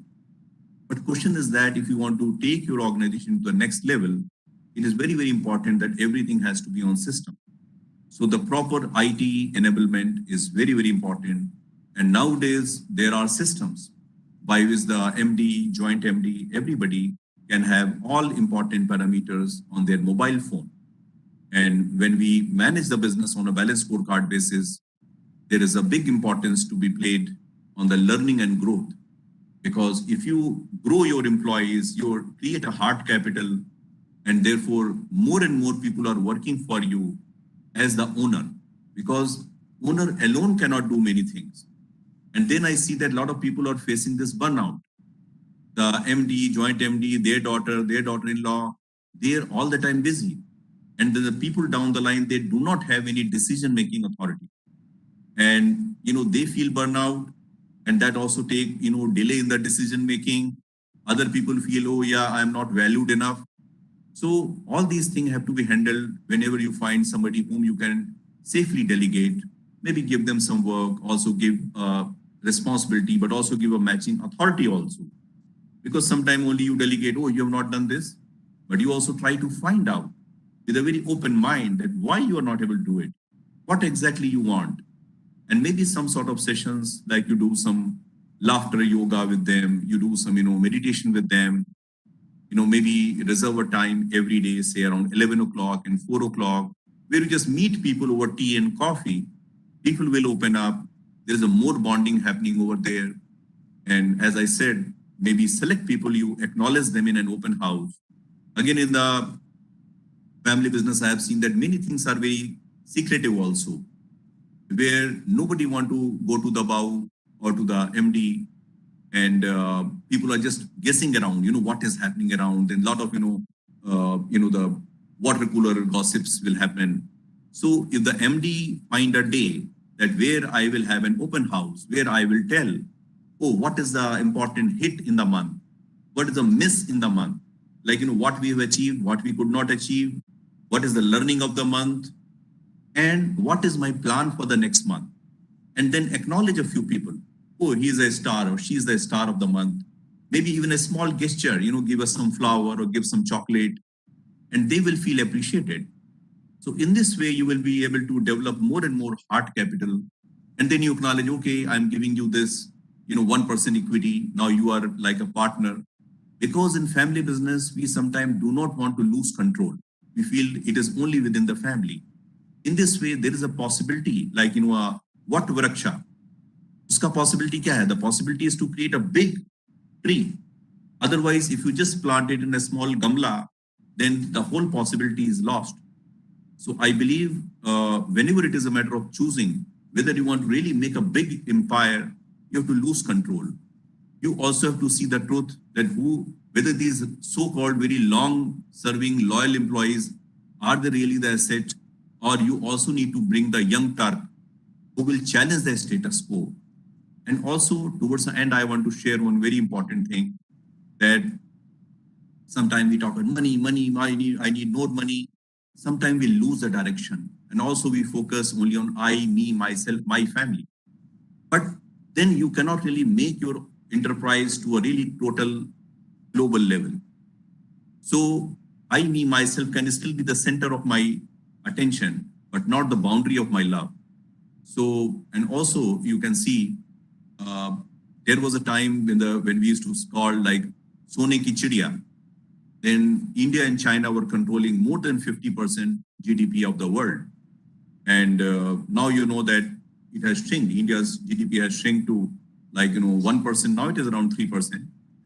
And you'd be surprised to know, when India was at the height of prosperity, what was the thinking about the wealth? It was summarized in this couplet I want to share with you. And this is like this. Gaudhan, Gajdhan, Bajdhan, और Ratan Dhan Khan, but जब आवे संतोष धन सब धन धूरी समान. Elephant capital, cow capital, eagle capital, all the precious stones are on one side. But when you have the satisfaction capital, then all the remaining, wealth are no wealth at all in comparison to that. So when we were giving so much importance to the satisfaction, when we were giving so much importance to the other people's welfare, then India was at the top of, like it was known as the Sone ki chidiya, the golden bird. But nowadays we talk about money, money, money. Money is a honey of a man. Then where we have reached. So I'd like to say that more you have the abundance mentality. We are sometimes victim of our own mindset. So you think big, also think about not only welfare of your own self and your family, but the employees also as your stakeholders, the community where you live, the state where you live, not even the country, but the whole world. And you try to solve a bigger problem as per the Ikigai and all that. And then you'll see the organization going up. And so these were some of my thoughts I just thought to share with you. And so create more and more, bigger picture, Swantay Sukhay, creating more hard capital like this, we can really create very powerful family managed businesses empire. So I'm open for any question. Thank you so much. Namaskar. The wisdom of knowledge. Thank you very much, sir. So for the next, I would like to invite Mrs. Besali Mitra from ADI. Please, sir. Thank you.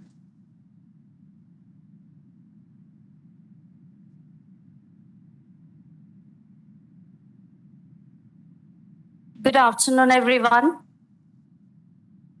Thank you. Good afternoon, all important people, dignitaries, professors present here, and also my dear students. I am Dr. Baishali Mitra. I'm from Entrepreneurship Development Institute of India, popularly known as EDII. And it's actually a privilege to be here among all of you.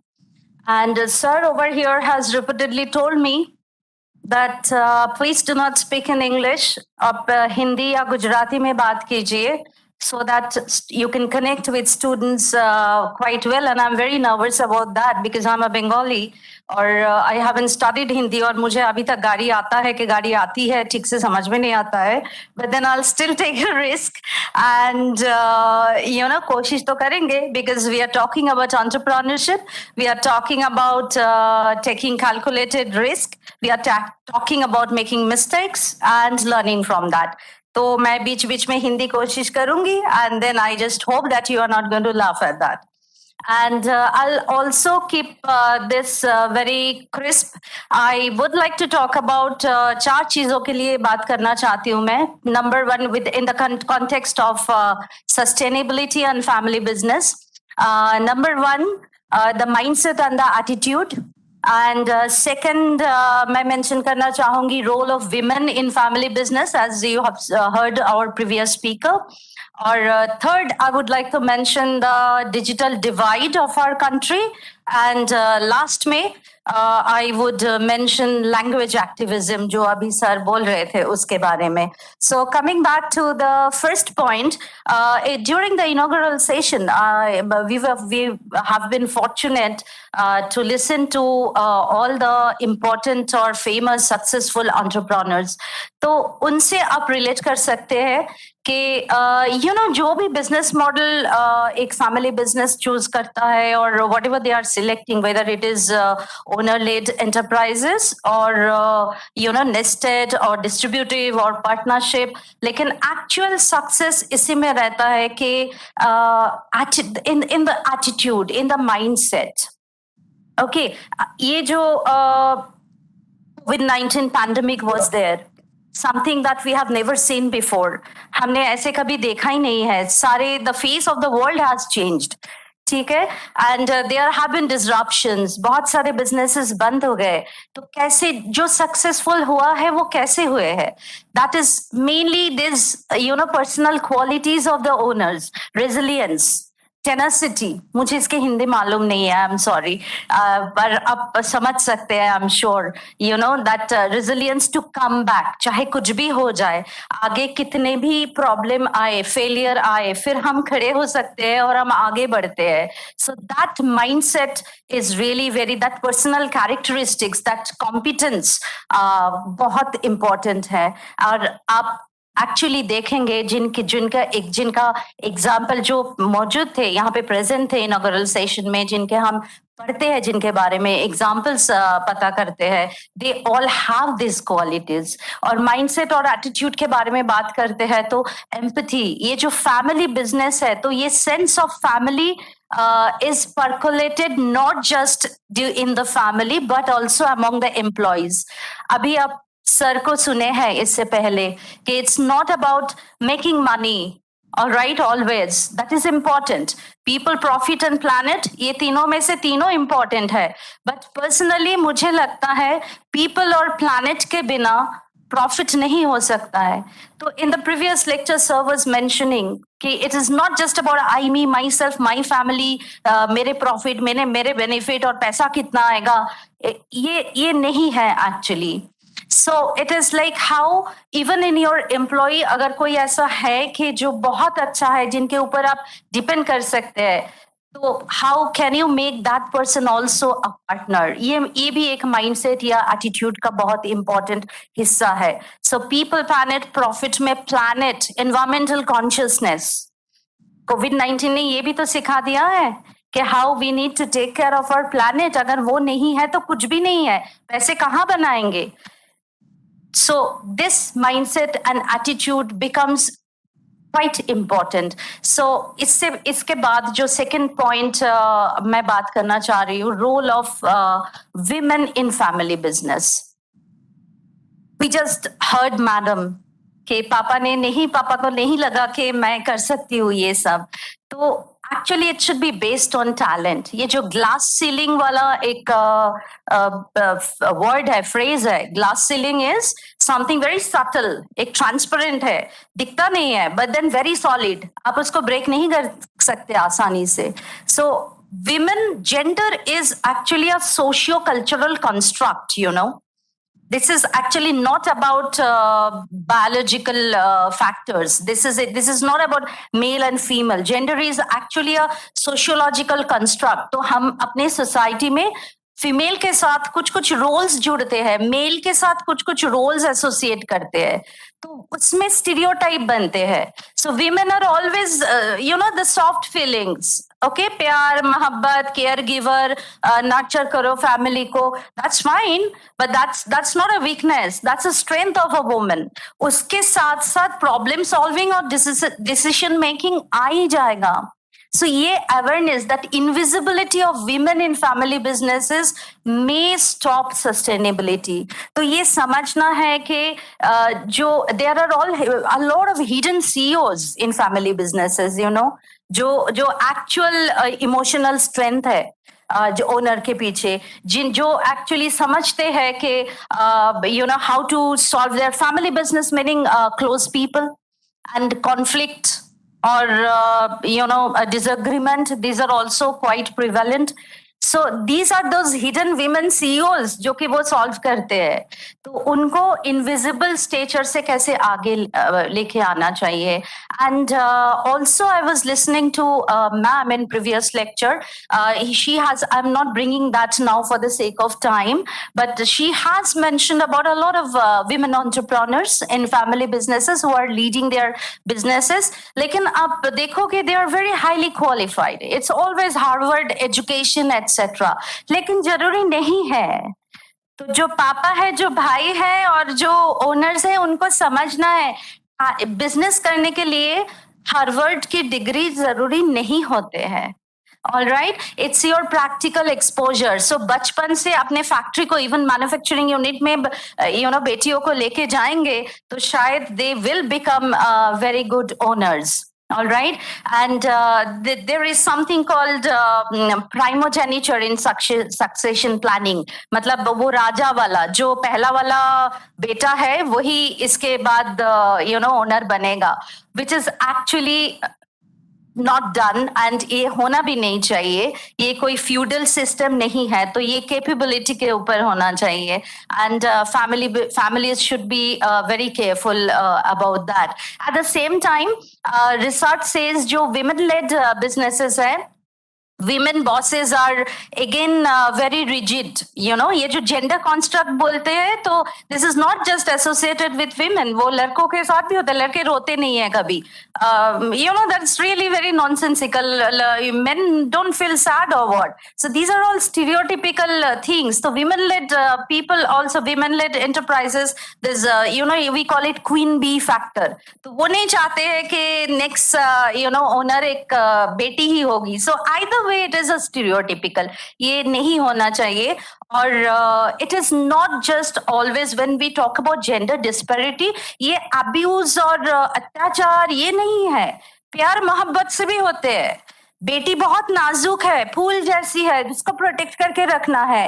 बेटी कहीं नहीं जाएगी, भाई साथ में जाएगा, पापा लेके जाएगा. तुम्हें क्या फिक्र है? तुम्हें चिंता करने की कोई जरूरत नहीं है. पापा है ना, भाई है ना. So we are actually crippling that confidence in that daughter with love and affection also. So that daughter will never be strong enough to, face the world and take up failures or confront challenges. Self-esteem khatam ho jayegi usko.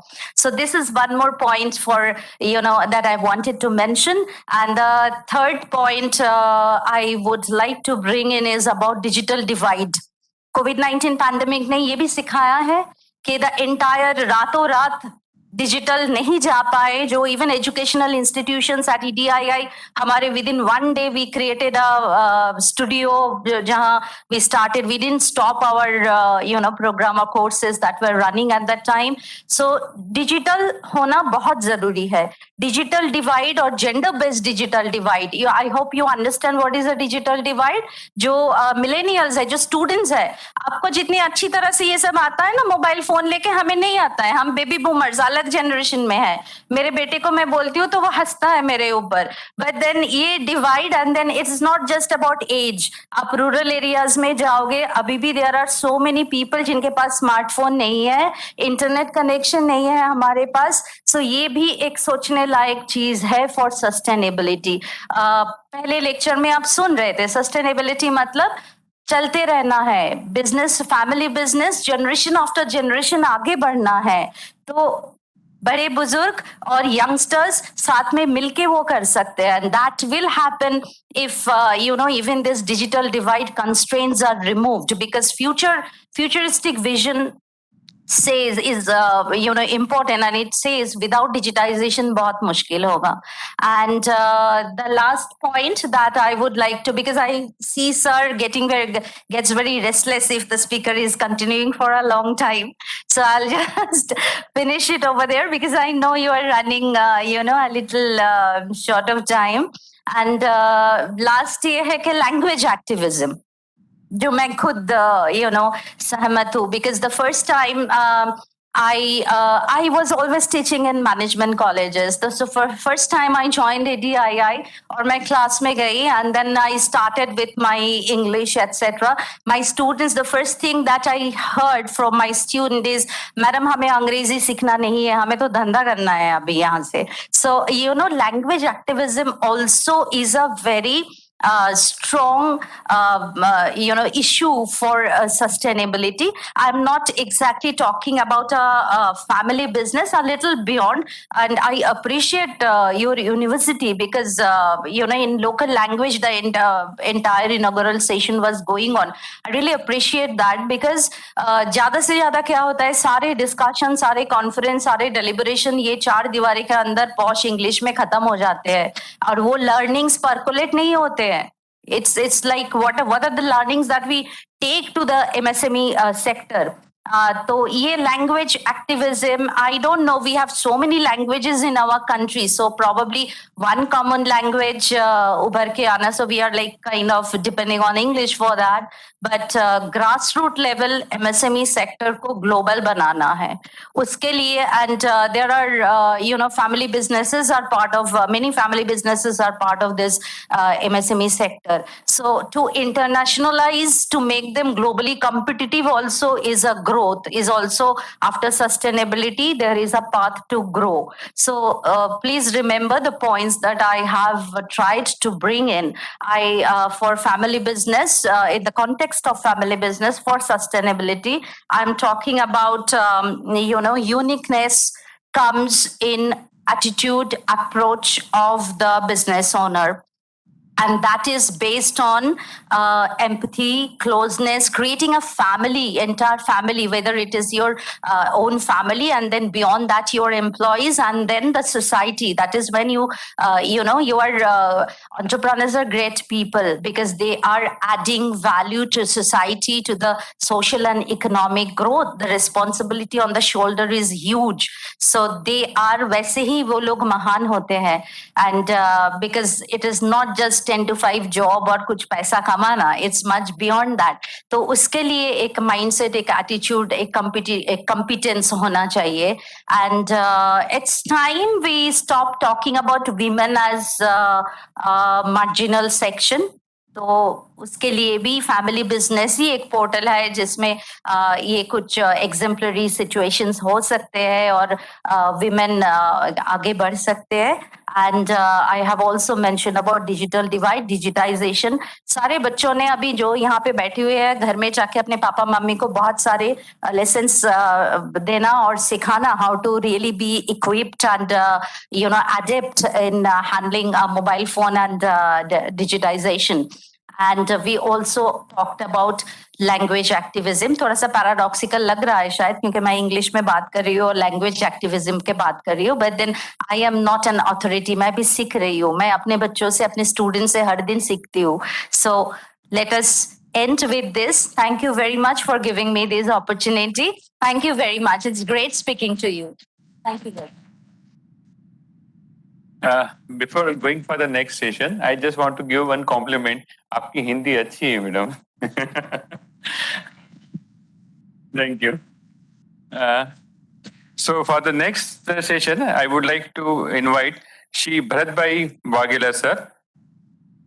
Sir is famous, well-known builders and hotel business. Thank you. Over to you, sir.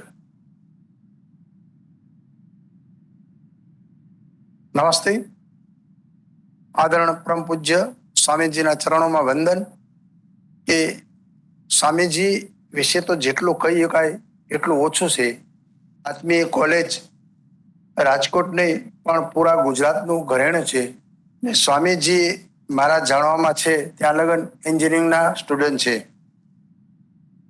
આ college વિશે તો હું કહી શકું કે કોઈ આપણે પહેલા કહેવાતું કોઈ હેરિટેજ વસ્તુ બની હોય એ ઈશ્વર આવીને બનાવી ગયા, કોઈ એમ કે એલિયન્સ આવીને બનાવી ગયા એમ આ કોલેજ કુશળ આર્કિટેક્ટોના દેખરેખ નીચે બનેલી છે. એને એવોર્ડ પણ મળેલો છે અને એમાં સ્વામીજીના, ત્યાગોલ્લો સ્વામીજીના બધાના આશીર્વાદો પણ સમાયેલા છે. અહીંયા ઉદ્યોગ જગતના સિનિયરો, ખૂબ મોટા ગજાના માનવીઓ, એક મોટા ઉંચેરો માનવીઓ અહીંયા પોતાનો વ્યસ્ત ટાઈમ કાઢી અને હાજરી આપેલ. વરમોરા ગ્રુપ, આદરણીય શ્રી બાલાજી ગ્રુપ, આલાજી સોમપુરા સાહેબ, બધા ગરુજનો, ઉદ્યોગપતિઓમાં બધું. મારે તો ખુશ રાજકોટ હારે આવવા જવાનું ઓછું રહે પણ બધાના નામ નહીં બોલી શકું કે જેની એક એક મિનિટની સમય એટલો કિંમતી છે. રૂડાભાઈ, એમાં કોઈ ઓછા ભણેલા હતા, કોઈ વધારે ભણેલા હતા, કોઈ કોઠાસૂઝવાળા હતા, કોઈને સમયનો તકાજો હતો તો ફોરેન ભણેલા છે. પણ છેલ્લે તો બધાને એક જ વસ્તુ કહેવાનું છે કે આદરણીય આપણા પ્રધાનમંત્રીનું સપનું એવું હતું કે તમે જ્યાં રહ્યો ત્યાં એવો ઉદ્યોગ કરો કે ત્યાં એને રોજગારી મળે. રતન તાતાજીને કીધેલું કે તમે ઉદ્યોગપતિ છો કે બિઝનેસમેન, તો કે હું ઉદ્યોગપતિ છું. બિઝનેસમેન કોઈ દી કોઈને રોજગારી નથી આપતા, એ પોતાનું પ્રોફિટ જોવે છે. ત્યારે ઉદ્યોગપતિઓ, મને બહુ ખૂબ આનંદ થયો. મારી બાજુમાં સોમપુરા સાહેબ બેઠા હતા. એ કે હું થાન ચોટીલાની અંદર સેનેટરી વેરનો બિઝનેસ કરું છું અને બધું એક્સપોર્ટ કરું છું. વાર્ષિક ટર્નઓવર એનું 200 કરોડ રૂપિયાનું છે. તો ખડ પાણીને ખાખરા વગર દીવે વાળું કરે એ પાંચાળ પ્રદેશ, જેણે જેણે એ પંથક જેણે જોયો હોય, જેણે વેઠ્યો હોય, તો કોઈ નાના ગામમાં રહેતો હોય તો ખૂબ મોટો બિઝનેસ કરી જતા હોય. આજ બાલાજી ગ્રુપ છે તો ગામડે રહેતા હતા, આટલું મોટું સ્ટ્રગલ કરી રાજકોટમાં આવી અને આખા ગુજરાતમાં મોટો બિઝનેસ આપે છે. તો આજ ઇન્દુબેન ખાખરાનો ધંધો કરતા હોય, એણે કેટલું દુઃખ વેઠ્યું હોય, તો આજે એણે કેટલા જણાને રોજગારી આપી છે. એવું નથી કે કાંઈ અત્યારે આઈટી નો યુગ છે કે બધું આઈટી નું બહુ મોટું હબ બનાવે તો જ મોટા માણસને બધાને ઓલું મળે. નાનું નાનું કામ કરો. કોઈ માણસે જે બધું બેગ બનાવવાનું કામ મોચી ભાઈઓ છે એનો વંશ પરંપરા ધંધો હતો, એને ભાવનગરની અંદર આ લોકડાઉનની અંદર કેટલાય જણાને પોકેટ બનાવવાનું, ચપ્પલ બનાવવાનું, પટ્ટા બનાવવાનું આખા વર્લ્ડની અંદર ઘરે ઘરે જાય. ભાવનગર હિન્દુસ્તાનનું બીજા નંબરનું આપણે જે કહેવાય ને કે એનું હબ થઈ ગયું છે રેડીમેડ ગાર્મેન્ટનું. એમાં ખાસ કરીને તો મજૂરીનું કામ, લેબર વર્ક આખા હિન્દુસ્તાનમાં બીજા નંબરનું થાય છે. તો એક એક નાના ઘરની અંદર 5-5, 10-10 માણસને મજૂરી મળે.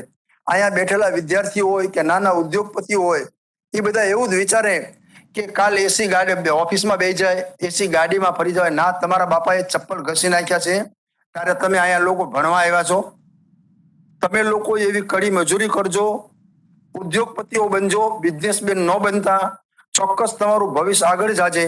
મેં હમણે યુટ્યુબ ઉપર એક જોયું હતું, એક અમેરિકાની અંદર બહુ મોટામાં મોટા આઈટીના દિગ્ગજ રહેતા હોય, એને એમ થયું કે હવે મારે ભારત વિવાહ છે. કોઈમ્બતુરથી મારા વડીલો 600 કિલોમીટર દૂર એણે એક નાના એટલા ગામડાની અંદર આઈટી હબ બનાવ્યું, 13,000 માણસને રોજગારી આપી, આટલા વિદ્યાર્થી મિત્રોને ભણાવે છે. તો આપણે અહીંથી બધા ભેગા થાય, ખૂબ વાતો કરી, બધા પાસેથી નોલેજ શેરિંગ મળે. તમારા બધા સિનિયરો ઉદ્યોગપતિ પાસેથી અમને નોલેજ મળે, આવનાર ભાવિ પેઢી પાસેથી અમને નોલેજ મળે. પણ બધા મનની અંદર એવું થામી લેજો કે આપણે જ્યાં રહીશી, જ્યાં આપણે ઉછરાશી, જે માટીમાં આપણે રહ્યા છીએ, ત્યાં કાંક ને કાંક રોજગારીનું તકતું ઊભું કરી. અને રોજગારી તો અમૂલ્ય છે. આ લોકડાઉને શીખવાડ્યું છે કે અમેરિકાની અંદર છોકરો નોકરી એનો હોય તો અહીંયા લોકડાઉનમાં કામ કરતો. TCS માંથી મારા દીકરા જમાયું, મારી દીકરી આ કોલેજમાંથી ભણી ગઈ અને ફોરેનની સારી એવી કંપનીમાં કાર્ય. જિગ્નેશ સરના ખૂબ આશીર્વાદ છે, સ્વામીજીના ખૂબ આશીર્વાદ છે. તો બધાએ લોકડાઉનમાં ખૂબ કામ કર્યું, હજી બધા કરે છે. બેંગ્લોર વાળા છોકરાઓ કરે છે. અમુકને તો કીધું છે કે આજીવન તમે હોમ ઘરેથી કામ કરો. તો આપણા જ્યાં આપણે કોઈ પણ જે ગામમાં રહેતા હોય એ ગામમાં રહી અને આપણે એવા ઉદ્યોગો સ્થાપી કે નાના લોકલ માણસોને એમાં રોજગારી મળે અને ખૂબ બધા ફલો ફૂલો સ્વામીજીના આપણી ઉપર આશીર્વાદ રહે. તમને બધાને આવી કોલેજમાં ભણવાનું મળ્યું. સ્વામીજીએ તથા આત્મીય કોલેજના ગુરુજનોએ તથા ટીમે અમને અહીંયા આમંત્રણ આપ્યું, બોલવાનો મોકો આપ્યો, આપનો બધા દર્શન કરવાનો મોકો મળ્યો. અસ્તુ, વંદે માતરમ, ભારત માતા કી જય.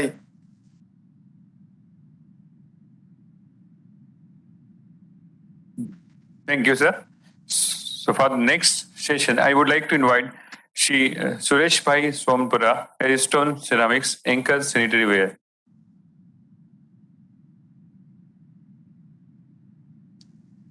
નમસ્તે. ધામગઢ એટલે બહુ નાનું ગામ છે. હમણાં હજી 50-60 હજારની વસ્તી ગણાય. પણ હું 68માં BSc થયો અમદાવાદથી. ત્યારે મારે નક્કી કરવાનું હતું કે સારી જોબે મને મળતી હતી, પણ મેં નક્કી કર્યું કે ગામડામાં જ રહેવું છે અને ઇન્ડસ્ટ્રી જ કરવી છે. કોઈ પણ જાતનો બેકગ્રાઉન્ડ નહીં. મારા ફાધર નો માઇન્સનો એવો બિઝનેસ હતો અને સોમપુરા એટલે ટેમ્પલ આર્કિટેક્ટ. આજે અહીંયા મંદિર બનાવે, થોડા ટાઈમ પછી બીજે જાય, બીજા પછી ત્રીજે. એટલે હું તો ગવર્મેન્ટમાં મેં લખ્યું છે અમને ભટકતી કોમ કહી દો અને જે બેનિફિટ આપવા હોય આપી દો. આવા સોમપુરા ફેમિલીમાંથી હું હતો, પણ મેં નક્કી જ કર્યું કે મારે ઇન્ડસ્ટ્રી કરવી છે. તો BSc નો મારી પાસે સર્ટિફિકેટ હતું. મેં ગવર્મેન્ટમાં એપ્લાય જોબ માટે કર્યું જ નહોતું. 2 લાખની લોન મેં ગમે તેમ કરીને લીધી, કોલેટરલ સિક્યોરિટી વગર, કોઈ પણ જામીનગીરી નહીં, કાંઈ નહીં, મારી પાસે કશું જ નથી એમ કરીને. અને 2 લાખ રૂપિયામાં મેં એક ઇન્ડસ્ટ્રી ચાલુ કરી. આજથી 53 વર્ષ થયા. મને અત્યારે 77 છે. તો 53 વર્ષ પહેલા મેં એક ઇન્ડસ્ટ્રી કરી. એમાં મારા ફાધર કે આ ઇન્ડસ્ટ્રી નહીં ચાલે, તું નહીં ચલાવી શક. ત્યારે મેં કીધું હું બધાને સાથે રાખીશ.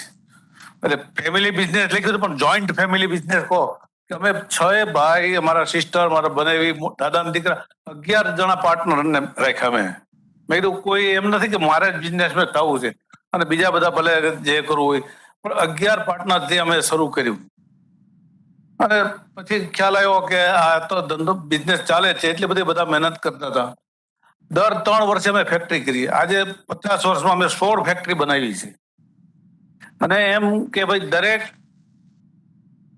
દરેકને 2 ફેક્ટરી મળવી જોઈએ. ફેમિલી જુદું થાય તો એકદમ શાંતિથી થાય. ફેમિલી બિઝનેસમાં એ જ હોય છે કે જોઈન્ટ ફેમિલી હોય, જુદા થાય એટલે કોઈ એક ભાઈ હોશિયાર હોય તો એ આગળ આવે, બીજા બધા કોલેપ્સ થઈ જાય.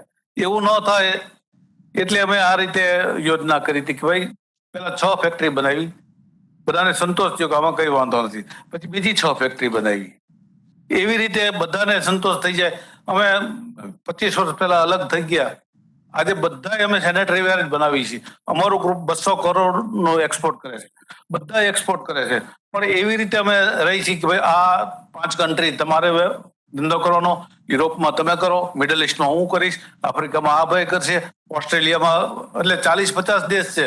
અને જયારે થાનમાં હું એસોસિએશનનો પ્રમુખ છું ત્યારે કહેતો કે તમે બીઓમાં, માર્કેટથી બીઓમાં 140 કરોડની આપણી વસ્તી છે, આપણા સિવાય કોઈ આ માલ બનાવતું નથી. તમે હરીફાઈ ન કરો. અમારી સાથે છે જો બિઝનેસમેન, એનો ધંધો એ જ છે, એક્સપોર્ટ કરવાનો સેન્ટ્રીવેર, મારો એ જ છે. છતાં અમે કોઓપરેશન એટલે રહી છીએ. બધાને આ રીતે સમજાવ્યું છું કે દુનિયામાં ઇન્ડસ્ટ્રી આ ચલાવવા વાળા સિરેમિક ઇન્ડસ્ટ્રી એટલે ગારા માટીની ધંધો, એટલે બધાને બહુ લાઈક ન કરે. હમણાં મને અમેરિકાથી ભાઈ કહેતા હતા મને કે તમને ચાઇનાની હરીફાઈ નડતી જ. મેં ના, અમને હરીફાઈ નથી, એને અમે કોમ્પિટ કરી શકીએ છીએ. એટલે એ અમારી છે, મહેનત અમારી છે. ગવર્મેન્ટને અમે કહી છીએ કે ફ્યુલ અમે આપો. એટલે અમે બધા કોઓપરેશનથી એવી રીતે રહી છીએ. અને ફેમિલી બિઝનેસનો આ જ એક પાસું છે. અમે એવી રીતે ગોઠવણ કરતા કે જેને જે કામ ફાવતું હોય એ કામ કરો. કોઈને ઓફિસમાં ફાવતું હોય ઓફિસમાં કામ કરો, કોઈને અંદર માણસોને સાચવવાનું હોય કે ઇન્ડસ્ટ્રી સાચવવાની હોય, કોઈ ટેકનિકલ પ્રોબ્લેમ હોય તો એ રીતે. એટલે આજે અમારી સફળતાનું કારણ એ જ છે કે અમે જોઈન્ટ ફેમિલી તરીકે છીએ, જોઈન્ટ છીએ બધા, અને છતાં બધા આનંદથી રહી છીએ. બધાને મકાન છે, બધાને બરાબર જ છે. એટલે આ ફેમિલી બિઝનેસ એટલે કે પણ જોઈન્ટ ફેમિલી એક શબ્દ ઉમેરવાની જરૂર છે કે જોઈન્ટ ફેમિલી હોય એના પ્રોબ્લેમ પાસે જુદા હોય છે. કે 6 ભાઈ હોય ને 2-4 ભાઈ હોય ને એમાંથી પછી એના ભત્રીજા થાય, એ જે ફેમિલી વધતું જાય અને એને સેટલ કરતા જવું એ વધારે અઘરું કામ છે. અને એ અમારે ગામ નાનું છે એટલે ફેમિલી બધા ફેમિલી જેવા જ હોય છે. આજે હું બધાને 100 જણા નામથી બોલાવી શકું. 300 ઇન્ડસ્ટ્રી છે ત્યાં, પણ બધાનો એક જ બિઝનેસ, અને છતાં બધા ટકી રહ્યા છે. કોઈને પાડી દેવાના, કોઈને હરીફાઈ નહીં. કોઈને પ્રોબ્લેમ થાય તો પછી મને ફોન કરે કે મારા વેપારી પૈસા નથી દીધા, મારા માણસ 2 ભાગી ગયા છે. એટલે આ અમે થાન નહીં, અમે ફેમિલી બિઝનેસ જ છે આખું થાન, એમ કહી તો ચાલે. અને મને બોલવાની તક આપી એ બદલ આભાર. Thank you.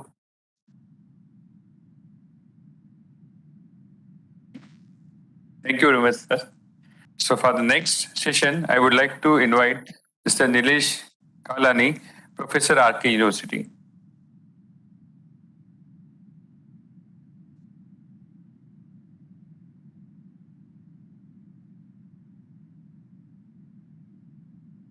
Dignitaries on the dais, off the dais, my dear colleagues and dear students, very good afternoon to all of you. पहले तो मैं कोई authority नहीं हूँ फैमिली बिजनेस वगैरह में. Actually, I'm an academician, maybe first engineer in my family. But एक थोड़ा सा connection है. मेरा family मेरे native place में 65 years से एक family business चला रहा है.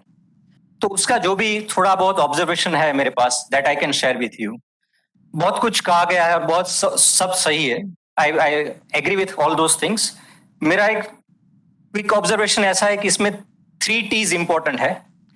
फर्स्ट T है टीम वर्क फैमिली बिजनेस में, क्योंकि अलग अलग लोगों की अलग अलग पर्सनालिटीज है, उनकी अलग अलग वैल्यूज है, कोर स्ट्रेंथ्स है.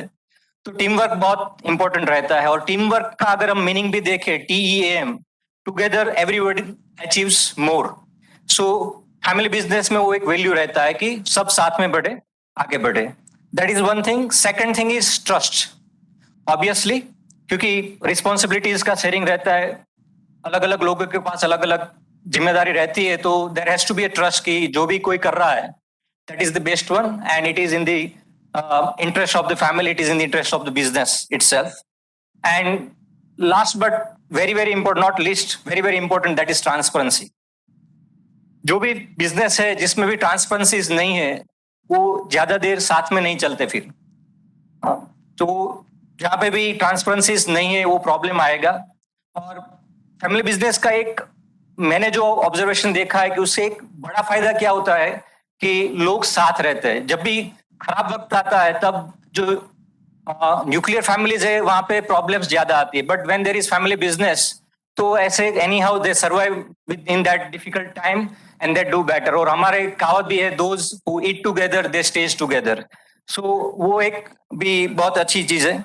एक स्पीकर ने सुबह बताया कि it's a race, every day it's a race. I would like to add something to that, it's a relay race actually. Relay race कैसे है कि बैटन पास करते जाना है। फैमिली बिजनेस है, first generation, second generation, third generation. So all over जो भी qualities है वो क्वालिटीज को पास ऑन करता रहना है, वैल्यू एडिशंस करते रहना है, and then everybody needs to grow together. यहाँ पे बहुत सारे स्टूडेंट्स हैं, तो definitely I would like to share something about them also. कि मुझे ये देख के बहुत अच्छा लगता है कि अभी बहुत सारी यूनिवर्सिटीज जॉब सीकर्स की जगह जॉब प्रोड्यूसर्स डेवलप करने पे ज्यादा फोकस कर रही है, including Atmiya university and everybody. So that's a good sign, क्योंकि जो एंटरप्रेन्योर्स जो भी बाहर आएंगे they will bring lot of values to that. एक और चीज कहना चाहूंगा स्टूडेंट्स कम्युनिटी के लिए कि you have to have the attitude of life long learning. अगर सिर्फ डिग्री लेने के लिए आना है, सिर्फ एग्जाम पास करने के लिए कुछ तैयारी करनी है, तो आगे लाइफ में बहुत सारी डिफिकल्टीज आ सकती है। So be a lifelong learner. आज आपके सामने बहुत सारे लोग ऐसे आ गए हैं कि जिनकी लाइफ एक बड़ा लेसन है हमारे सामने, एंड आई एम श्योर कि आप सबने उसमें से कुछ ना कुछ सीखा होगा। Thank you all, wish you all the best. Thank you.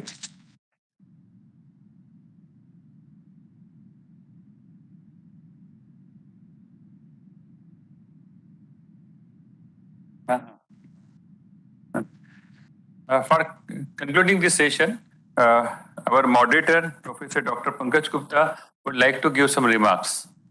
Sir is online. Yes. Sir, can you hear me? Yes, sir. Okay, I just towards the end, I just like to thank everyone for all the greatest speakers for this very wonderful session. And I'd like to just add only one thing over here. That one is that when we are nurturing the new generation entrepreneurs from within the system, it is very, very important for us to look into that they should not have, उनका मतलब ये नहीं, जो entitlement mentality नहीं होना चाहिए कि हम तो हैं, हम तो अपने आप ही उसके natural heir बन जाएंगे। तो उसके अंदर एक merit वाला होना चाहिए। जैसे हेनरी फोर्ड और बाकी लोगों ने अपने बच्चों को एक शॉप फ्लोर से करते हुए आगे बढ़ाया, तो that is one thing I want to share। बाकी मैंने कुछ अभी बैठे हुए छोटे छोटे एक्रोनिम्स बनाए जो मैं शेयर करना चाहूंगा। पहली चीज होती है, सबसे बड़ी प्रॉब्लम आती है KKK, जिसको कहते हैं कान का कच्चा। तो ये एक बहुत बड़ी समस्या आती है कि जैसे किसी ने कह दिया किसी विश्वास पात्र आदमी, अरे साहब ये हो रहा है, तो हमने बिना उस पर दिमाग लगाए हुए विश्वास कर लिया कि शायद ऐसा ही हो रहा है। तो मेरा सजेशन है कि हम कान के कच्चे ना हों और उसको ऑब्जेक्टिव तरीके से उसको एनालाइज करें कि तो वाकई में है क्या। और अपने CEO को हम ये बताएं कि साहब हम इन चीजों को चाहते हैं, 3-3 महीने में ये चाहिए, उसका हम उस तरह से ऑब्जेक्टिव विश्लेषण करें और तभी देखें कि काम ठीक से हो रहा है या नहीं हो रहा है। और उसके बाद एक अगली बात आती है KFP, जिसको कहते हैं की फर्क पैदा। कई बार होता है छोटी छोटी चीजों में हम परेशान हो जाते हैं कि अरे साहब ये क्यों हो रहा है। मान लो किसी ने छोटा मोटा, मान लो चाय कॉफी ज्यादा पी गया है, कुछ हो गया, डजंट मैटर। तो हमारा अगर गोल बड़ी चीजों पे फिक्स है तो वो हम उसको करने में आसानी होगी। और इसके बाद एक आती है ऑपरेशनल फ्रीडम हम लोगों को दें और अपने एम्प्लॉय को अपना हम एडवोकेट्स बनाए, that is very very important. और let the best person run it, जिसको कहते हैं कि काबिलियत ही सबसे इंपॉर्टेंट है, उसको हम आगे बढ़ाएं। और KBP is the next point I want to say, that is कुछ भी पॉसिबल। और अगर हमारे अंदर ये एटीट्यूड रहेगा कि हम कुछ भी उसमें अचीव कर सकते हैं, तो हमारे ऑर्गेनाइजेशंस को हम एक ग्लोबल लेवल को ले जाने से नोबडी कैन स्टॉप अस। और दैट इज व्हाट आई से, that MNC is nothing but not the multinational company but मेरी नई कंपनी। हम अपनी जो MNC ना, मेरी नई कंपनी, हम उसको उस तरीके से क्रिएट कर सकते हैं। So these are just some thoughts I just thought to add here, and I want to once again thank Shiv Tripathi ji, Atmiya University, and all the very learned people who are here. Thank you and namaskar. Thank you. Thank you very much, sir. Thank you. So before ending the plenary session 1, I would like to invite Honorable VC sir, Dr. Shiv Tripathi sir, to honor Mrs. Besali Mishra, madam. Please, ma'am.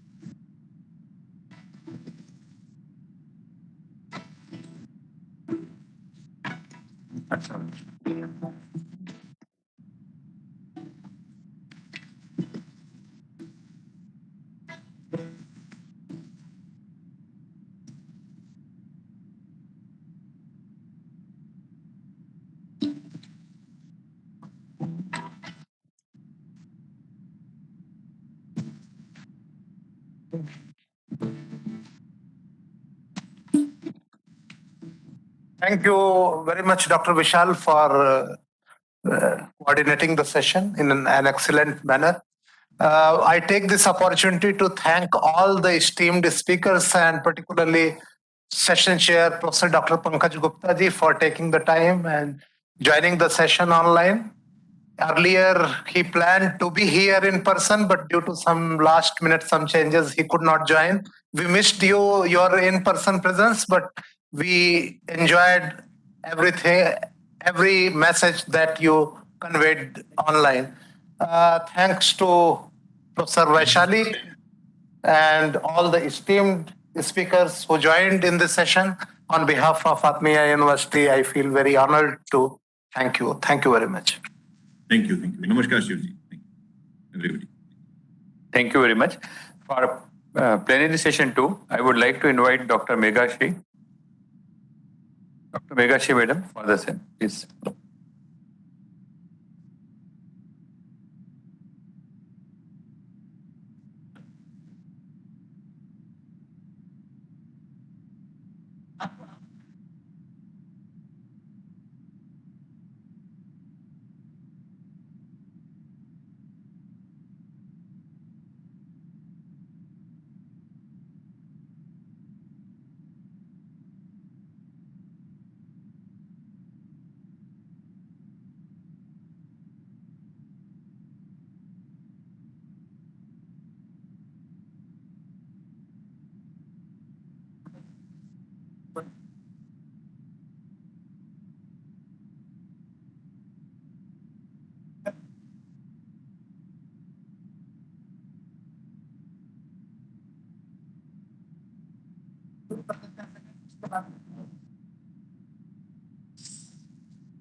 Before going to start second session, I would like to invite Hemani Happiness up.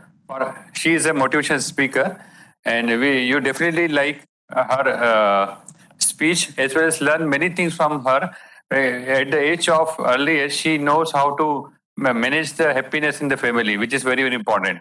So I would like to invite Madam for the same. Please give a huge round of applause for the same, please. I hope you have taken the food.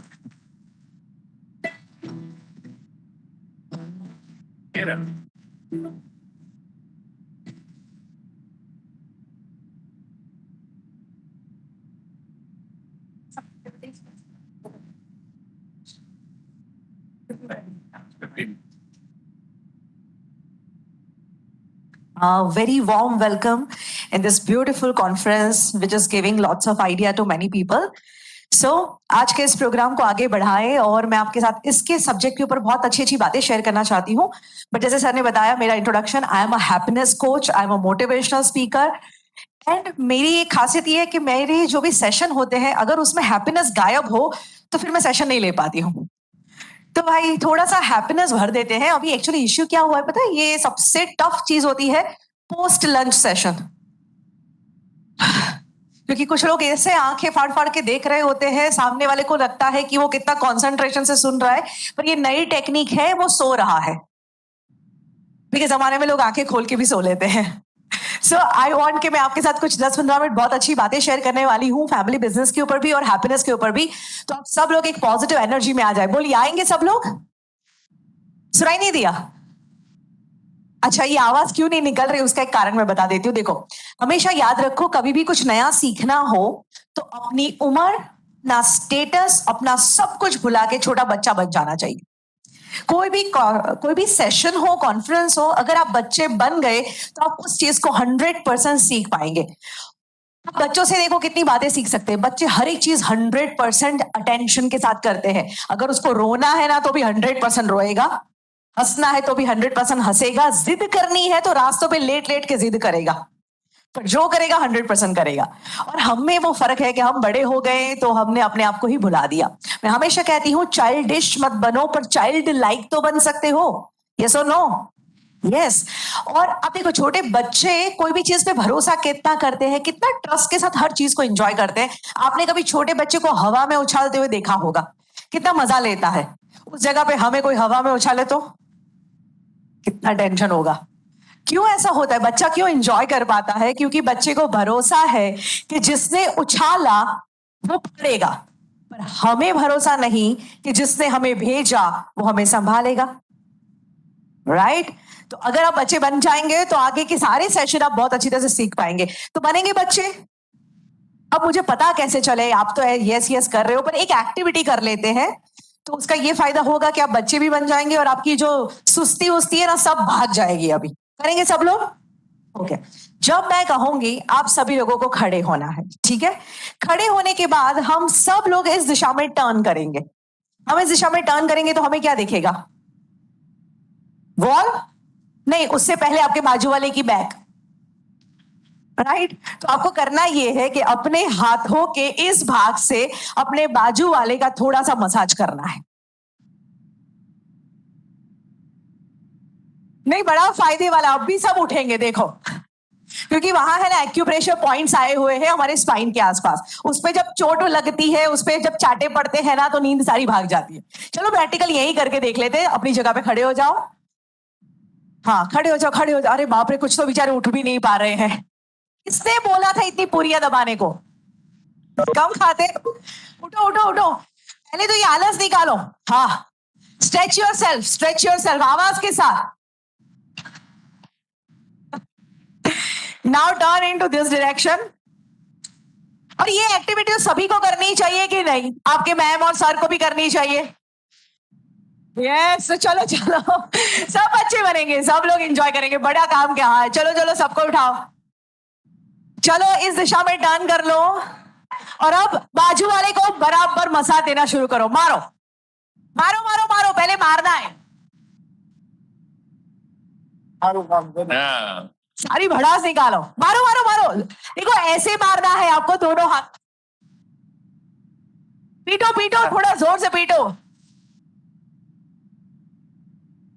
अभी shoulder पे massage करो, shoulder press करो उनका। गला मत दबाओ, shoulder. और अभी है ना, उनको पकड़ के बराबर हिलाओ, उठ जाने चाहिए। ओके ओके ओके, अभी बैठना नहीं है। सुनो, बदला लो, उल्टा उल्टा उल्टा उल्टा उल्टा। हाँ, मारो मारो मारो मारो।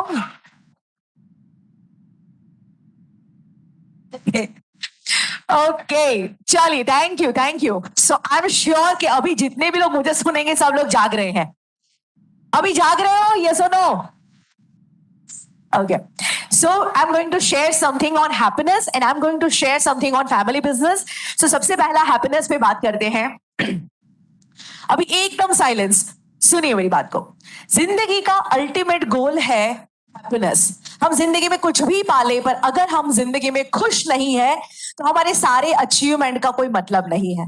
तो इसीलिए लाइफ में खुश रहना बहुत जरूरी। मैं तो खुशी में इतना बिलीव करती हूँ कि मैंने तो अपने ऑर्गेनाइजेशन का नाम ही रख दिया है हिमानीज हैप्पीनेस हब।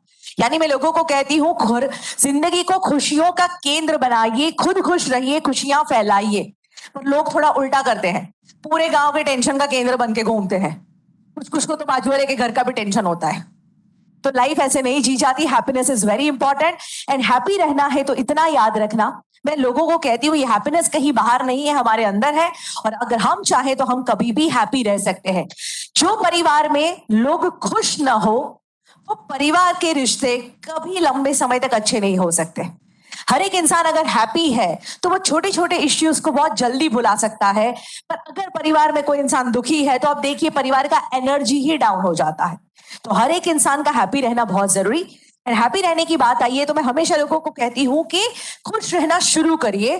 तो लोगों की आर्ग्यूमेंट होती है, कुछ लोग आर्ग्यू करते हैं कि मैम खुश रहने के लिए कोई वजह भी तो होनी चाहिए, कोई अच्छी वजह मिले तो मैं खुश रहूं। तो याद रखना, वजह की वजह से खुश हो तो जिस दिन आपकी वजह खत्म, आपकी खुशी खत्म, पर अगर आप बिना वजह खुश हो तो आप हमेशा खुश रह सकते हो। सो बिना वजह खुश रहना शुरू करिए। और कुछ लोग तो मैं कहती हूं खुश रहिए तो जवाब देते हैं मैडम एक दिन आएगा, अपना भी एक दिन आएगा जब अपने पास सब होगा उसके बाद मैं खुश रहूंगा। मैं बोली वो दिन कभी नहीं आएगा। तेरा आज तेरे कल को बना रहा है, तो आज में उदास हो, तेरा कल कैसा होगा? उदास, राइट? तो आज में खुश रहना बहुत ही जरूरी है। एंड हैप्पीनेस के बगैर जिंदगी में आप देखो, आप कोई भी चीज करना चाहते हैं, आप पढ़ाई करते हैं, आप ऑफिस का वर्क करते हैं, आप 2 दिन की कंपैरिजन कीजिएगा। जिस दिन आप बहुत खुश थे उस दिन का आपका प्रोडक्टिविटी देखिएगा, उस दिन काम भी अच्छा हुआ, पढ़ाई भी अच्छी हुई, ऑफिस का वर्क भी अच्छा हुआ। जिस दिन आप मेंटली सैड थे, आप देखिए आपकी पढ़ाई का ज्यादा रिजल्ट नहीं आया, आपके काम करने में कोई एनर्जी नहीं है। तो हमारी जिंदगी ये हैप्पीनेस की बैटरी से चलती है, और अगर उसको हम रिचार्ज करना भूल जाएंगे तो हम जिंदगी में आगे नहीं बढ़ पाएंगे। पर आज का ये जो प्रोग्राम है, स्पेशली मेरे तो हैप्पीनेस के ऊपर 2-2, 4-4 दिन के वर्कशॉप चलते हैं। आज हमारे पास टाइम कम है, और आज के सब्जेक्ट के ऊपर मैं आपको कुछ कहना चाहती हूं। तो आज का सब्जेक्ट है family business. It is very important subject. Why? हमारी जिंदगी में 2 एस्पेक्ट बहुत इंपॉर्टेंट है। वैसे तो मैं हमेशा कहती हूं कि हमारी जिंदगी का तंबू अलग अलग बंबू पे टिका हुआ है, और उसमें से जो 2 मोस्ट इंपॉर्टेंट बंबू है वो है हमारा परिवार और हमारा ब्रेड एंड बटर, जो भी हमारा मतलब करियर हो, हमारा जॉब हो, हमारा बिजनेस हो, राइट? परिवार यानी जिसके साथ आप जिंदगी बिताने वाले हैं, एंड आपका बिजनेस यानी जिसकी वजह से आज हमारी जिंदगी चल रही है, वहां से पैसा आ रहा है तभी तो जिंदगी चल रही है। दोनों कितने इंपॉर्टेंट। और यही दोनों एस्पेक्ट जब जुड़ जाते हैं, जब ये फैमिली भी जुड़ जाता है बिजनेस के साथ, बिजनेस जुड़ जाता है फैमिली के साथ, और बन जाता है फैमिली बिजनेस, तब तो देखिए कि ये पिलर कितना स्ट्रांग हो गया। और अगर इसी में गड़बड़ है तो कितनी तकलीफ हो सकती है। अगर फैमिली बिजनेस में 2 चीजें हैं कि अगर सब कुछ सही सही चल रहा है तो आपको मल्टीप्लाई करके वो हैप्पीनेस देगा, क्योंकि आपका फैमिली भी खुश है, बिजनेस भी अच्छा चल रहा है। उसी में अगर गड़बड़ है तो दुख भी मल्टीप्लाई लेकर आता है, क्योंकि बिजनेस में भी गड़बड़ी हो जाती है और रिश्तों में भी गड़बड़ी हो जाती है। कहते हैं इंसान को सबसे ज्यादा सुख और सबसे ज्यादा दुख उसके अपनों से ही मिलता है, राइट? तुम्हारी गर्लफ्रेंड की बात नहीं कर रही हूं। कुछ बच्चे मुझे पता चल जाता है उनके मन में क्या चलता है। हम जनरल रिश्तों के बारे में बात करें, बेटा तुम बड़े होंगे फिर तुम बिजनेस करोगे, उसकी बात कर रही हूँ। तो कहने का मतलब ये है कि इंसान को मर्सिडीज नहीं मिलती और वो आत्महत्या कर लेता है, ऐसा नहीं सुनता। पर अगर परिवार में किसी ने अपमान कर दिया, परिवार में से किसी का ऐसा बिहेवियर है और सुसाइड कर लिया, ऐसा जरूर सुना है। तो रिलेशनशिप का अपना एक महत्व, बिजनेस का एक अपना महत्व। और अगर इन दोनों को अगर हम पॉजिटिवली साथ में रखेंगे, जैसे हम कोई अननोन पर्सन के साथ काम करते हैं और जिसके साथ हमारा ज्यादा जो इमोशनल अटैचमेंट नहीं, तो उससे हमारी एक्सपेक्टेशन भी कम होती है, और अगर कभी कुछ बुरा व्यवहार हो गया तो हम उसको जल्दी भुला सकते हैं। पर अगर वही बर्ताव अपने परिवार से हो जाता है तो हम उसको माफ नहीं कर पाते। एग्जाम्पल, कभी आप रास्ते से जा रहे हो और आपकी कोई छोटी मोटी टक्कर हो गई, किसी ने गुस्से में आपको गाली दे दी, ठीक है आपने थोड़ा बोल दिया, पर बाद में 2-4-5 दिन में तो आप वो चीज को भूल ही गए। पर अगर इसकी जगह पे परिवार में से किसी ने सबके सामने आपको गाली दी होती तो सालों तक वो मन में हर्ट करता। तो फैमिली बिजनेस में बहुत जरूरी है कि रिश्तों को भी मैनेज करना एंड बिजनेस को भी मैनेज करना। एंड इसीलिए मैंने ये चीज देखी, यहां पे हमने फैमिली बिजनेस नाम दिया है, right? Family business conference, business family conference नाम नहीं दिया है। That means family is first, second is business. इतना याद रखना। फैमिली अगर आपने मैनेज करा है तो आपका फैमिली बिजनेस चलेगा, पर फैमिली में ही रिश्तों में गड़बड़ आ गई तो फैमिली बिजनेस आपका आगे नहीं चल सकता। तो अगर आप फैमिली बिजनेस में रिलेशनशिप की कुछ टेक्निक्स अपनाएंगे तो आप इस फैमिली बिजनेस में विनर बनेंगे, अदरवाइज आप लूजर बनेंगे। तो रिलेशनशिप के ऊपर बहुत सारे हम लोग वर्कशॉप लेते हैं, फुल डे ट्रेनिंग देते हैं। आज समय कम है तो 3 छोटी सी टेक्निक हमेशा याद रखना। ये टेक्निक आपके फैमिली बिजनेस के लिए भी इंपॉर्टेंट है, प्रोफेशनल रिलेशनशिप के लिए भी इंपॉर्टेंट है, और जिंदगी के कोई भी रिलेशनशिप में आगे 3 टेक्निक्स अपना सकते हैं। First technique, that is called clear all your misunderstandings regularly. कोई भी इंसान कहीं पे भी किसी के साथ भी डील करता हो, मिसअंडरस्टैंडिंग होना संभवित है, होता है कि नहीं? हमारे दोस्तों में भी हो जाता है, काम में भी हो जाता है, ऑफिस में भी हो जाता है। और मिसअंडरस्टैंडिंग जब होती है तो मैंने एक चीज देखा है, लोग उसको क्लैरिटी नहीं लाते, बस चुगली खेलते हैं।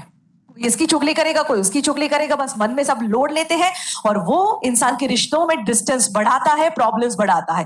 और अगर आपका फैमिली बिजनेस है, अब इसमें मिसअंडरस्टैंडिंग हो गई है और आप यही चीजें औरों के साथ शेयर कर रहे हैं, तो आप दोनों के बीच में इतना बड़ा गैप हो जाएगा कि वहां उस गैप को भरना मुश्किल हो जाएगा।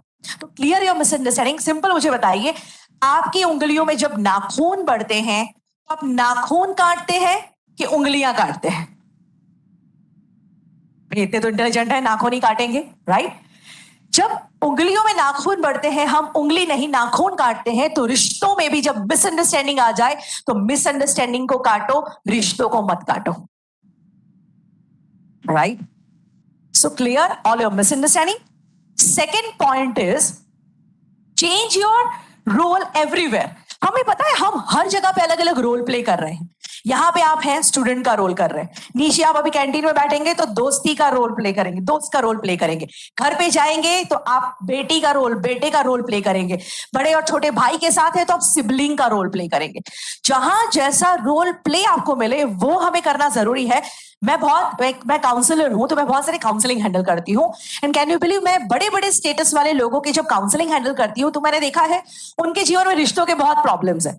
लाइक कोई बड़ा ऑफिसर हो, सीईओ हो, प्रिंसिपल हो, बहुत बड़े लेवल के लोग हैं एंड घर में बहुत इश्यू होते हैं। उसका एक ही कारण है, वो लोग अपना रोल बदलना नहीं जानते।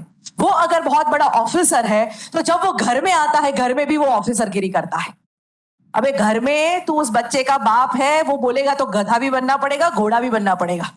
उधर ऑफिसरगिरी नहीं चलेगी। तुम इनके हस्बैंड हो तो तुम्हें किचन में जाके काम भी करना पड़ेगा, वहां तुम ऑफिसर नहीं हो। और यही गलती हम कर देते हैं। हम जिस रोल में बाहर है वही रोल को हमेशा लेके चलोगे तो आपके दोस्त भी आपसे दूर चले जाएंगे, आपके रिश्तेदार भी आपके साथ नहीं रहेंगे। तो आप हर जगह पे, अगर आप फैमिली बिजनेस में, तो याद रखिएगा, दो भाई छोटे से बड़े हुए, बड़े भाई को हमेशा एक आदत थी कि छोटे भाई को डांटता रहता था। अब वही आदत जब फैमिली बिजनेस हो जाता है तो वो आदत जाती नहीं है। जब वो ऑफिस में जाता है तो वो भूल जाता है कि ये मेरा बिजनेस पार्टनर है, ये यही याद रखता है कि ये तुम्हारा छोटा भाई है, इसको तो मैं बोल सकता हूं। नहीं, छोटा भाई घर में है, ऑफिस में वो तुम्हारा बिजनेस पार्टनर है या वो जो ड्यूटी पे है, उस लेवल पे उसको रिस्पेक्ट करना जरूरी। मैंने ई काउंसलिंग अभी हैंडल किया था, जो बाप और बेटे का झगड़ा था और उनका सेम इश्यू था। फैमिली बिजनेस है, बहुत अच्छा बिजनेस चल रहा है, पर बच्चा इतना इरिटेट हो गया है कि इसमें पार्ट कर दो और मुझे उसमें से अलग कर दो। रीजन यही था कि पापा का नेचर टोकने वाला, और वो ऑफिस में भी उनको टोका करते थे। Yes, anything else? हाँ, ओके, जस्ट लास्ट पॉइंट। या सो बहुत जरूरी है change your roles. And third thing, कोई भी रिश्तों को अगर मजबूत बनाना है तो याद रखना, आप सामने वाले को कोई भी तोहफा देते हैं उससे रिश्ते नहीं मजबूत बनते। अगर देना है तो अपने परिवार को क्वालिटी टाइम देना शुरू करो। हम परिवार में क्या करते हैं, तो हमने सारा पैसा जो कमाया है उससे हम बहुत सारे अच्छे अच्छे गिफ्ट्स और अच्छे अच्छे ट्रिप्स और अच्छे अच्छे बहुत सारी चीजें देते हैं। तो याद रखना, रिश्तों में कभी भी किसी को देना हो, आप जब गिफ्ट देते हैं तो आप अपनी कमाई का एक हिस्सा उसे देते हैं, पर जब आप अपना समय किसी को देते हैं तो आप अपनी जिंदगी का एक हिस्सा उसको देते हैं। तो ऑलवेज रिमेंबर, अगर आप फैमिली बिजनेस कर रहे हैं तो बहुत जरूरी है कि घर में क्वालिटी टाइम स्पेंड होना चाहिए, और जिसमें ऑफिस की और बिजनेस की बिल्कुल भी बात नहीं होनी चाहिए। घर में हंसना होना चाहिए, हंसी मजाक होनी चाहिए, अच्छी अच्छी बातों के शेयरिंग होने चाहिए, एक दूसरे के थॉट्स एक्सचेंज होने चाहिए, but it should be A quality time. और जिसका एग्जांपल आप ले सकते हैं बिरला ग्रुप से।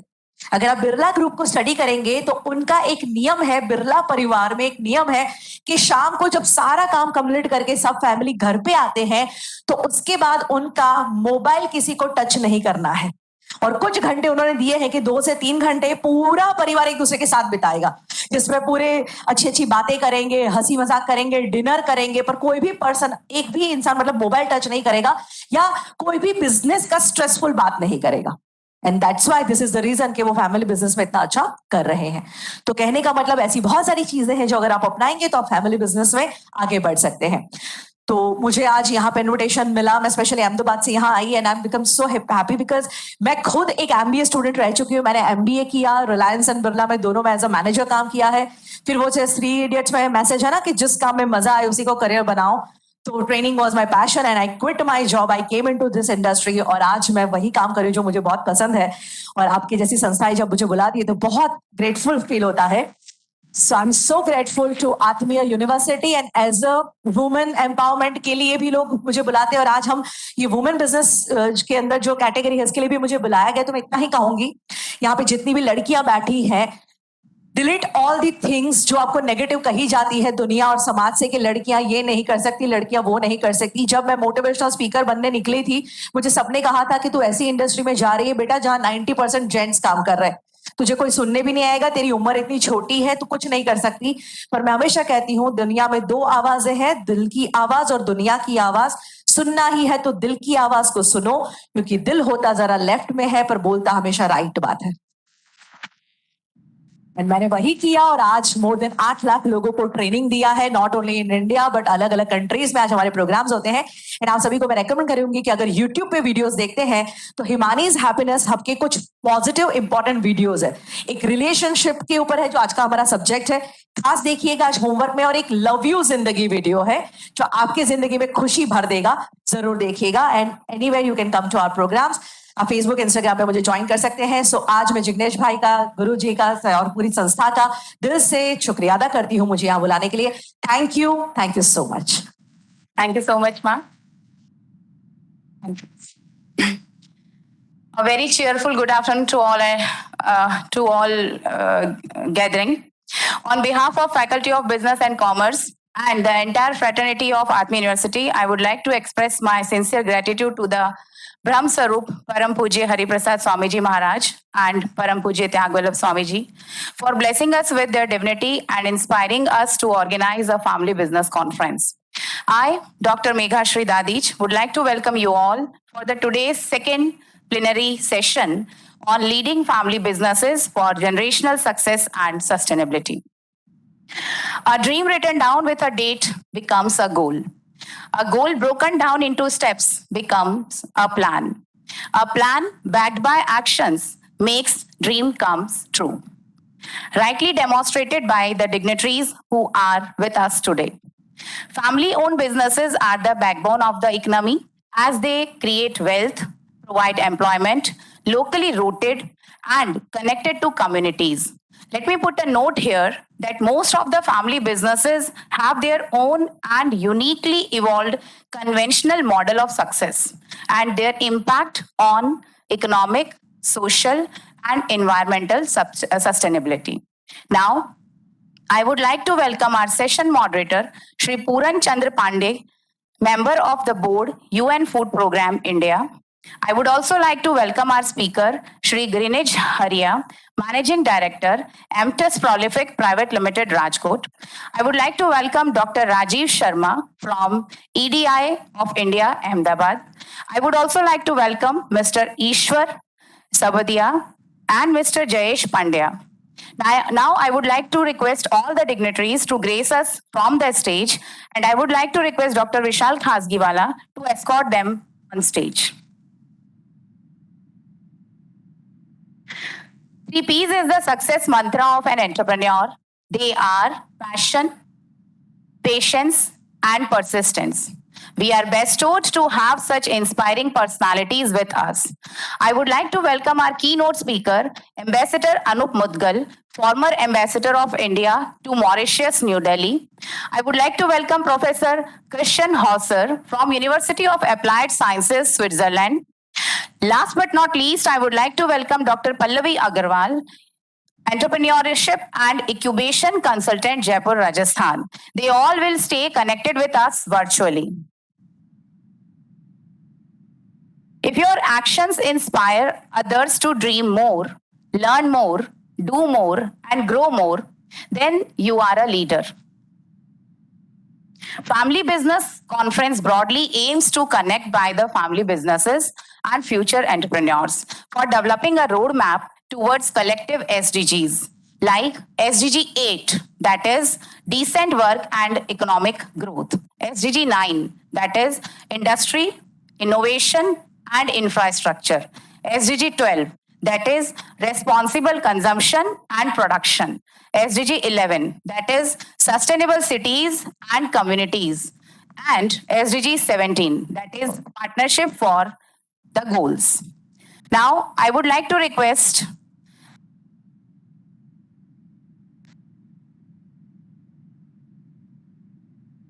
Shri Puran Chandran Pandey sir to proceed further.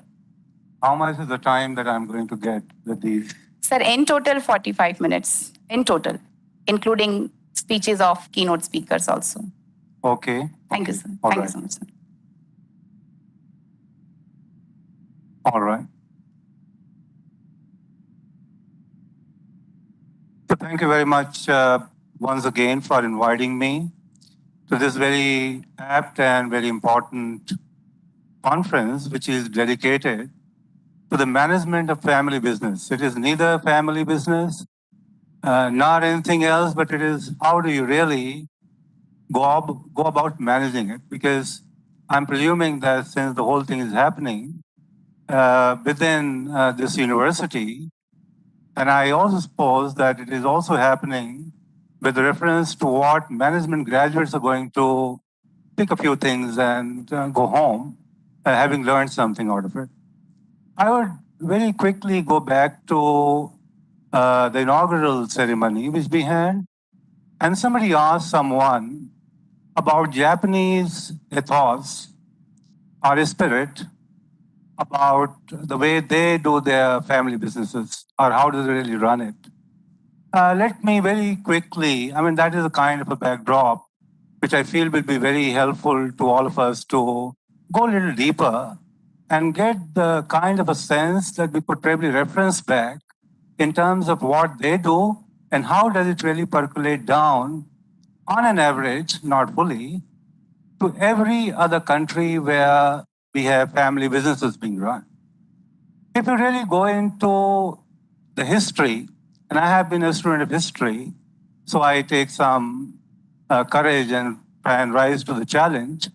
If you really study the history of Japanese business family management, so to say, you will go back to the 7th century BC, where Japanese society was very bloody, like Europe in 17th and 18th century, where they used to fight quite a lot, including in the way they used to run their businesses.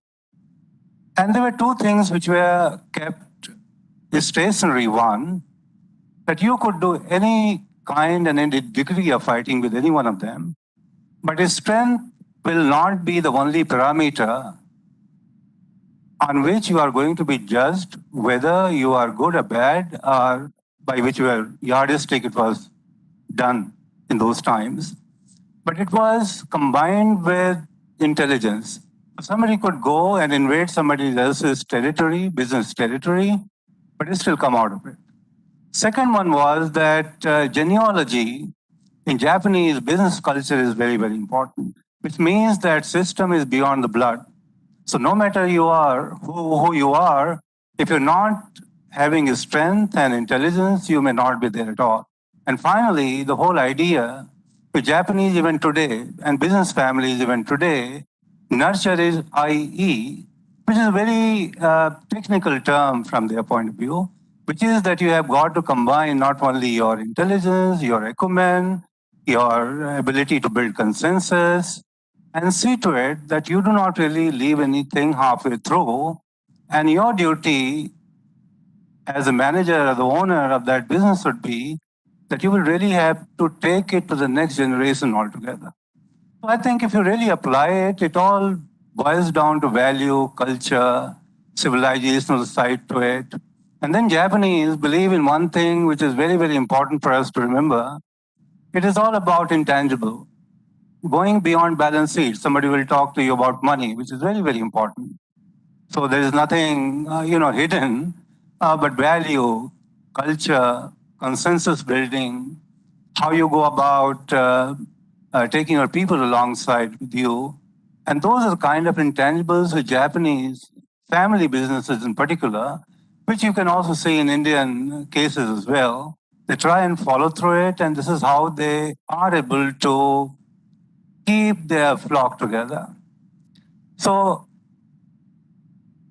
businesses are as tangible as they're intangible as well. And the value of intangible assets many a time would go and take over all your balance sheet, all your money, all your movable, immovable assets, and those things will become overpowering. So how compassionate you are. What is the level of empathy you have with your own people? Those kind of intangible elements become very powerful in Japanese societies, and so are they in our context as well. So this is the broad context which I will really request all of you to have the back of the mind while we move on and begin to talk about what it is, how it is, what are the kind of global benchmarks and the practices, both in India and abroad as well. So we would really try to extract some of the best wisdom out of the people who are joining in this conference online. And we have got some of the best people joining in on online. And then we have got these very accomplished people. They have done it, they have seen it, they have been doing it. And therefore, they probably know it better than you and I know it. So I will now open up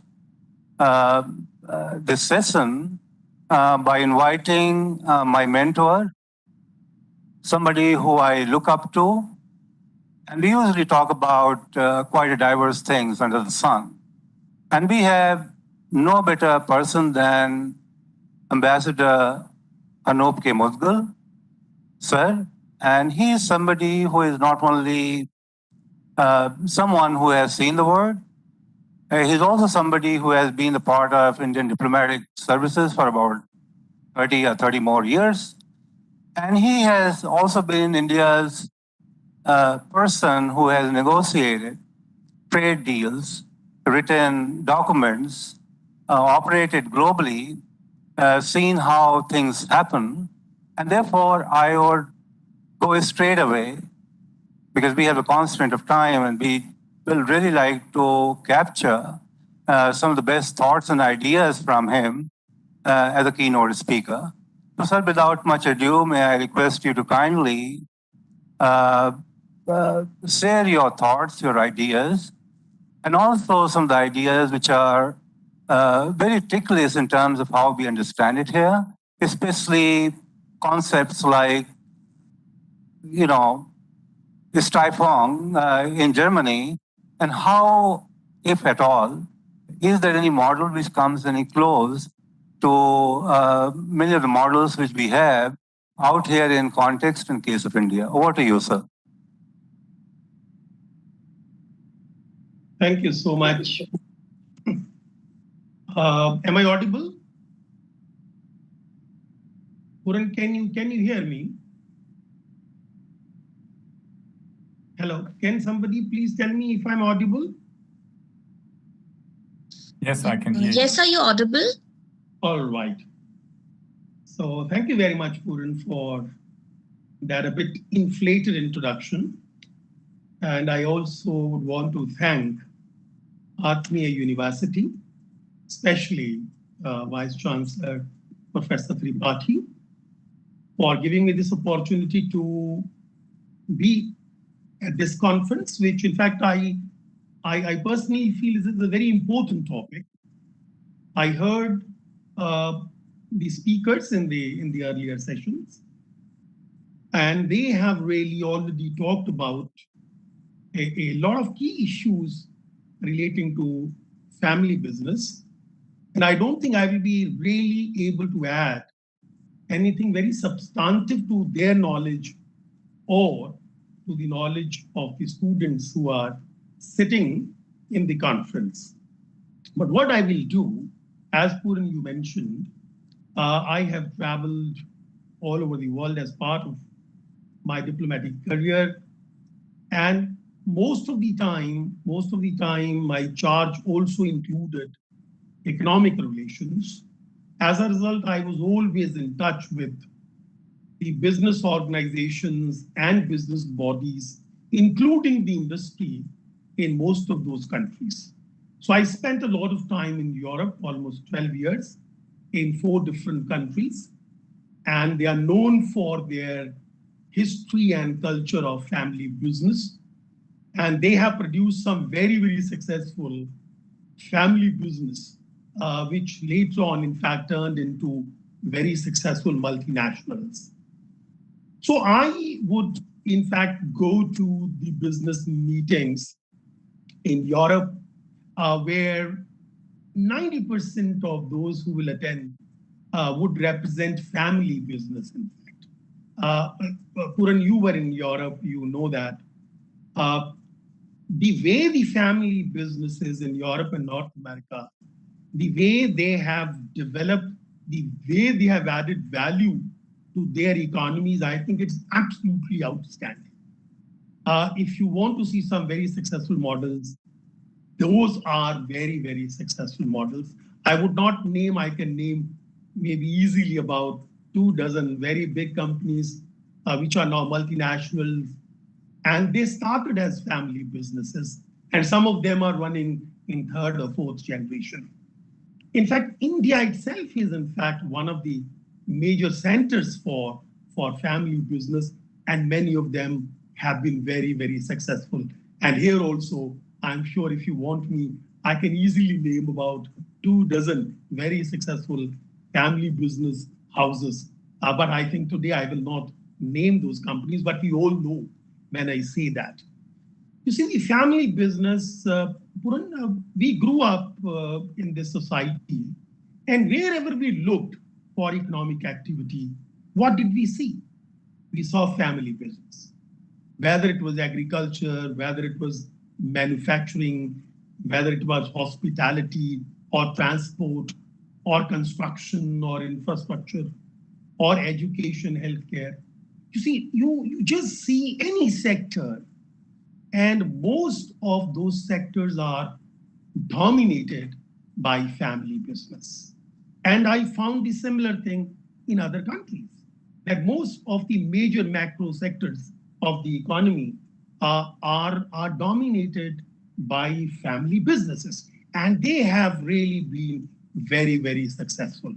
So what I will do, I will just share a few of my conversations with those business houses and families, particularly in Europe, because I think those experiences would be very, very relevant to our conversation today. In fact, whenever I would see, my colleagues will give me the impression that they had a definite preference for family business, right?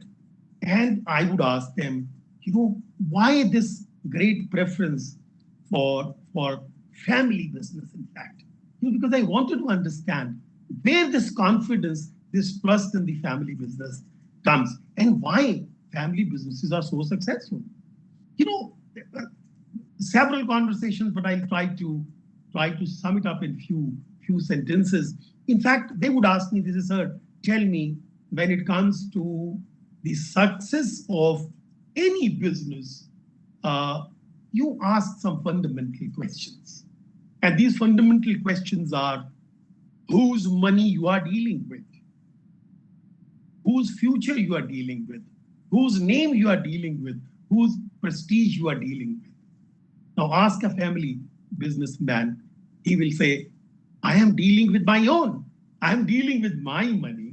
I'm dealing with my future. I'm dealing with my prestige, and I'm dealing with my own name. And when you are yourself dealing with these assets that you have, what will that result in?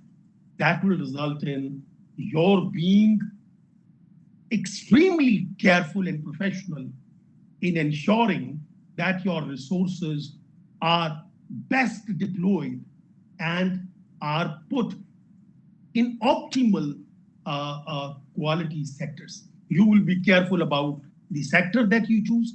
You will be careful about the region that you use. You will be careful about the technology that you use.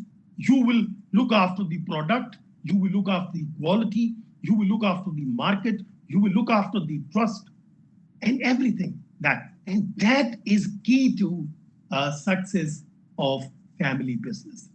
But then, we all know that is what makes the family businesses successful. That commitment to the business. In fact, most of my friends in family business would say, this business is my child. So I look after my business the same manner as I would look after my child. Which means what? That means you get attached to your business with great deal of emotion, right? And when you are related to a venture emotionally, now it has both the strength and in turn, it can also become a weakness. I was reading one of the reports which says almost 70% family businesses fail in the first generation. They are not able to go to the second generation. And in fact, there is a strange rule which says the third generation rule, which says most family businesses are burdened with so many problems that they rarely see third generation. But I don't agree with that argument. I don't agree with that argument because those failures or those problems do not occur because they have to occur. No.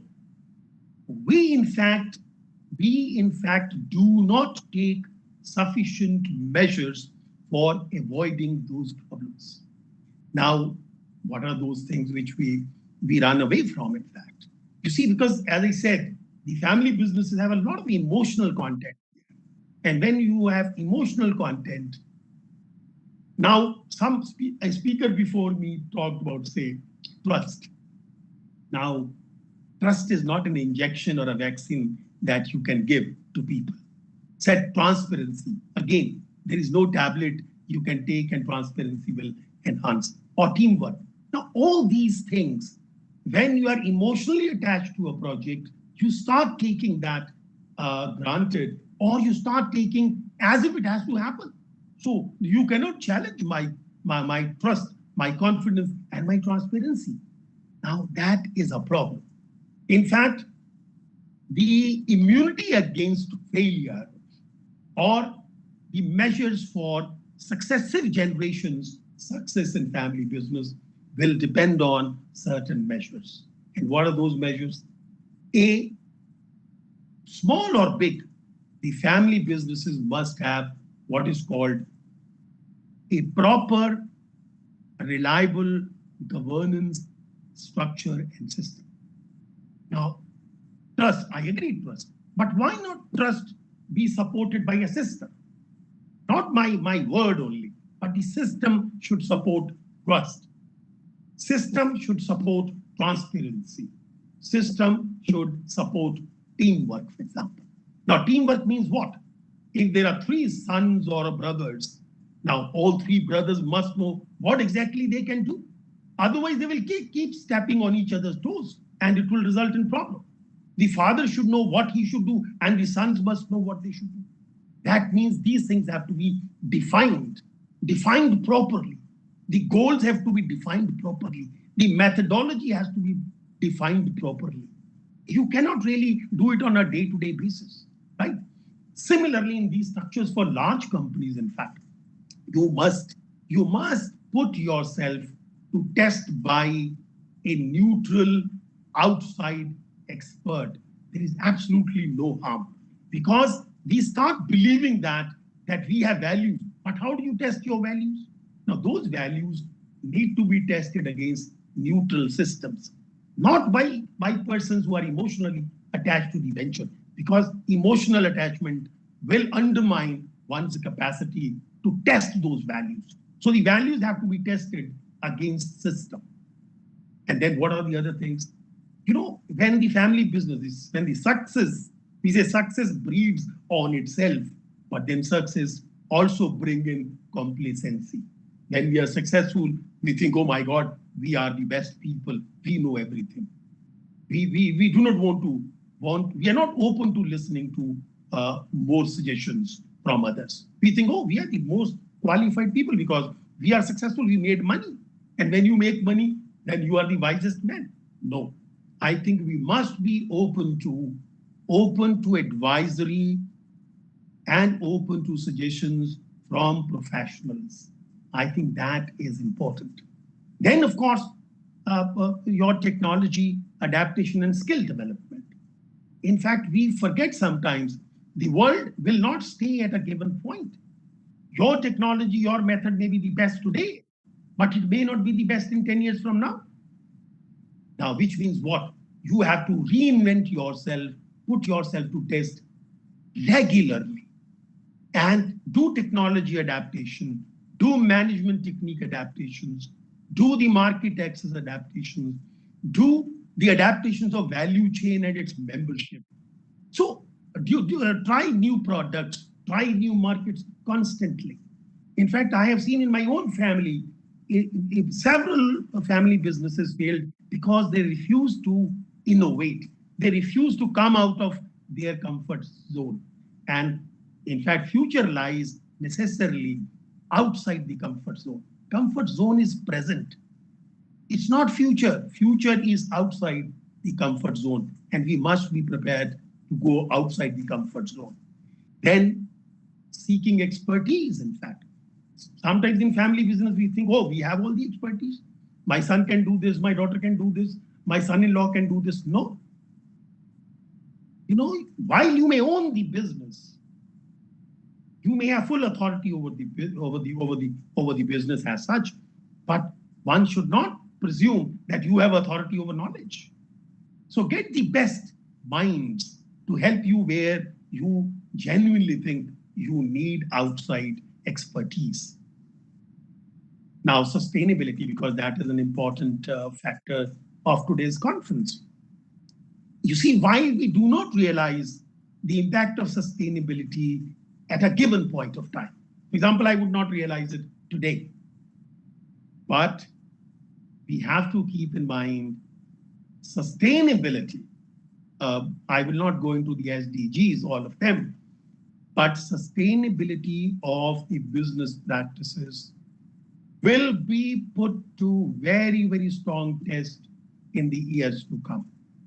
In case we are not conforming to the basic principles of environmental conservation, you please believe me, take my word for this, sooner or later, it will become a barrier to business. Because we may not change, but people will change, the others will change. And when others change, they will put restrictions on those who are not conforming to the environmental conservation. So there, in fact, in a conference few weeks ago, I said, please take a talisman for sustainability of your business. When you decide to do anything, manufacture something, design something, market something, please ask a simple question. Are you going to work with the environment or you are going to work against the environment? All those SDGs I'm talking about. If the answer is that you will be working with the environment, for God's sake, do it.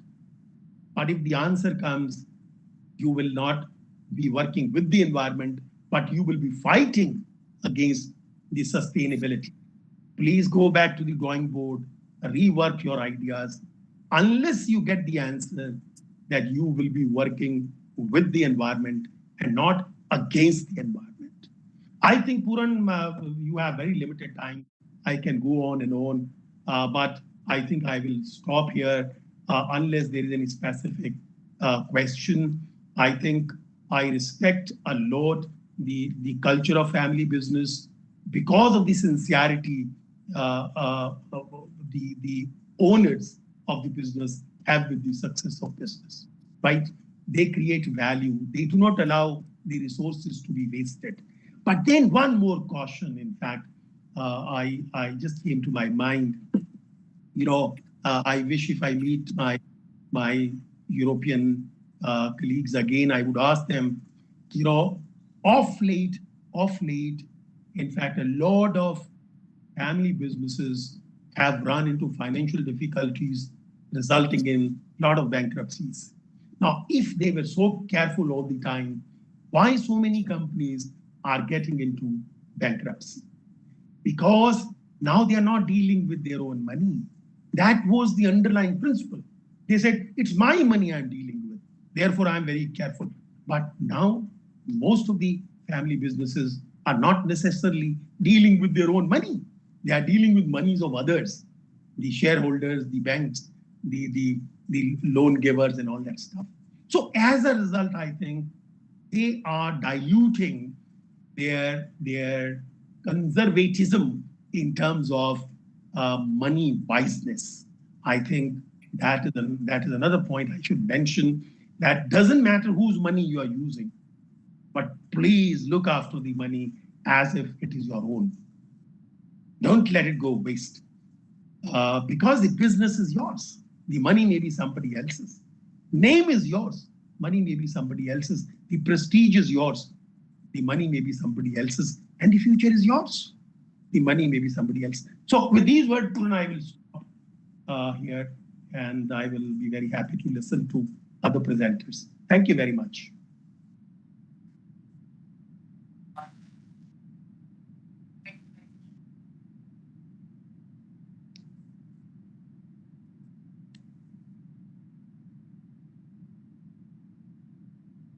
Hello, this is better. Thank you very much, sir, for setting the tone and laying the lay of the land, which is very, very important.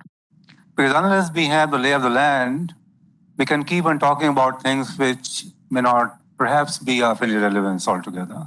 So I think your laying of the land, painting the picture, and giving examples and virtues of how a business could perhaps be more meaningfully run, because it needs everything. It needs means of production, and then it also needs a lot of intangibles, which many times, many businesses, and especially family businesses, tend to overlook. Not that they want to really overlook, but they tend to overlook. Very quickly, as Sir said, I lived in Europe, and I had the great privilege of knowing the BMW family, which makes cars, both in Europe, around the world. And their daughter was to get married. And when the marriage date came quite near, newspapers began to write about it. And many people, when they looked at the picture of the daughter of the Korns family, which is the owner of the BMW, people said, she is the girl next door. She studied with me. I saw her in a restaurant, but nobody really knew her real name. So in those parts of the world, people may have any degree or any amount of money, but they keep their operations so grounded that nobody will really know about their sons and daughters unless the pictures begin to appear. I mean, the daughter, that girl, had a very different kind of a name altogether before it was out in the papers in Germany that, look, this girl belongs to this family and is going to get married. So what we have to really consider, and what Sir also said, that when you generate some money, sometimes, we begin to overstate and underperform. And since it is not your money, which many people will come and ask you to take the loan or put your equity, but all that money is coming from taxpayers' money. And when you drown that money, you're not really drowning your name, but you're drowning everything altogether. So having said it, let me invite Dr. Christian Hauser, who is a professor at the University of Applied Sciences in Chur. Chur is a very fascinating place near Zurich. And it'll be a very good idea for all of you students sitting here to Google when you go back home, or maybe while sitting, you can Google and see what this Chur as a place is all about. So Dr. Hauser, very welcome, and we are very grateful to you for sparing your time and being able to join us in online. And we are looking forward to hearing your thoughts and your pearls of wisdom, if I could say so, in terms of how do you really see the family businesses in Europe, and what could be your idea, or maybe one or two, takeaways for many of our accomplished family business owners who are sitting here. Over to you.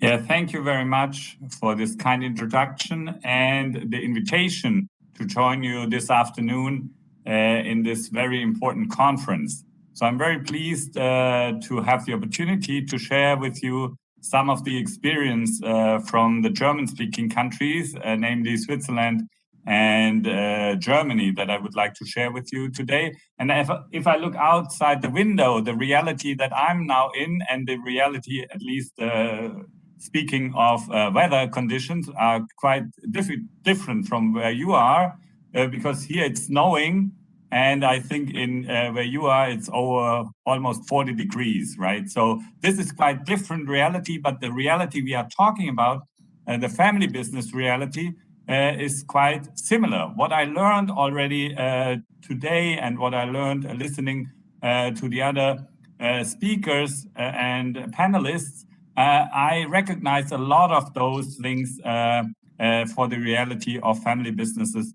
here in Switzerland and Germany as well. So I would like to share with you some ideas regarding how familyness, generational success, and sustainability are linked. Because if we have a look at family businesses, they are seen as a special case in CSR research, sustainability research, because there is this substantial influence of the family on the business, right? So you have this high personal involvement of the owner managers, for example, and there is this theory of upper echelons, the upper echelon theory that was developed by Hambrick and colleagues since the 80s, that say that if the manager, the owner manager, his experience, his values, or her values and personality is very important for the management of the business. So the owner managers are really influential on companies' performance and development. And if you have a look at then the topic we are talking about, the sustainability issues, the sustainable development issues that are at hand, we talked about the light side of family involvement in this area, right? So the long-term perspective was mentioned, the embeddedness in the community was mentioned as well before. But there are also dark sides that also previous speakers have mentioned, right? Dark side of family involvement, right? So we might see self-benefiting behavior, low performance. We saw that the speaker before mentioned that systems are often not in place but are needed, right? And then we have things like nepotism, so that the daughter or the son is then maybe not qualified to do the job of the next generation management, but he or she gets the job anyway because she belongs to the family. So we see poor governance issues as well in family firms. So therefore the questions arise, if families are really more stakeholder oriented towards sustainability, or are they not? And if they are, what are the antecedents of this behavior? Why do they behave like this? And if we think about the theory of basic individual values, we can think about different motivational factors that can motivate a behavior. And there is, in the first place, there's hedonistic intrinsic motivation, right? So people, we look for joy, self-determination, competence enhancement. These are basic needs that all of us have. And we see that a lot of family firms, a lot of family owners, they patronage, for example, art and culture, right? Because they enjoy listening, going to the opera and going to art museums. So they give money to these kind of things, right? So these are examples for this more hedonistic motivation, intrinsic motivation. Then there is internal self-motivation. We have convictions, we have values, we want to have a self-direction, right? So these maybe also religious values and beliefs of the owners of a family, they drive their commitment to sustainable development. And then we have goal internalization as another aspect, right? And this is related to traditions, to connections to the community. We look for security and stability, and we have concerns regarding societal and environmental issues. And as we learned already today, family firms and the family owners are normally deeply rooted in their region where they operate. And therefore they have this connection to this community. This might drive them to act responsible and with sustainability. And then we have other factors that are more related to external factors. So external self-motivation, because we are looking for long-term orientation or succession that the next generation can take over. We might be benevolent to others, right? We want to achieve something. We want to have reputation, have a good image outside. So this might benefit or motivate us to do good to the society and the environment. So this what was already mentioned before, also during the conference, the willingness of family owners to pass on their legacy to the next generations to come might be a huge driver for the behavior of family firms. And then we have purely extrinsically motivated behaviors. Also, we conform to what is expected from us.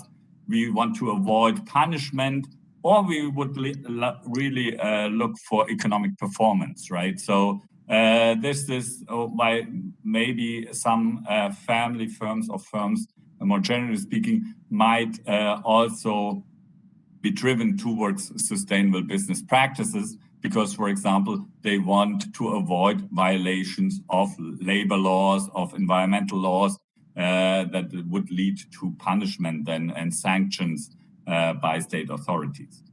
So what rises here is if we talk about these motivational factors, if it's completely hedonistic, intrinsic motivated, or purely externally motivated activities, if they are really corporate social responsibility, right? Or if these are no other things that might motivate us then. Because these motivations, they drive what we are doing, how intensely we are doing things, and how persistently we are also doing things. So therefore, we did a study with family firms in Germany. I did the study together with colleagues from the University of Mannheim, and we wanted to see empirically what is driving family firms to be stakeholder oriented towards sustainable development. And what we see is that apparently the long-term orientation of family firms is aligned with the long-winded sustainable development. However, if we take a closer look on the goals, on the aims that that these families and family owners are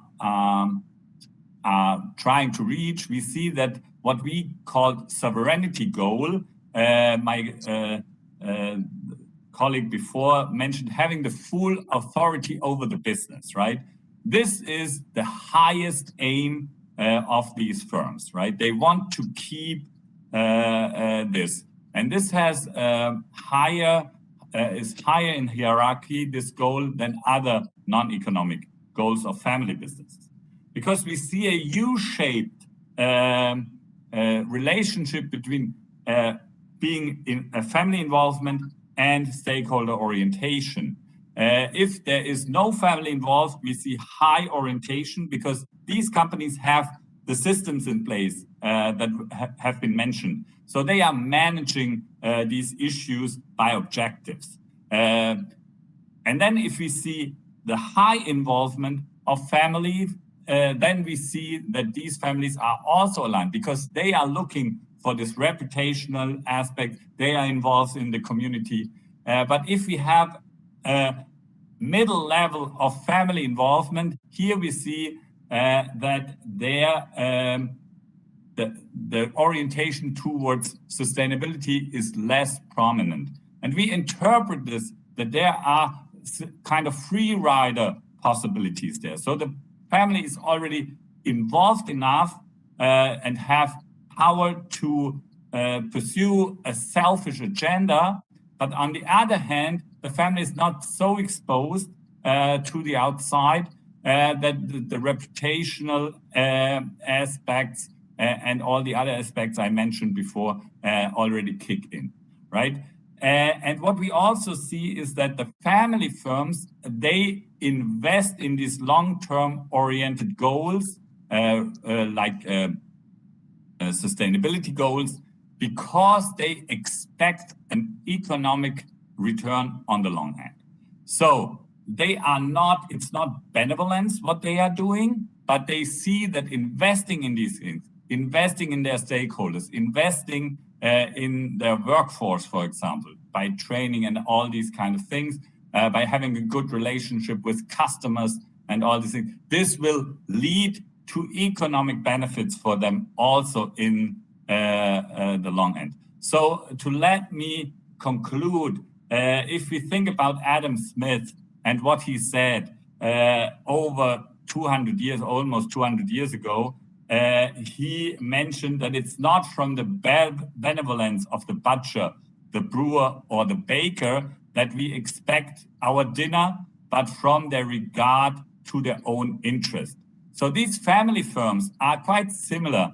They are not investing in these long-term sustainability-related issues because it's their benevolence, but it's because they think their business also benefits from this behavior, being aligned with these long-term orientations. And with this, I would like to conclude and thank you very much for your attention. And I would like to hand over to the moderator again. Thank you, Christian. Thank you very much indeed.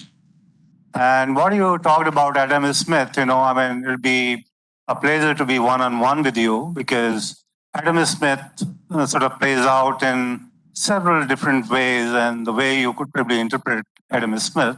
But I take your pointer, which acts as a qualifier with regard to advancing this debate further with some accomplished, panelists who are sitting here.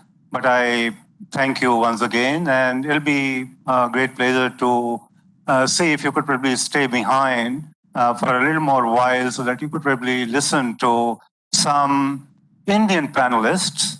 And as you rightly said, you are in core, we are here in Rajkot, but then there is something beyond local global. So we can learn quite a lot from what you said, and there could be some possibility where you could also pick a few points from what some of the accomplished panelists are going to be saying. So see if you could probably hang on for 10, 15 more minutes. But thank you so much, Christian, for being with us this afternoon. Yeah, thank you. What I'm going to be doing now is, in absence, constraint of time, what I'm going to be doing is the following, and I have sought the permission from organizers. But look, I'm going to really ask a few questions from the panelists, and we could also take Pallavi Agrawal online, so that, we could probably talk it through, talk it out, and see what do we really end up getting. Because I can see we have got three panelists, very accomplished, who come from academia, research, advisory kind of background. And then we have entrepreneurs who have been running the business the way they have been running, and therefore we have a very good idea to take their views and insights, and also at a deeper level, perspective in terms of how they foresee things coming our way on certain kind of parameters. So I'm not really going to make it too ephemeral, but I'm going to really keep it very confined to the sector which could be education, research, advisory, and then moving to entrepreneurs who have been doing it hands-on day in and day out. So let me go to our colleagues in education industry. And we have three colleagues sitting here. One is from EDI, which is one of the leading academic institutions based in Ahmedabad. I have had pleasure of knowing them for a long, long time. Then we have Ms. J.S. Pandya, who is into education industry, and he does not only operate in India, but he operates outside India as well. So it'd be a great thing to sort of get into his insight, how the things happening are playing out in China or Dubai. So we will get local kind of a connect, and this is what I was referring to, Christian. Look, there are a lot which we have to learn from you, but then vice versa as well. And then we have entrepreneurs who have been doing things day in and day out. So I'll also be going to them and asking what difficulties or challenges they find on certain, level while they have been running the businesses the way they have been running it. So going to academia and research and that part of our colleagues. So let me go to our colleague from education industry, J.S. Pandya. I would only like to really raise this issue about education.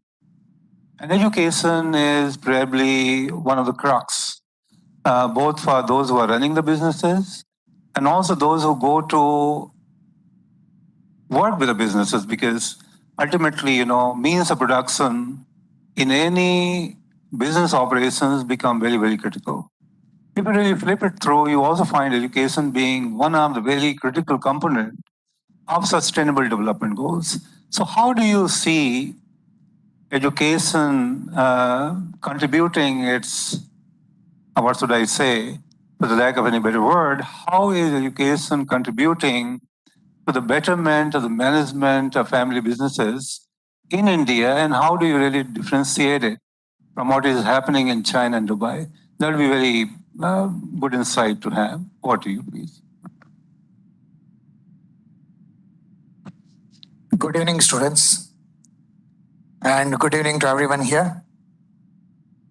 Well, I'm in education industry since so many years. Lost all my hair in education industry. Okay. And it's very highly challenging industry because it's completely intangible product. I'm sure you all understand word intangible, isn't it?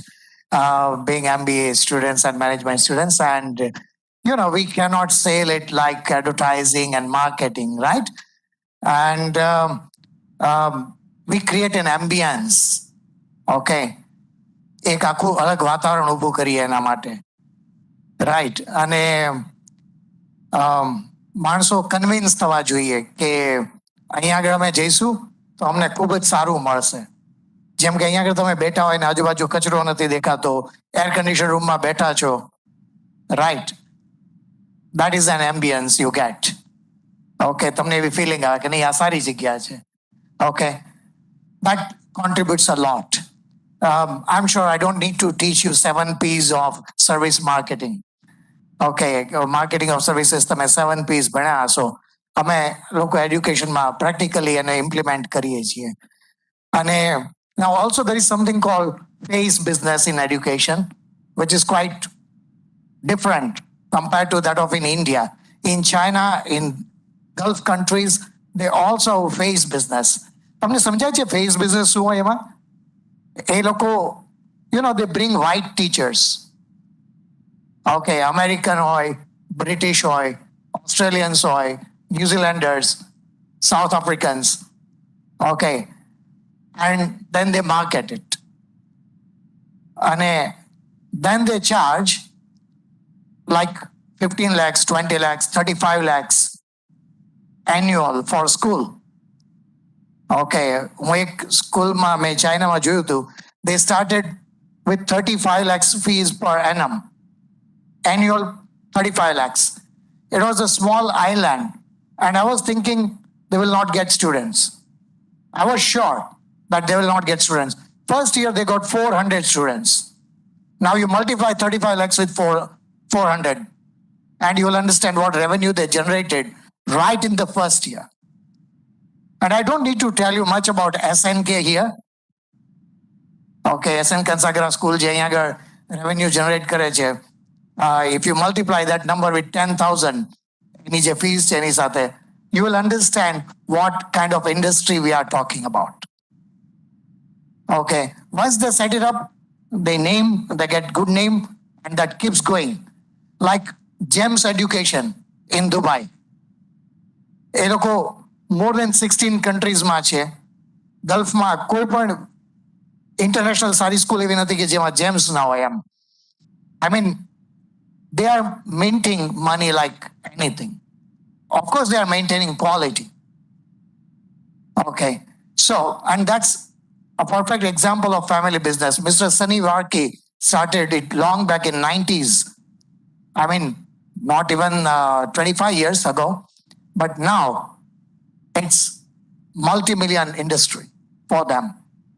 એક company કરતા ક્યાંય વધારે return એમને એમાંથી એટલા માટે મળે છે કારણ કે આમાં ઇન્વેસ્ટમેન્ટ છે એ વન ટાઈમ છે and then continuous return for many years.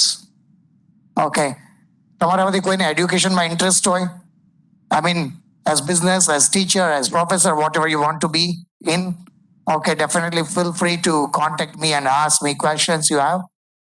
Okay, I'm also director with one company in Australia, education company, Atherton Education International Limited.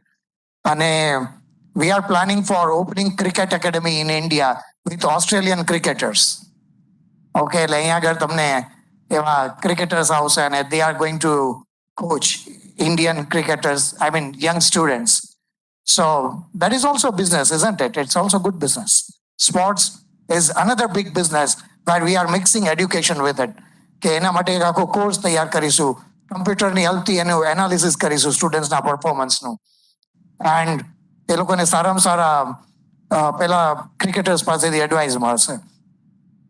Well, I'm just mentioning there are so many aspects of education as industry, and ટ્રેનિંગના જુદા જુદા આયામો છે, I mean, વિભાગો છે કે જે તમે કાંઈ પણ કવર કરી શકો. Education doesn't mean કે ક્લાસરૂમમાં ઉભા રહીને ખાલી ભણાવતા હોય. I mean, there are hundreds of more things which you can think about.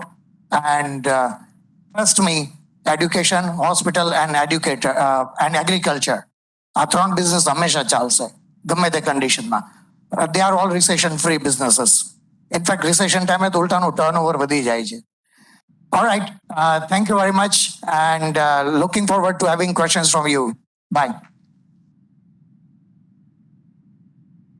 Thank you very much, Jess Bhai. I mean, I know Australia, for example, is the one country which specializes in sports education, and they mix and match it up pretty well.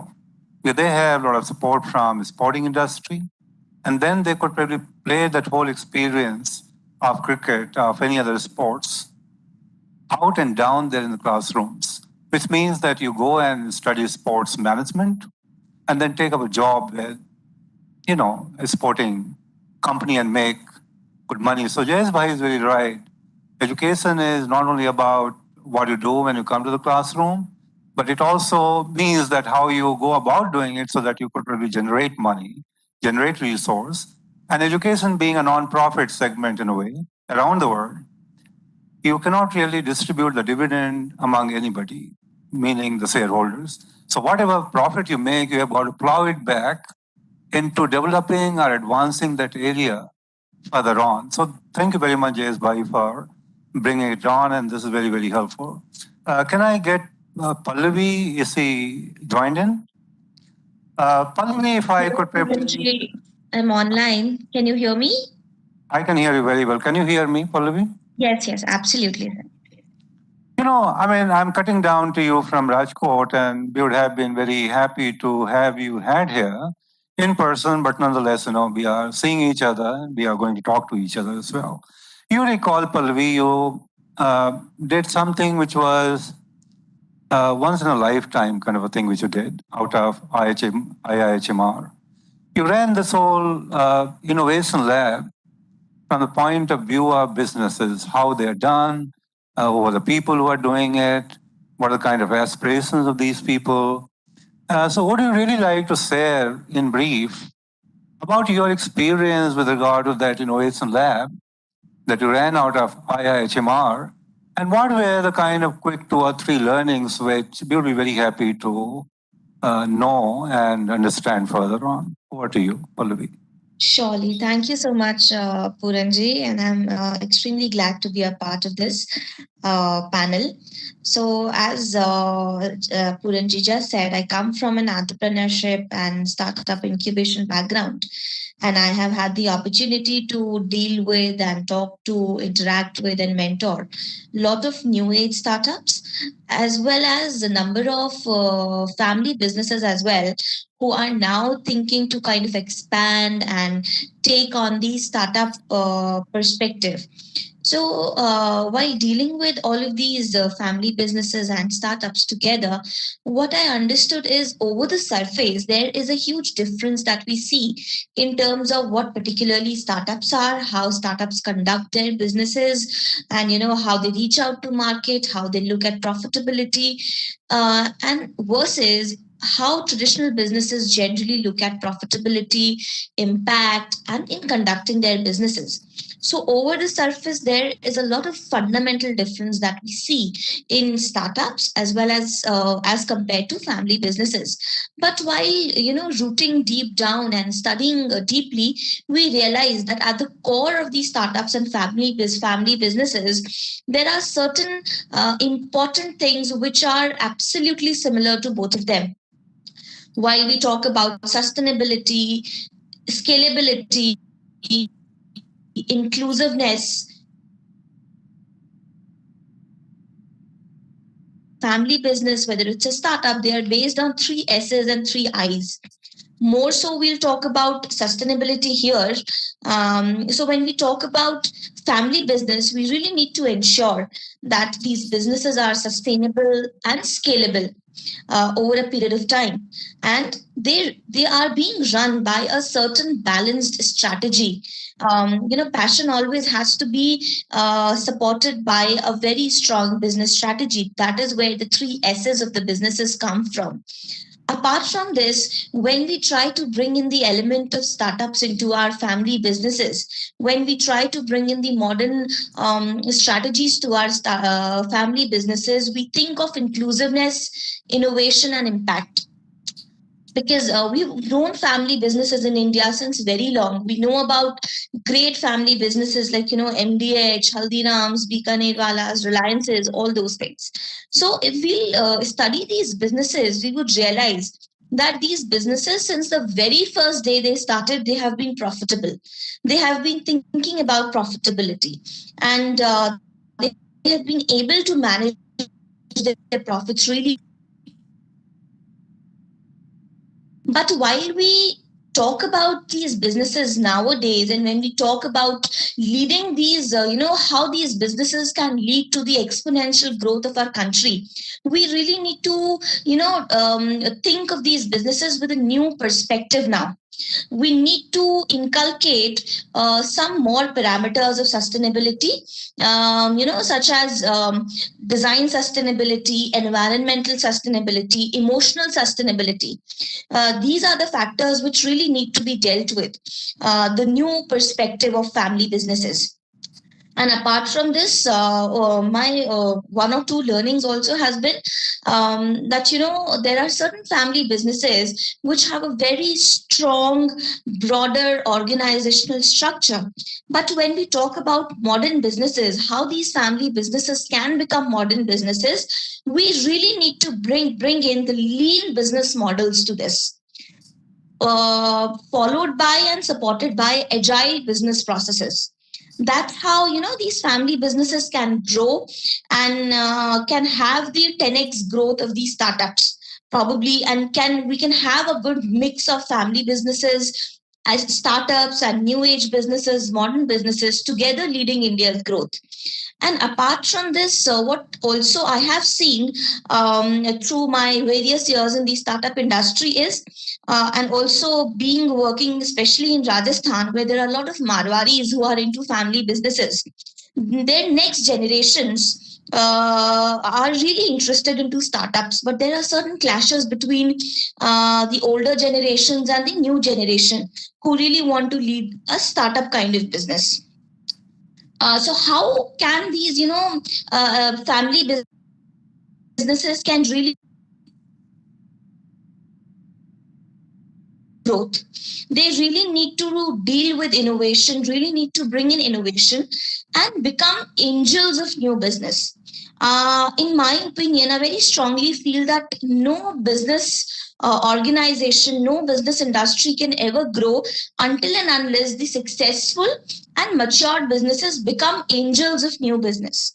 So that is where the maturity of these family businesses comes in, wherein they really support and promote startups, new age businesses, and become angels, angel investors, angel strategists to these new age businesses and startups. So that's how, we can have a really good mix of startups, new age businesses, and family businesses to lead exponential growth in India. So that's my, I understand there is a time crunch, so I would really want to limit my point to this, Puranji. Since you did that entrepreneurship lab, you brought people from Europe, you had some local people, you put them together, but very briefly, Pallavi, I mean, if you tell it, impact of that would be much greater than when I probably related to the people sitting here. What really happened when you brought people from Europe, people from India, and put them together? They competed together, and what was really the kind of emotional, as you rightly said, there were certain things related to emotional sustainability as well. How did you really find people from Europe and people from India, first generation people, or maybe trying to hive off from the family businesses and trying to get into a startup? What was your reading about when you brought these two sections together, one from Europe, another from India, a consul general from Frankfurt is speaking, and everything went so well. So very quickly, we really have dearth of time, Pallavi, but please tell us pretty quickly what did you really feel when you brought these two people together, Europe, India, and what did you really find which was more unique, which you do not usually find in your career when you undertake such, tasks or when you accomplish such things in your life? Over to you, quickly. Surely. So that was a very interesting program that we conducted. That was Indo-German Startup Review Program. And I also had the privilege of having Ambassador Mudgalji, Puranji, Shiv sir along with us on that program. And that was a very unique program in the sense that we had startups from Europe, from Germany coming together, and then we have startups from India. And we combined both of these, startups, and we made groups of these startups, and we tried to review the products, their business models of these startups. And, what we really came across was that though startup culture in India is growing, is exponentially growing, but the educational support, the kind of the ecosystem that Germany had, that these European countries have for startups, it's immense. It's huge. People. So generally, a very stark difference was there were certain startups from India with us who've been doing amazingly well, and they are at their product prototyping stage. But it took them around a year to prototype a certain product. And then we came across German startups who have been working in the same industry, but they have been able to do that within a period of 6 months. And why this period of product prototyping has been accelerated in foreign countries is because there is a commendable startup ecosystem that's thriving there. And basis our learnings from these startups, from these universities, we try to imbibe this culture into our university, into our ecosystem as well. And we really try to provide that kind of hand-holding support to our Indian startups. And we were very glad to see that these startups, they so quickly picked up. So there is the passion, there is intelligence in our startups, in our entrepreneurs, to do the same kind of entrepreneurial activities, to perform at a similar level as the entrepreneurs in other countries are doing. Just that we need to provide them a very conducive startup ecosystem. So that was, I think, one major thing which we had during this program. Thank you very much. It was very helpful and we learned quite a lot. And from you, I travel directly back to Rajkot and go to another colleague of ours who comes from EDI, whose task or role or mandate is to untrap people and bring them to the campus, train them, put them into an ecosystem whereby they get more skills, so that with those skills and knowledge and hand-holding and support, those people could probably do much better, whether they are running their startups or family businesses, or there are many more people coming to EDI, I know it for sure. So what are the kind of Rajuji drivers as to why these people come to EDI to learn, to train, to have new skills, so that they could probably continue to do their job better and also excel in whatever they're doing on the ground, which means into the business, into their startups, et cetera, et cetera. So what are the kind of prominent drivers as to why people come to EDI to train? And what would be your sort of insight into that? And how do you really do it also? Thank you very much, sir. And good evening to all of you. I'll just digress quickly for a little. I'm privileged to be here, though my colleague, Dr. Satya Acharya, was supposed to be here. He is expert in family business, but unfortunately, he was not feeling well, so I'm the one who's representing him here.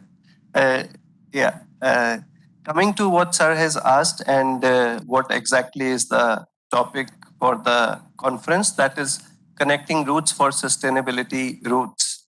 I think Atmiya is doing a wonderful job, and similarly, other institutions like my colleagues are there, or we at EDII. It's often debated that whether this business or entrepreneurship can be taught or they are born like that. Debate will always be there, but what I feel is over a period of time, since say if we talk about pre and post reforms era, we have evolved as human beings. If you talk about, as I come from economics background, there they say that economics is simply to understand the economic world, social world, and to some extent ethical world around us. As in previous session, they say Arthik, Samajik, or Achar. I think anywhere, whether it is a family business also, there also these things apply. And coming to economic, profit is must. That is where the sustainability would be there for the business to continue. And I think the institutions like Atmiya, EDII, or other institutes also which are in the domain, they impart the basic knowledge and concepts to the students when they are there. Secondly, social world, yes. When we say social world or samajik that we refer as, it's not only about, say, few stakeholders, but it is about all the stakeholders, whether it is investors or it is society or it is the businessmen themselves, because there has been change over a period of time in post-90s that management and control has separated. So the objective of management is different and objective of owners is different. But then the institutions like EDII, as well as other institutions that have the programs in entrepreneurship and family business, I think they impart the training in terms of that how all the stakeholders could be benefited and what should be the objective when you are imparting this training on the student. That they should not, and the same thing has been shared by all the eminent people who had come here and shared their experience since morning, that it's not only about the money part, it's not about the profit part, but you should take all the stakeholders in society along. And to run the family business or any other business, they should work as a team. And when we take all the stakeholders along, that will make it sustainable. Coming to last, that what apart from that, last of all, as I said, that to some extent an ethical world. That is to some extent, but then that plays a very big role.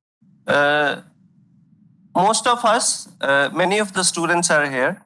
It depends more on your, say, values and your approach and your attitude. All of us, whether it is an academician or it's an, say, industrialist, what institute can do is that they can collaborate, both academicians and industrialists, they can bring them to you. But then it's your approach to the thing that would matter more, as much as you can learn from these exposures. Institution can provide you a platform. That's where these institutions are relevant. As I started, that there is always a debate that whether they can be trained or they cannot be trained, or they are born as entrepreneurs or family business guys. You can be provided a platform, rest you need to leverage maximum from that.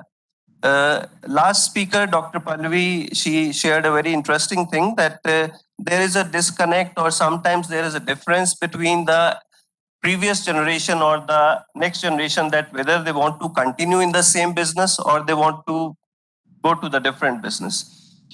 In both the cases, the key is to learn as much as possible. One, from the institutes. Secondly, the opportunities which you get when you work practically, like such platforms. And then these guys go to trainings also, they do live projects also. No doubt today's generation, and it has been always, that next generation is relatively more smart. And when we all are young, we want best. And we have the energy to that. If I put it simplistically, they all have these efforts to have the best in whatever they do. I'll just take liberty to say a line from their side. है जुस्तजू के खूब से है खूबतर कहाँ, है जुस्तजू के खूब से है खूबतर कहाँ, अब देखिए कि जाके ठहरती है नजर कहाँ. So their objective is to get the best, but then at the same time, I think, as the senior industrialist today shared, that you need to be ready to learn, you need to be honest to the purpose, and you need to be ready to go through the grind which is required for that. Chandu bhai in the morning, he shared that there is no shortcuts to that. So they should make of best of these opportunities, and institutions like Atmiya, institutions like EDI, institutions like IIMs or all other institutes, they are doing their best, I think, to what they can introduce them to the certain world. But then from there onwards, they have to take it forward. In the end, those who have the passion, those who are really keen to do that, they will sustain. In the morning, hall was full. Now they are relatively less number of students. They are the real ones. So same goes for the family business. Same goes for any business. Many people will start, many people will begin. But those who will sustain over a period of time, they would finally get the success, and that's the only way to reach there. That's all, and wish you all the best. Thank you. Thank you very much indeed. And now we are going to go to our entrepreneur who has been doing it day in and day out. You know, we talk theory, we'll talk about a few things here and there. But here we have somebody who is going to really give also all of us an insight into how do you really make so many things line up. You know, education, innovation, making money, value, culture, There are so many layers within family business when we talk about it. How do we really untangle it? How do we really simplify it? And how do we really see that whatever we need to do, we do it in a way that they all line up? If you do not line up things, or if you do not line up yourself, you might be missing out on the greater part of the dividend which you might not be able to get because you have not been able to plan things the way you needed to plan it out. So we will really go to Girirajji and request him to give us some insight into how do we really make all these layers untangle on the one hand, and then see to it as to how can each one of these untangled elements fall in line.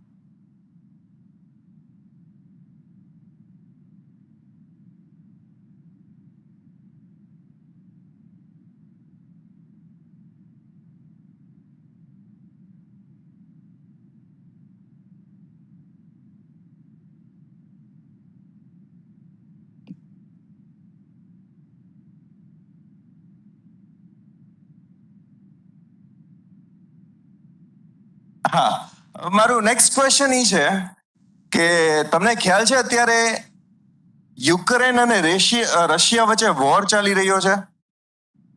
હા, તમને ખ્યાલ છે અત્યારે બારે almost 42 degrees temperature છે? નો આવ્યું છે. Yes, right. Okay, તમને ખ્યાલ છે અત્યારે કેન્યા અને ટાન્ઝાનિયા વચ્ચે વોર ચાલી રહ્યું છે? નો. તમને ખ્યાલ છે ઇન્ડિયાની અંદર 23 સ્ટેટ્સ છે, 26 સ્ટેટ્સ છે, 28 સ્ટેટ્સ છે. ઓકે, તમને ખ્યાલ છે થ્રુઆઉટ ધ વર્લ્ડ 192 અથવા 196 પ્રોબેબલી 196 કન્ટ્રીઝ છે, રાઈટ? તો yes no I can see એટલે બધા આપણે જાગીએ છીએ અત્યારે. સો આ બધી જ વસ્તુઓ શું હતી? That was data, right? ખ્યાલ આવ્યું કે ડાટા અત્યારે જે અબન્ડન્સલી ડાટા અવેલેબલ છે ને આપણી પાસે થ્રુ ઇન્ટરનેટ આપણી પાસે બધી જ ઇન્ફોર્મેશન્સ છે. Do you believe that? કોઈ પણ ક્વેશ્ચન ને ગૂગલ ને પૂછીએ ને એટલે ફટ નેરાનો આન્સર આપી દેશે. એમ આઈ રાઈટ? આ બાજુથી એમ આઈ રાઈટ? રાઈટ, ગૂગલ ને કોઈ પણ પૂછો તમને બધી જ ઇન્ફોર્મેશન શેર કરશે. ઇન્ડિયા માર્ટમાં કંઈ પણ એક ડાટા આપ્યું કે I want to purchase this, તો લિસ્ટ આવી જશે કે આટલી જગ્યાએથી તમે પરચેસ કરી શકશો, આ કોમ્પિટિટિવ રેટ્સ છે, આ તે છે. એમ આઈ રાઈટ? જસ્ટ વિચારો કે આજથી 20-30 વર્ષ પહેલા આવું કંઈ હતું? આજથી 20-30 કે 50 વર્ષ પહેલાની બિઝનેસ લાઈફ કે ફેમિલી લાઈફ બહુ જ સિમ્પલર હતી આના કરતા. Am I right? ના, maybe it can be, maybe simpler હતી કે કોમ્પ્લિકેટેડ હતી, આઈ ડોન્ટ નો. અત્યારની લાઈફ આપણી સિમ્પલર છે કે કોમ્પ્લિકેટેડ છે? We don't know. અત્યારે જોવા જઈએ તો બધું જ અવેલેબલ છે, પણ લોટ ઓફ કોમ્પ્લિકેશન્સ, આટલું બધું selections. Am I right? Lot of selections. So altogether data એટલા બધા અવેલેબલ છે, ડાટાને ઇન્ફોર્મેશન્સમાં કન્વર્ટ કરી શકીએ છીએ આપણે, અને ઇન્ફોર્મેશન્સમાં વિઝડમમાં કન્વર્ટ કરી શકાય છે. વિઝડમ એટલે ઇમ્પ્લિમેન્ટેશન્સ. જ્યારે આપણી પાસે આટલી બધી ઇન્ફોર્મેશન્સ છે એને આપણે વિઝડમમાં કન્વર્ટ કરી શકશું. આજે કોઈ પણ નાનામાં નાનો વ્યક્તિ જે છે ને એ પણ એન્ટરપ્રેનર થઈ શકે છે. કોલેજમાં રહેતા સ્ટુડન્ટ્સ, ભણતા સ્ટુડન્ટ્સ એ બધા એન્ટરપ્રેનર બની શકે છે આજે. આવું વર્ષો પહેલા કદાચ નહોતું. વર્ષો પહેલાની વાત કરીએ ને તો બધા જ બિઝનેસ જે છે ને એ સિઝનલ બિઝનેસ હતા, ખેતીવાડીના. વરસાદ સારો થાય ને તો બિઝનેસીસ બધા સારા હતા. પણ અત્યારે 24/365 days continuous fluctuation, lot of volatility in the market. So આ માર્કેટમાં સર્વાઈવ થવું ને ઇટ્સ કોમ્પ્લિકેટેડ. ઘણા બધા કોમ્પ્લિકેશન્સ છે. So let me go back. I want tech you much of your time. કે બિઝનેસ ડેવલપ કરવું એ અત્યારે ઘણું બધું સહેલું છે, પણ બિઝનેસને સ્ટ્રાઇવ કરવું, થ્રોવ કરવું, it's difficult. So I would like to say કે મારે મારા ફેમિલીનું ઇન્ટ્રોડક્શન આપવું હતું કેમ કે આપણે ફેમિલી ઓરિએન્ટેડ બિઝનેસમાં આજે ઈ સેમિનારમાં મીટમાં છીએ. સો મારા ફેમિલીમાં હું પોતે વાણિયા છું. મારા ફેમિલીમાં એક મુસ્લિમ છે, 2 ફેમિલી વોરા છે અને 3 ફેમિલી વાણંદ છે. આવું મારું ફેમિલી છે. આઈ મીન ટુ સે કે આ બધા જ વ્યક્તિઓ જે છે એ મારા ફેમિલી મેમ્બર્સ છે. આ બધા જ મારા એમ્પ્લોય હતા એક સમયમાં. દરેક એમ્પ્લોયમાં એ ટેલેન્ટ્સને મેં થ્રાઇવ કર્યું છે, એ ટેલેન્ટ્સને અપગ્રેડ કર્યું છે અને એ પ્રમાણે I am running around 7 different verticals of the business at this moment. So this is the way. અને ઓફકોર્સ મને doctor Hiteshbhai Shukla continuous guidelines આપે છે કે હાઉ ટુ હવે આના પછી next second generation, third generation એ કેવી રીતે મારા બિઝનેસમાં આવી શકશે. તો એ બધી જ ઇન્ફોર્મેશન હું ડોક્ટર હિતેશ શુક્લા પાસેથી લઈ રહ્યો છું અને બિઝનેસને થ્રાઇવ કરી રહ્યો છું. So I insist every one of you કે તમારી પાસે જે કંઈ ટેલેન્ટ્સ હશે એ ટેલેન્ટ્સને આપણે એન્હાન્સ કરીએ અને એ ટેલેન્ટ્સમાં અત્યારે ઇનોવેશન્સને એડ કરીને you guys can be the good entrepreneur. Entrepreneur બનવા માટે lot of strength is needed, finance is needed, sales is needed, manufacturing is needed, R&D is needed. એટલે આપણા બધા જ પાસે various abilities we can create અને આ એબિલિટીઝ ક્રિએટ કરીને એક એન્ટરપ્રેનર બનવાની રાહમાં આપણે સાથે મળીને આગળ વધી શકશું. So you guys can contact me any of the time. કોલેજમાં મારા નંબર છે. તમને કોઈ પણ સ્ટાર્ટઅપમાં કંઈ પણ નેસેસિટી હોય, કોઈ પણ ગાઈડલાઇન્સની જરૂર હોય તો I am there always for you. And that's all for today. Thank you.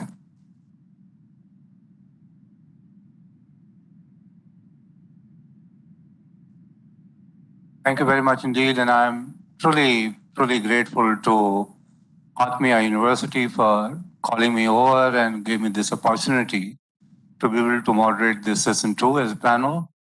I am extremely grateful to our panelists who understood the constraint of time and tried to still give their best out to each one of us. So on that very positive note, if you have any questions, any queries, you could go offline and be in touch with all these very important people. And they will only try to line things up so that you could trebly move into the definitive direction and achieve your goal that you might have set in front of you. So thank you very much, audiences. Thank you very much, everyone. I look forward to seeing you again sometime soon. Thank you. Thank you so much to all the panelists for sharing their marvelous experience and wisdom. Now, I would like to request Dr. Shiv Tripathi to felicitate Shri Puran Pandey with token of gratitude. Yes.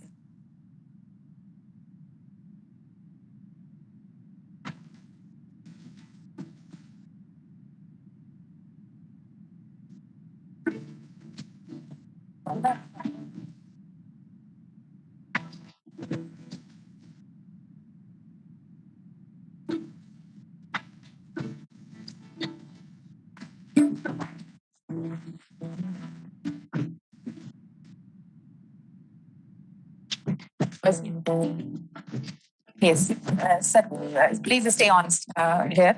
I would like to request sir to exchange token of appreciation to Dr. Rajiv Sharma. Sir.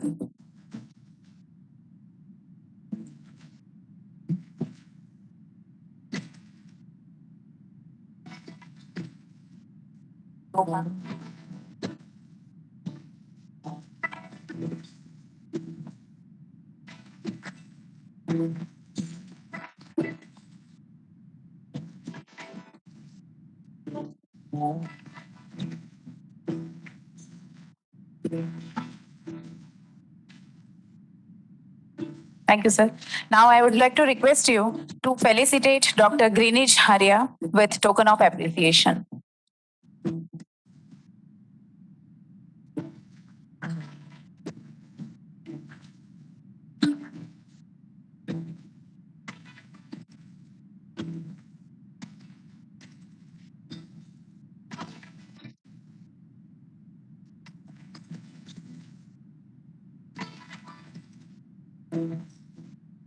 Thank you, sir. Last but not least, I would like to request Dr. Shiv Tripathi, sir, to exchange token of reverence to Dr. Jayesh Pandya.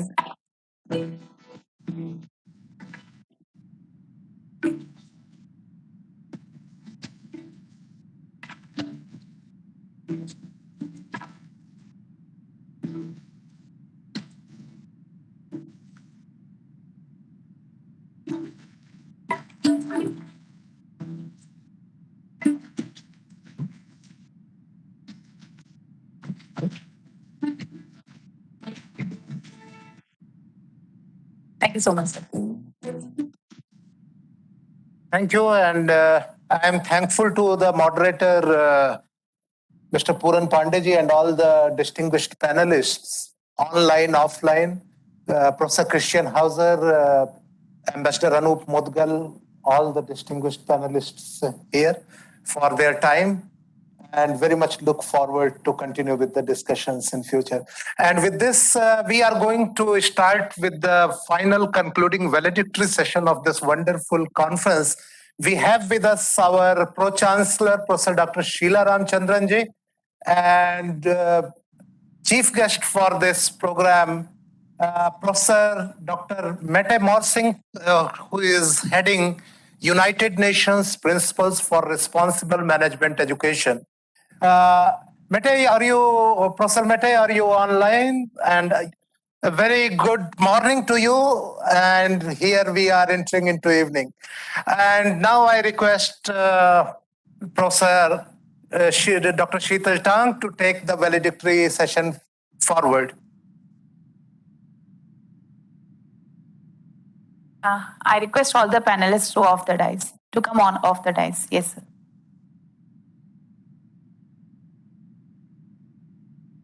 Good evening, ladies and gentlemen. On behalf of the team of Family Business Conference 2022, Atmiya University, I extend a warm welcome for the valedictory session. I request Dr. Vyas, Ashish Kothari sir, our Vice Chancellor, and Divyang, please come on the dais. Yeah. It was indeed a day full of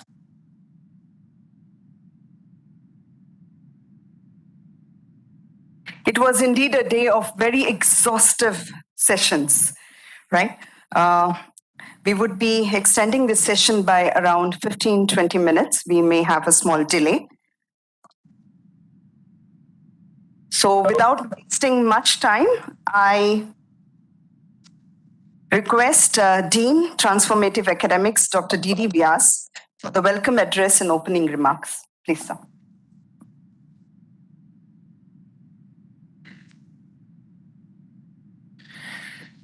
Very good afternoon.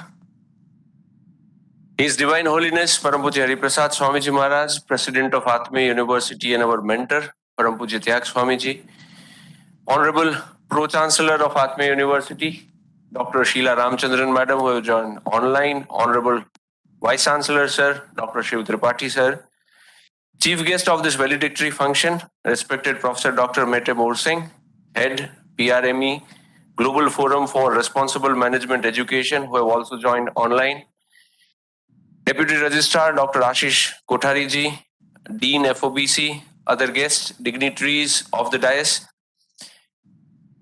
colleagues and dear delegates. Namaskar and very good afternoon to all. On behalf of Atmiya University, this Yogidham Gurukul campus and the entire organizing team of this conference, I welcome all to this valedictory ceremony of this Family Business Conference 2022. At the outset, let me thank Professor Mette Morsing for accepting our invitation and being part of this valedictory ceremony, which I consider is the consolidation stage of this conference. We all would agree that society as a whole, with hardly any exception, is in the phase of transformation. The status quo is being questioned for a positive fundamental changes that leads towards better, sustainable systems and lives. In this process of transformation, we believe that education and universities like us have to play a vital role as they are looked upon as centers of knowledge creation and knowledge dissemination.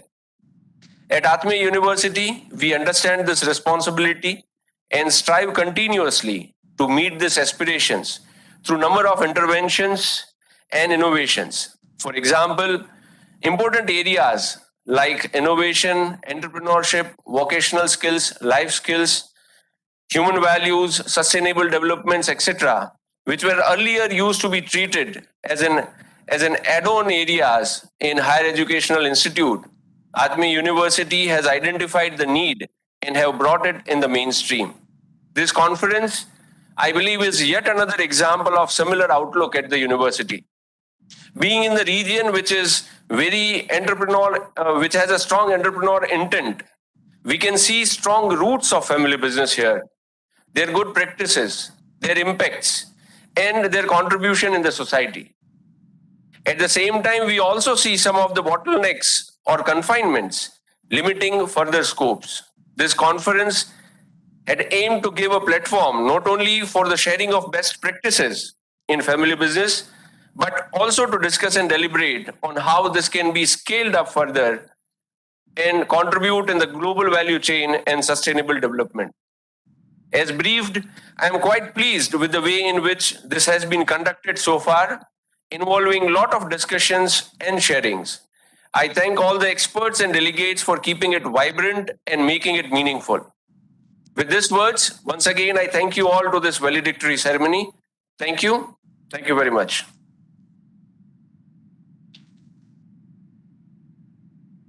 Thank you, sir, for your opening remarks. For the presidential address, I humbly invite our Pro-Chancellor, Dr. Sheila Ramachandran. Over to you, ma'am. Thank you, Dr. Sheetal Tang. Good evening, friends. I know this is the most difficult session of the day, especially when we have had a whole day of deliberations with thought leaders and all others. However, it is only because of the omnipresence of His Holy Divine Holiness Hari Prasad Swamiji and the blessings of our mentor and president of Atmiya University, Param Pujya Tyagvallabh Swamiji, that we have today an omnipresent global gathering as a confluence of thought leaders, action leaders, and policy leaders. And all this is in collaboration with our partner with whom we have signed an MOU, namely EASD, and also with the Entrepreneurship Development of India, and being supported by more than 17 associates from every field of business. I'm happy to share with you here that this was possible only because of our close family member, Dr. Hitesh Shukla, who thinks, breathes, eats, and sleeps family business day in and day out. And of course, coordinated by our Honorable Vice Chancellor, Dr. Shiv Tripathi. I am indeed honored to share the platform with Professor Mete Mohsin. And today, I am sure has been a marathon session of sharing through caring. For ultimately, sustainability boils down to realization of effective behavior changes. We're all talking about sustainable development goals. And the whole world is racing against time to set a route to achieve the 2030 agenda of the SDGs. And I'm sure we all realize, dear friends, that we have just 8 crucial years left. But does it end here? No. Sustainability is a continuum, and it goes beyond 2030 and will, at that point of time and beyond, continue with the leadership of the millennials. Hence, it is the responsibility of every incubator of learning and training to facilitate realization of the core values of sustainability. We are aware that the highest order of living beings namely the human race, somehow in a tangential, latent manner, believes in material prosperity as the core of life. Indirectly, this emerges from the business ecosystem. But we are happy that Atmiya University, with its partners, has put together as the core of this conference that sustained family businesses have indicated that it is not so. The sustainability of family business has been because most of them have had the genesis from charity and service to the society. And they believe in thinking with the heart and doing with the mind. And this very well demonstrates and is demonstrated in the network of the 5 Ps of the SDGs, namely people, planet, prosperity, peace, and partnership. When you take the last 3 Ps of peace, prosperity, and partnership, they relate to people. But how would people and businesses coexist in existence with the planet and the nature? I think this is going to be the challenge of any business. We are amazed at the number of drivers of family business who were recognized this morning as a representative of the family business ecosystem of Gujarat. We do realize that the heart and soul of Gujarat and family business and entrepreneurs are these people. But I found no representative from the family business of incubators of learning, namely higher education institutions or schools, because we're all aware that education is a service industry as per the WTO. Therefore, we do realize that higher education institutions, they demonstrate a spin-off of knowledge trade as a not-for-profit business.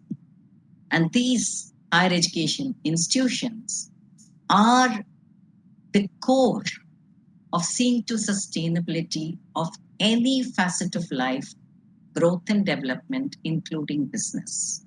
Because the youth of the institutions are going to be the leaders in future. So may I request to the wonderful team who are here that in future we include the family business higher education or promoters of higher education and schools. We do realize that amongst the 17 SDGs, SDG 12 has a very prominent space. And it basically is the radial of the wheel of sustainability. Because we are aware that SDG 12 talks about responsible consumption and therefore responsible production, which becomes the heart and the core of any business. Therefore, how do we get our players prepared and oriented towards being responsible consumers and responsible producers? On the other side, and on a more positive note, if we take up family business promoters of learning hubs, of higher education institutions, we would say that the responsible consumption would be on a higher side of consumption of knowledge, and therefore a more responsible production of applying the knowledge gained into responsible behavior. So there are 2 sides of the coin, both on the flip side as well as on the positive side, depending upon the type of business. And this relates very clearly with SDG number 12 that all of us are aware with, which is quality education. As we are talking about education and managing business, I must say I'm very fortunate to share the platform with Professor Metimor Singh, and who would help us, I'm sure, to see how it's not only the students and the learners of business domains who gain knowledge from this, but how across domains the players of business could be involved. Just a word of caution. We do talk of business, we do talk of sustainability of family business, but the emerging fields in every walk of life, including business, is technology. And I do not know whether the sustainability and the networking and impact of technology on coexistence and existence has been studied. So as much as we would love to adopt technology, I think it's important for the thought leaders, the policy leaders, and the researchers and action leaders to think in terms of what is the impact of technology on sustainability of the planet. Friends, my time is just to preside over the valediction. And we are here to listen to our keynote speaker of the day with her vast experience. But as an academic leader, though this is a consolidation session, I would like the journey to continue. And therefore, I would like to conclude with just 3 action points, specifically for Atmiya University to take forward as a group, and not just as a Faculty of Business and Commerce, and along with our partners of today. We would like Atmiya University to be the anchor, because at Atmiya University, in its baby steps, we have transformed from think to do to more recently think and do. Therefore, the 3 action points would be: how could we co-create with thought leaders, policymakers, and with the wisdom of promoters and future leaders of family business, various facets of sustainable family business? The second point, how could we, with these partners, take up non-traditional research to learn from the journey of the promoters of family business? And how could we prepare a compendium and a database for all to refer to? And on the third action point, more specifically for Atmiya University, in collaboration with our partners, how could we on campus set up SDG Brain Labs, SDG Heart Labs, and SDG Action Labs towards promoting sustainable business? Thank you for this wonderful opportunity. And we are so happy that we were able to connect with the roots of Gujarat, with the roots of family business towards sustainability roots. Thank you. Thank you, Madam, for the address and for stressing on the important aspects of sustainability of business in coexistence with planet, peace, and partnership. Thank you so much, ma'am. To have a quick summary of the deliberations of the day, I now request Divyang Tiwari, Head Training and Placement Cell, for the presentation of the conference report. Over to you, Divyang.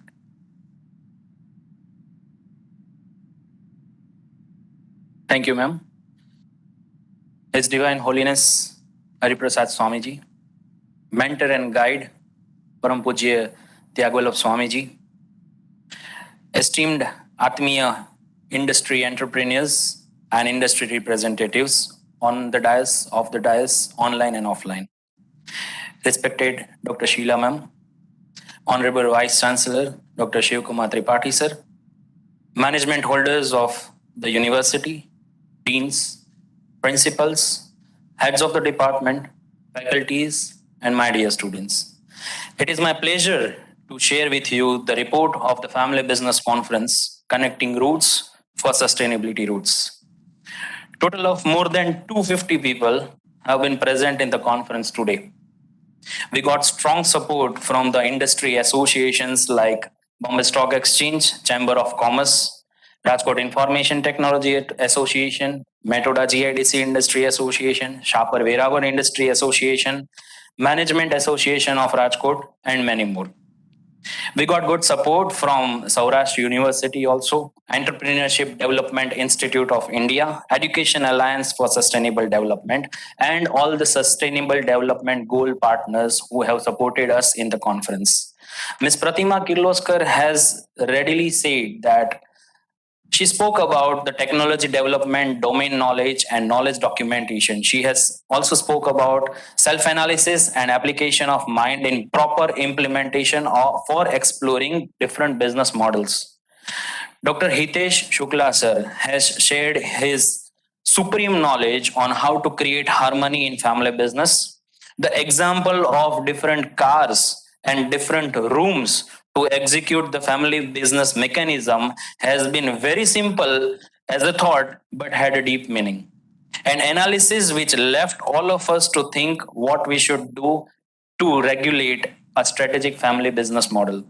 The thoughts of the industrialist have been inspiration for all, and their words have made the theme of the conference well justified. Last but not the least, before I end up the report presentation, all the industrialists and associations and supporting members of the conference have made the event as a contribution towards its motto, which is connecting roots for sustainability roots. The things which have been discussed in the conference have left deep thinking and family business concept, and the thing of the conference, the theme of the conference will lead towards more recognition of all the family businesses at global level. Atmiya University has never compromised in the development of the society. Atmiya University has always focused on the quality education, and with the guidance of Param Pujya Swamiji, we will never compromise in the development of society to become Atmiya. Thank you very much and have a nice day. Thank you, Divyang. We have our chief guest for the valedictory session, Professor Dr. Metimor Singh. I would take the honor to briefly introduce her. Professor Metimor Singh is a PhD and a head of PRME, that is Principles for Responsible Management Education, a body of UN Global Compact, New York, USA. PRME has a mandate from the United Nations Secretary General to transform management education. PRME is the UN's largest global initiative on sustainability in leadership education for the Sustainable Development Goals. Morsingh's research focuses on sustainability, governance, and communication. She has published extensively in international academic journals and books in these issues, and she has received awards and honors for her research.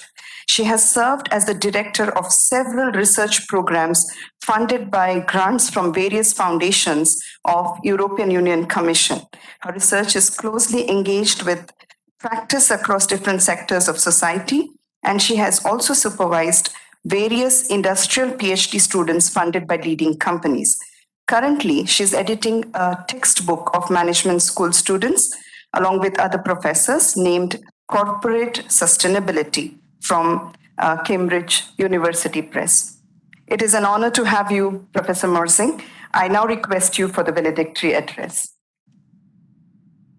Ladies and gentlemen, dear Dean Vishal Kaskiwala and dear Professor Dr. Shiv Tripathi, thank you so much for inviting me here today. It is a true honor to be invited here at the Atmiya University Family Business Conference.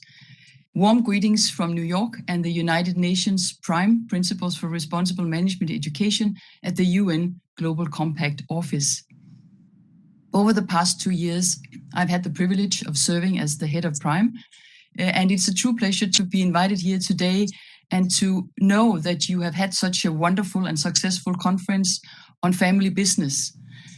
I think that we will all agree that family business in many ways set a role model for how business in general should operate. And I will return a little bit to that in a moment. First, I would like just to remind you and thank you very much for your long-standing support of Prime at the Atmiya University. It is universities like you that make up the substance of Prime and that it makes it possible for sustainable development to be integrated into business practice in the long run and in the short run with our students in the classroom. Today, I'm proud to say that we are a global network, a global movement of more than 870 business schools and universities around the world. We are organized in 17 chapters around the world, and one of them being, of course, our Prime chapter, India. We have 9 working groups working on a variety of subjects. And last year, I'm proud to say that we established 2 new working groups, one on business and human rights, and one on sustainable finance. We also have working groups on climate change, on anti-poverty, and on a lot of other important issues that all relate to the Sustainable Development Goals. Here we have a network of researchers, scholars from around the world who engage in researching, but also bringing that research into the classroom with the responsibility of educating the next generation. As management educators, we have a huge responsibility to do exactly that, to educate, to train, to equip those students that will soon be in the businesses, in governments, in civil society organizations, making huge decisions that will impact how the world will look tomorrow. I think someone said a long time ago, and I think it is very wise, if you want to change business, you must change how business is taught. And that, of course, points directly in the direction of us as universities and as business schools. The United Nations Secretary General, Antonio Guterres, is calling on corporate leadership to help address some of the world's most challenging problems, such as climate change, increasing inequalities, gender, racial, economic, and most recently also for companies and leaders to assist in conflict zones in the world. Over the past 2 years, during the global pandemic, we have seen what leadership means. And we have seen that when we stand together, governments, business, and civil society across countries, we can address and solve the world's wicked problems. But this does not come by itself. It needs leadership. And leadership is indeed about action. And indeed about action leaders, as Sheila Ramajadan said so wisely just a moment ago. Indeed, we need action leaders. But it requires more than what we usually think of as action. It also requires a lot of talk. And calling for accelerating solutions to the world grand challenges, the UN Secretary General Guterres has labeled the 2020-2030 the decade of action. And indeed, global and local action is urgently needed to secure greater leadership, more resources, and innovative ways of addressing the SDGs, the Sustainable Development Goals. Budgets, policies, and regulatory frameworks need to be adjusted to transform local and global action towards a more just, clean, and equitable society.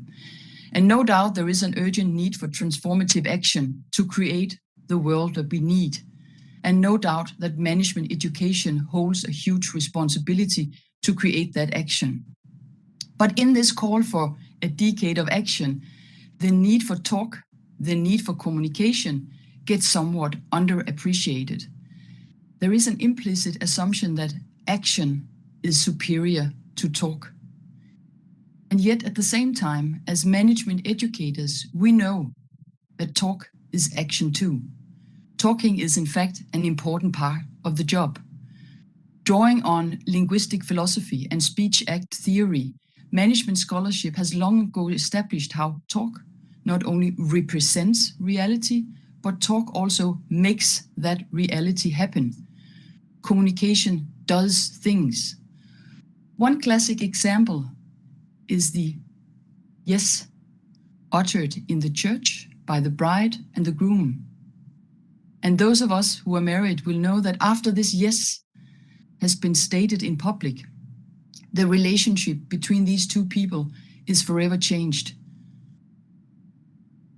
Just think about those talks that have influenced the behaviors of the world and still do, such as Martin Luther King's I Have a Dream in 1963, or John F. Kennedy's presidential inaugural address in 1961.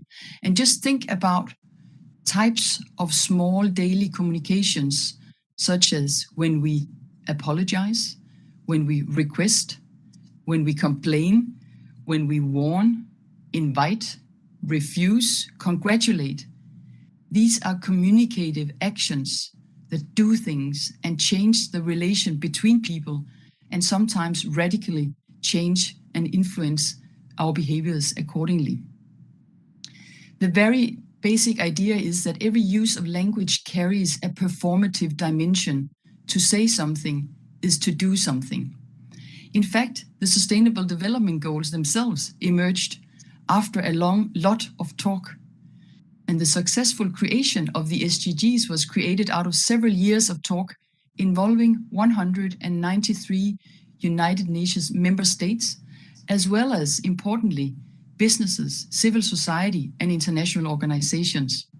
And today, I think it's fair to say that this communication is one of the United Nations' most recent impactful talks, inventions, that has changed the orientation and engaged new debates amongst us and systematically transformed behavior around the world.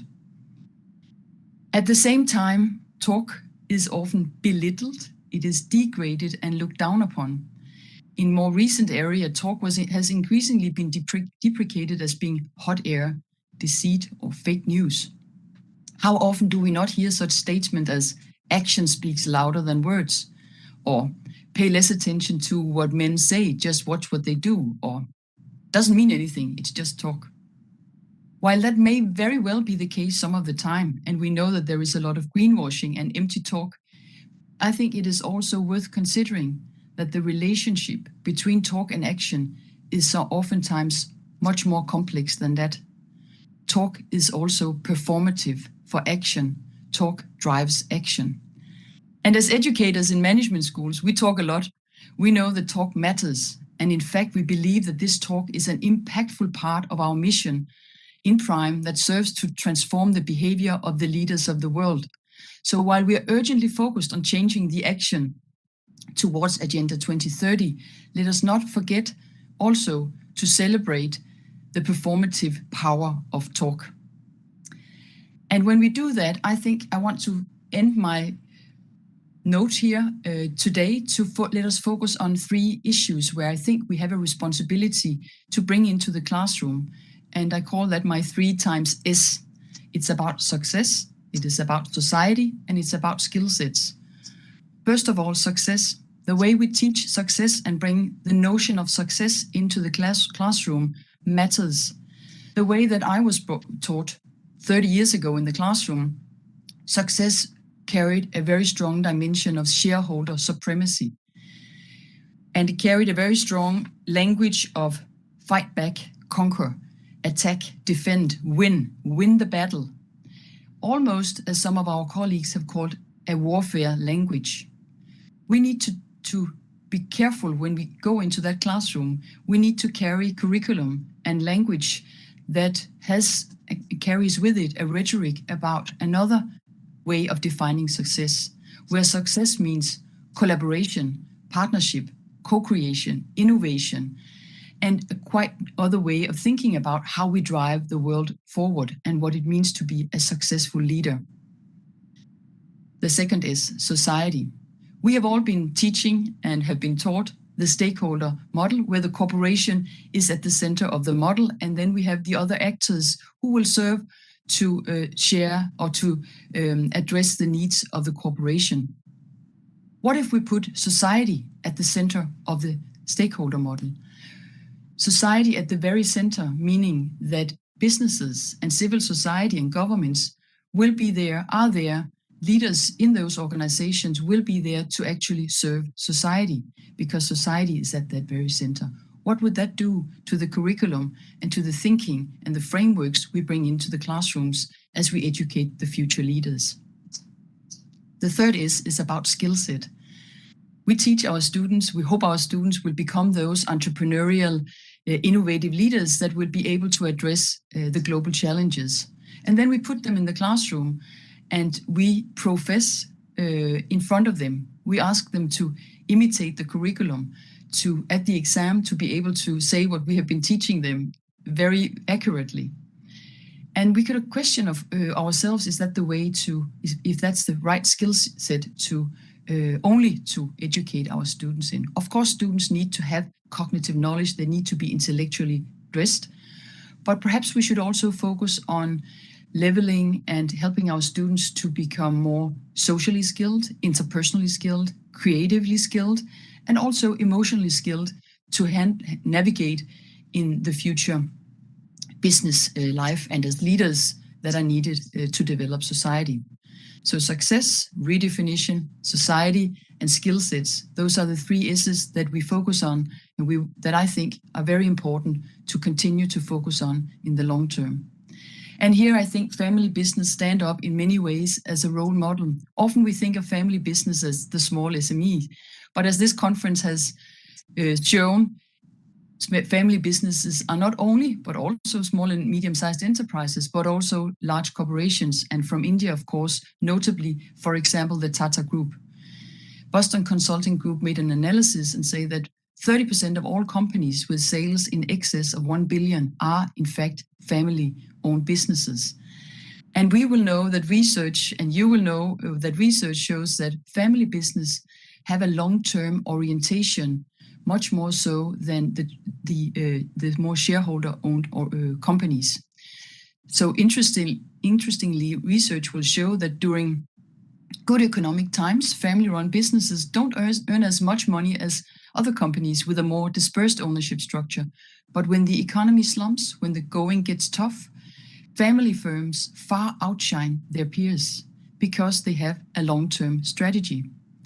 And the other and last aspect of family businesses that I want to mention here that I think is also worth considering for sustainable development is how family businesses, according to research, seem to be much better at retention because they develop cultures of high trust. They have a familiarity with co-workers' behaviors and decision-making and a much more strong culture. This is what Professor White has called high reliability organizations. They focus on creating a culture of commitment and purpose and avoiding layoffs during downturns, promoting from within and investing in people. So I'm very happy to see so many people gathering here today to discuss, to study, to advance family business and the particular role family business has for sustainable development. Thank you very much from me, and I wish you a wonderful closure of today's conference. Thank you.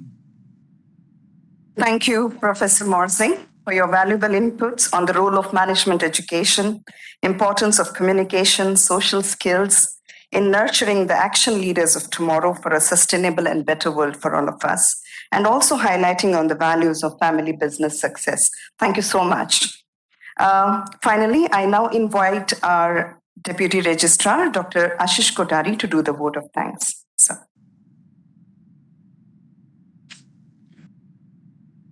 Thank you, ma'am. Good evening to one and all present over here.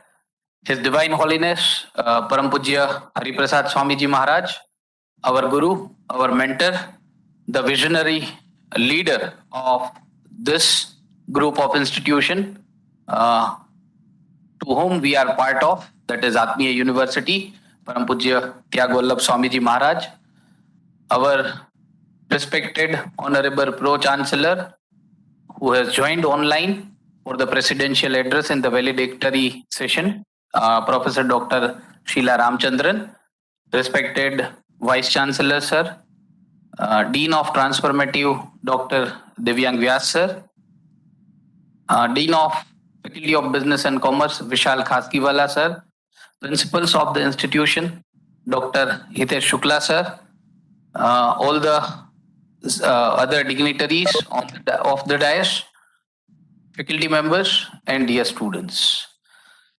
At this point of time, I am fortunate enough to remember one quote or one seed of vision that Param Pujya Tyagvallabh Swamiji has sowed when this university was eventually being forming. I do remember those days when Swamiji was talking to us when we were just preparing for this university setup, just around in 2017, late 2017. Swamiji said that basically there are institutions in Rajkot. There are many institutions in the Rajkot, and now we are becoming university.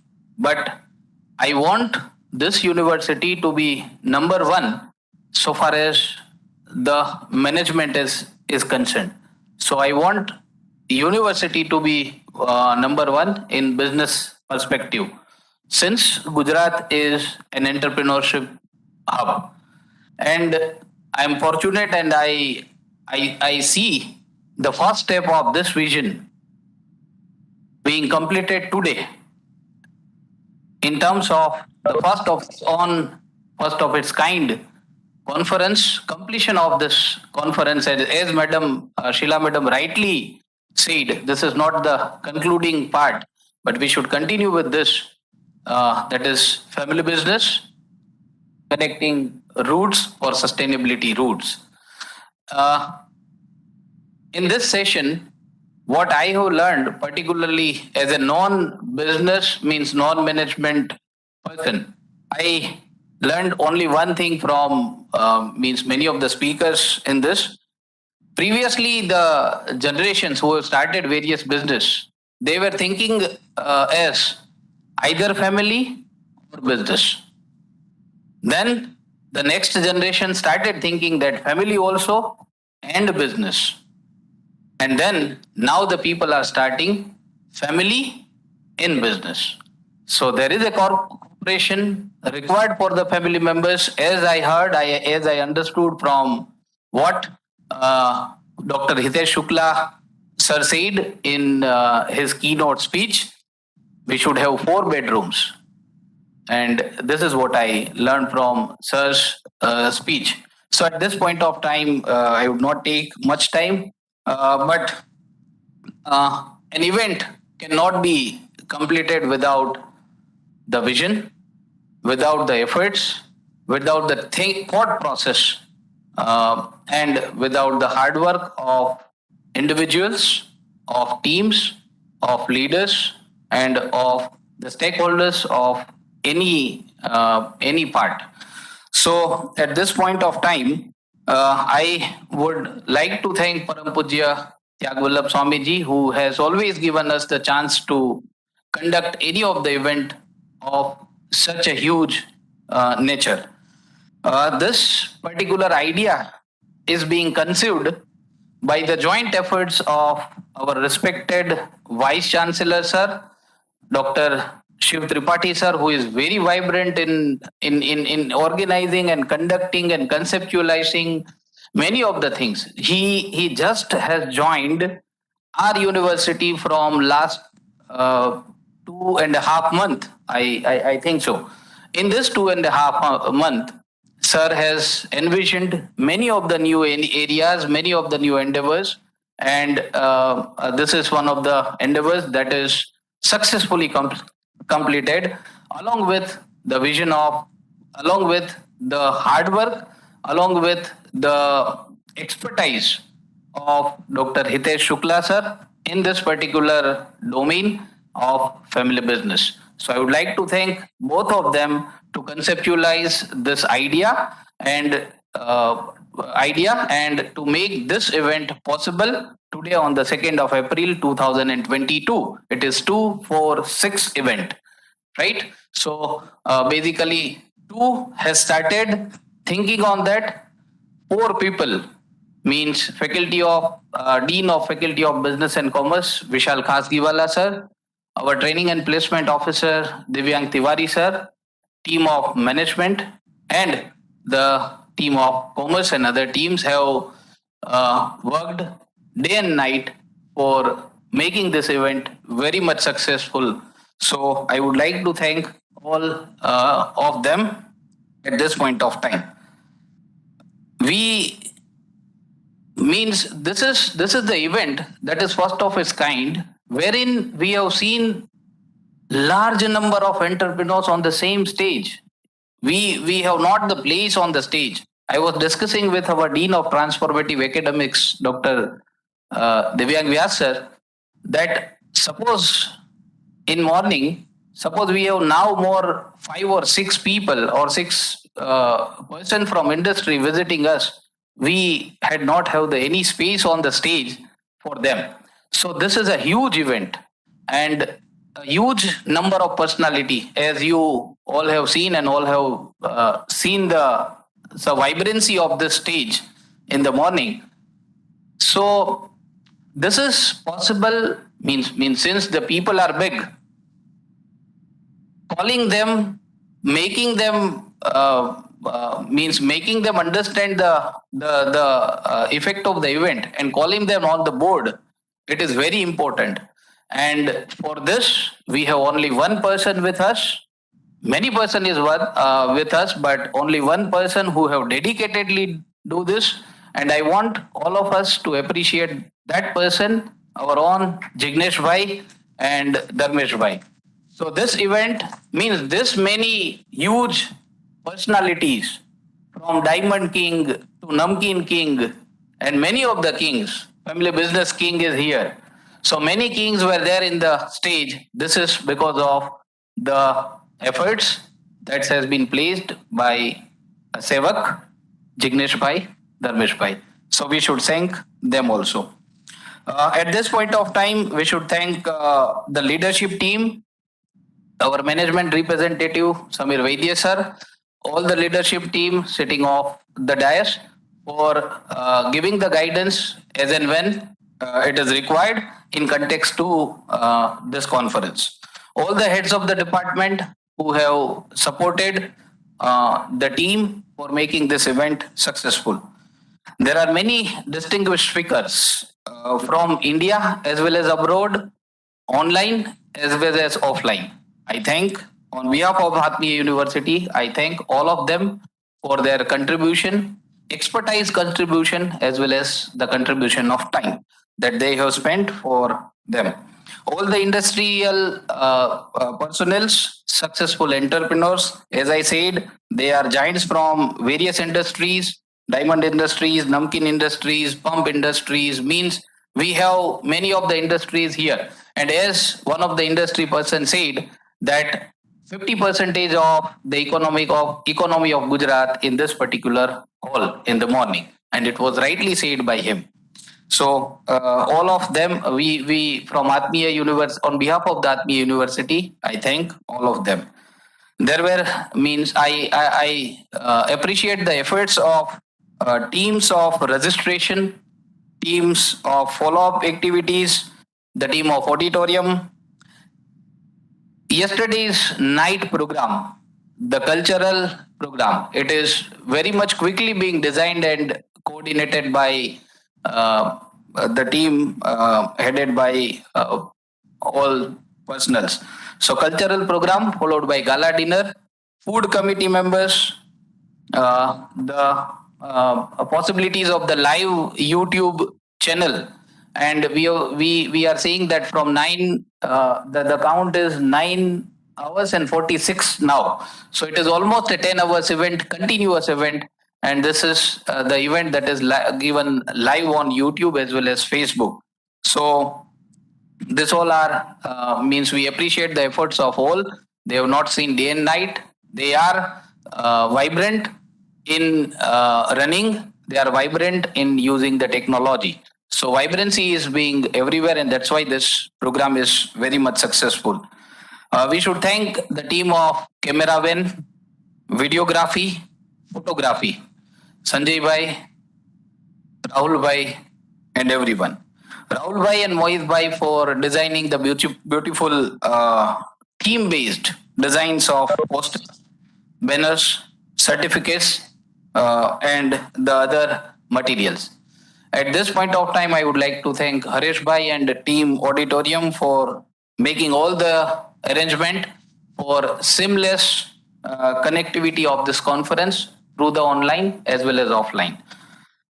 And at the last but not the least, I would like to thank all the students, volunteers who have stand up on their feet and made this event very much successful.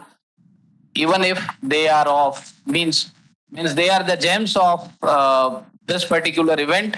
They have taken this event like their own event. No matter from which family they are coming, they have taken all the responsibility that has been given by faculty coordinators. They took up the challenge. They were running in the food zone. They were running in the registration desk. They were running behind for the mementos distribution. They made sure that there is no mistake that has been done by us, and the person will get their own certificate. So this is what the students have done, and I would like at the last I would urge Michhami Dukram, that is forgiveness from my end if I forget anyone to be thanked, but please take this as the appreciation from the side of Atmiya University in whatever contribution you have made. Thank you. Thank you all. Just a small announcement. The certificates of the participation would be provided at the registration counter. And right now, I request the faculty members and the delegates who have stayed back till the end of the session to please join us for a group photo on the stage. Thank you all for the participation. We hope you all have got a lot of inputs in terms of domains, strategies, and its impact.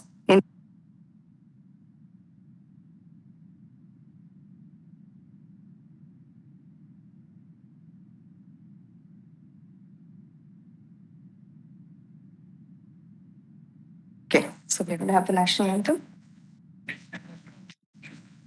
First, national anthem. Okay.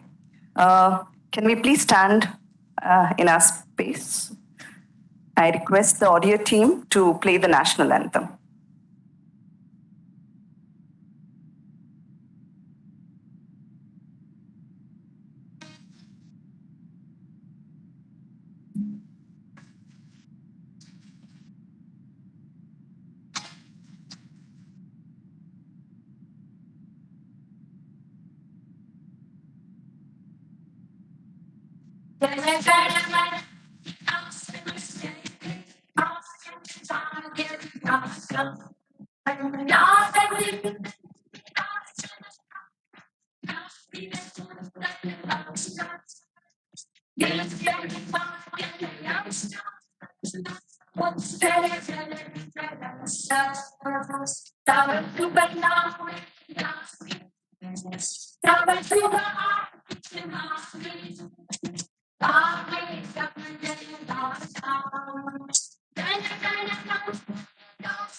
So, faculty members and the delegates, we request you to please be on the dais for a group photo.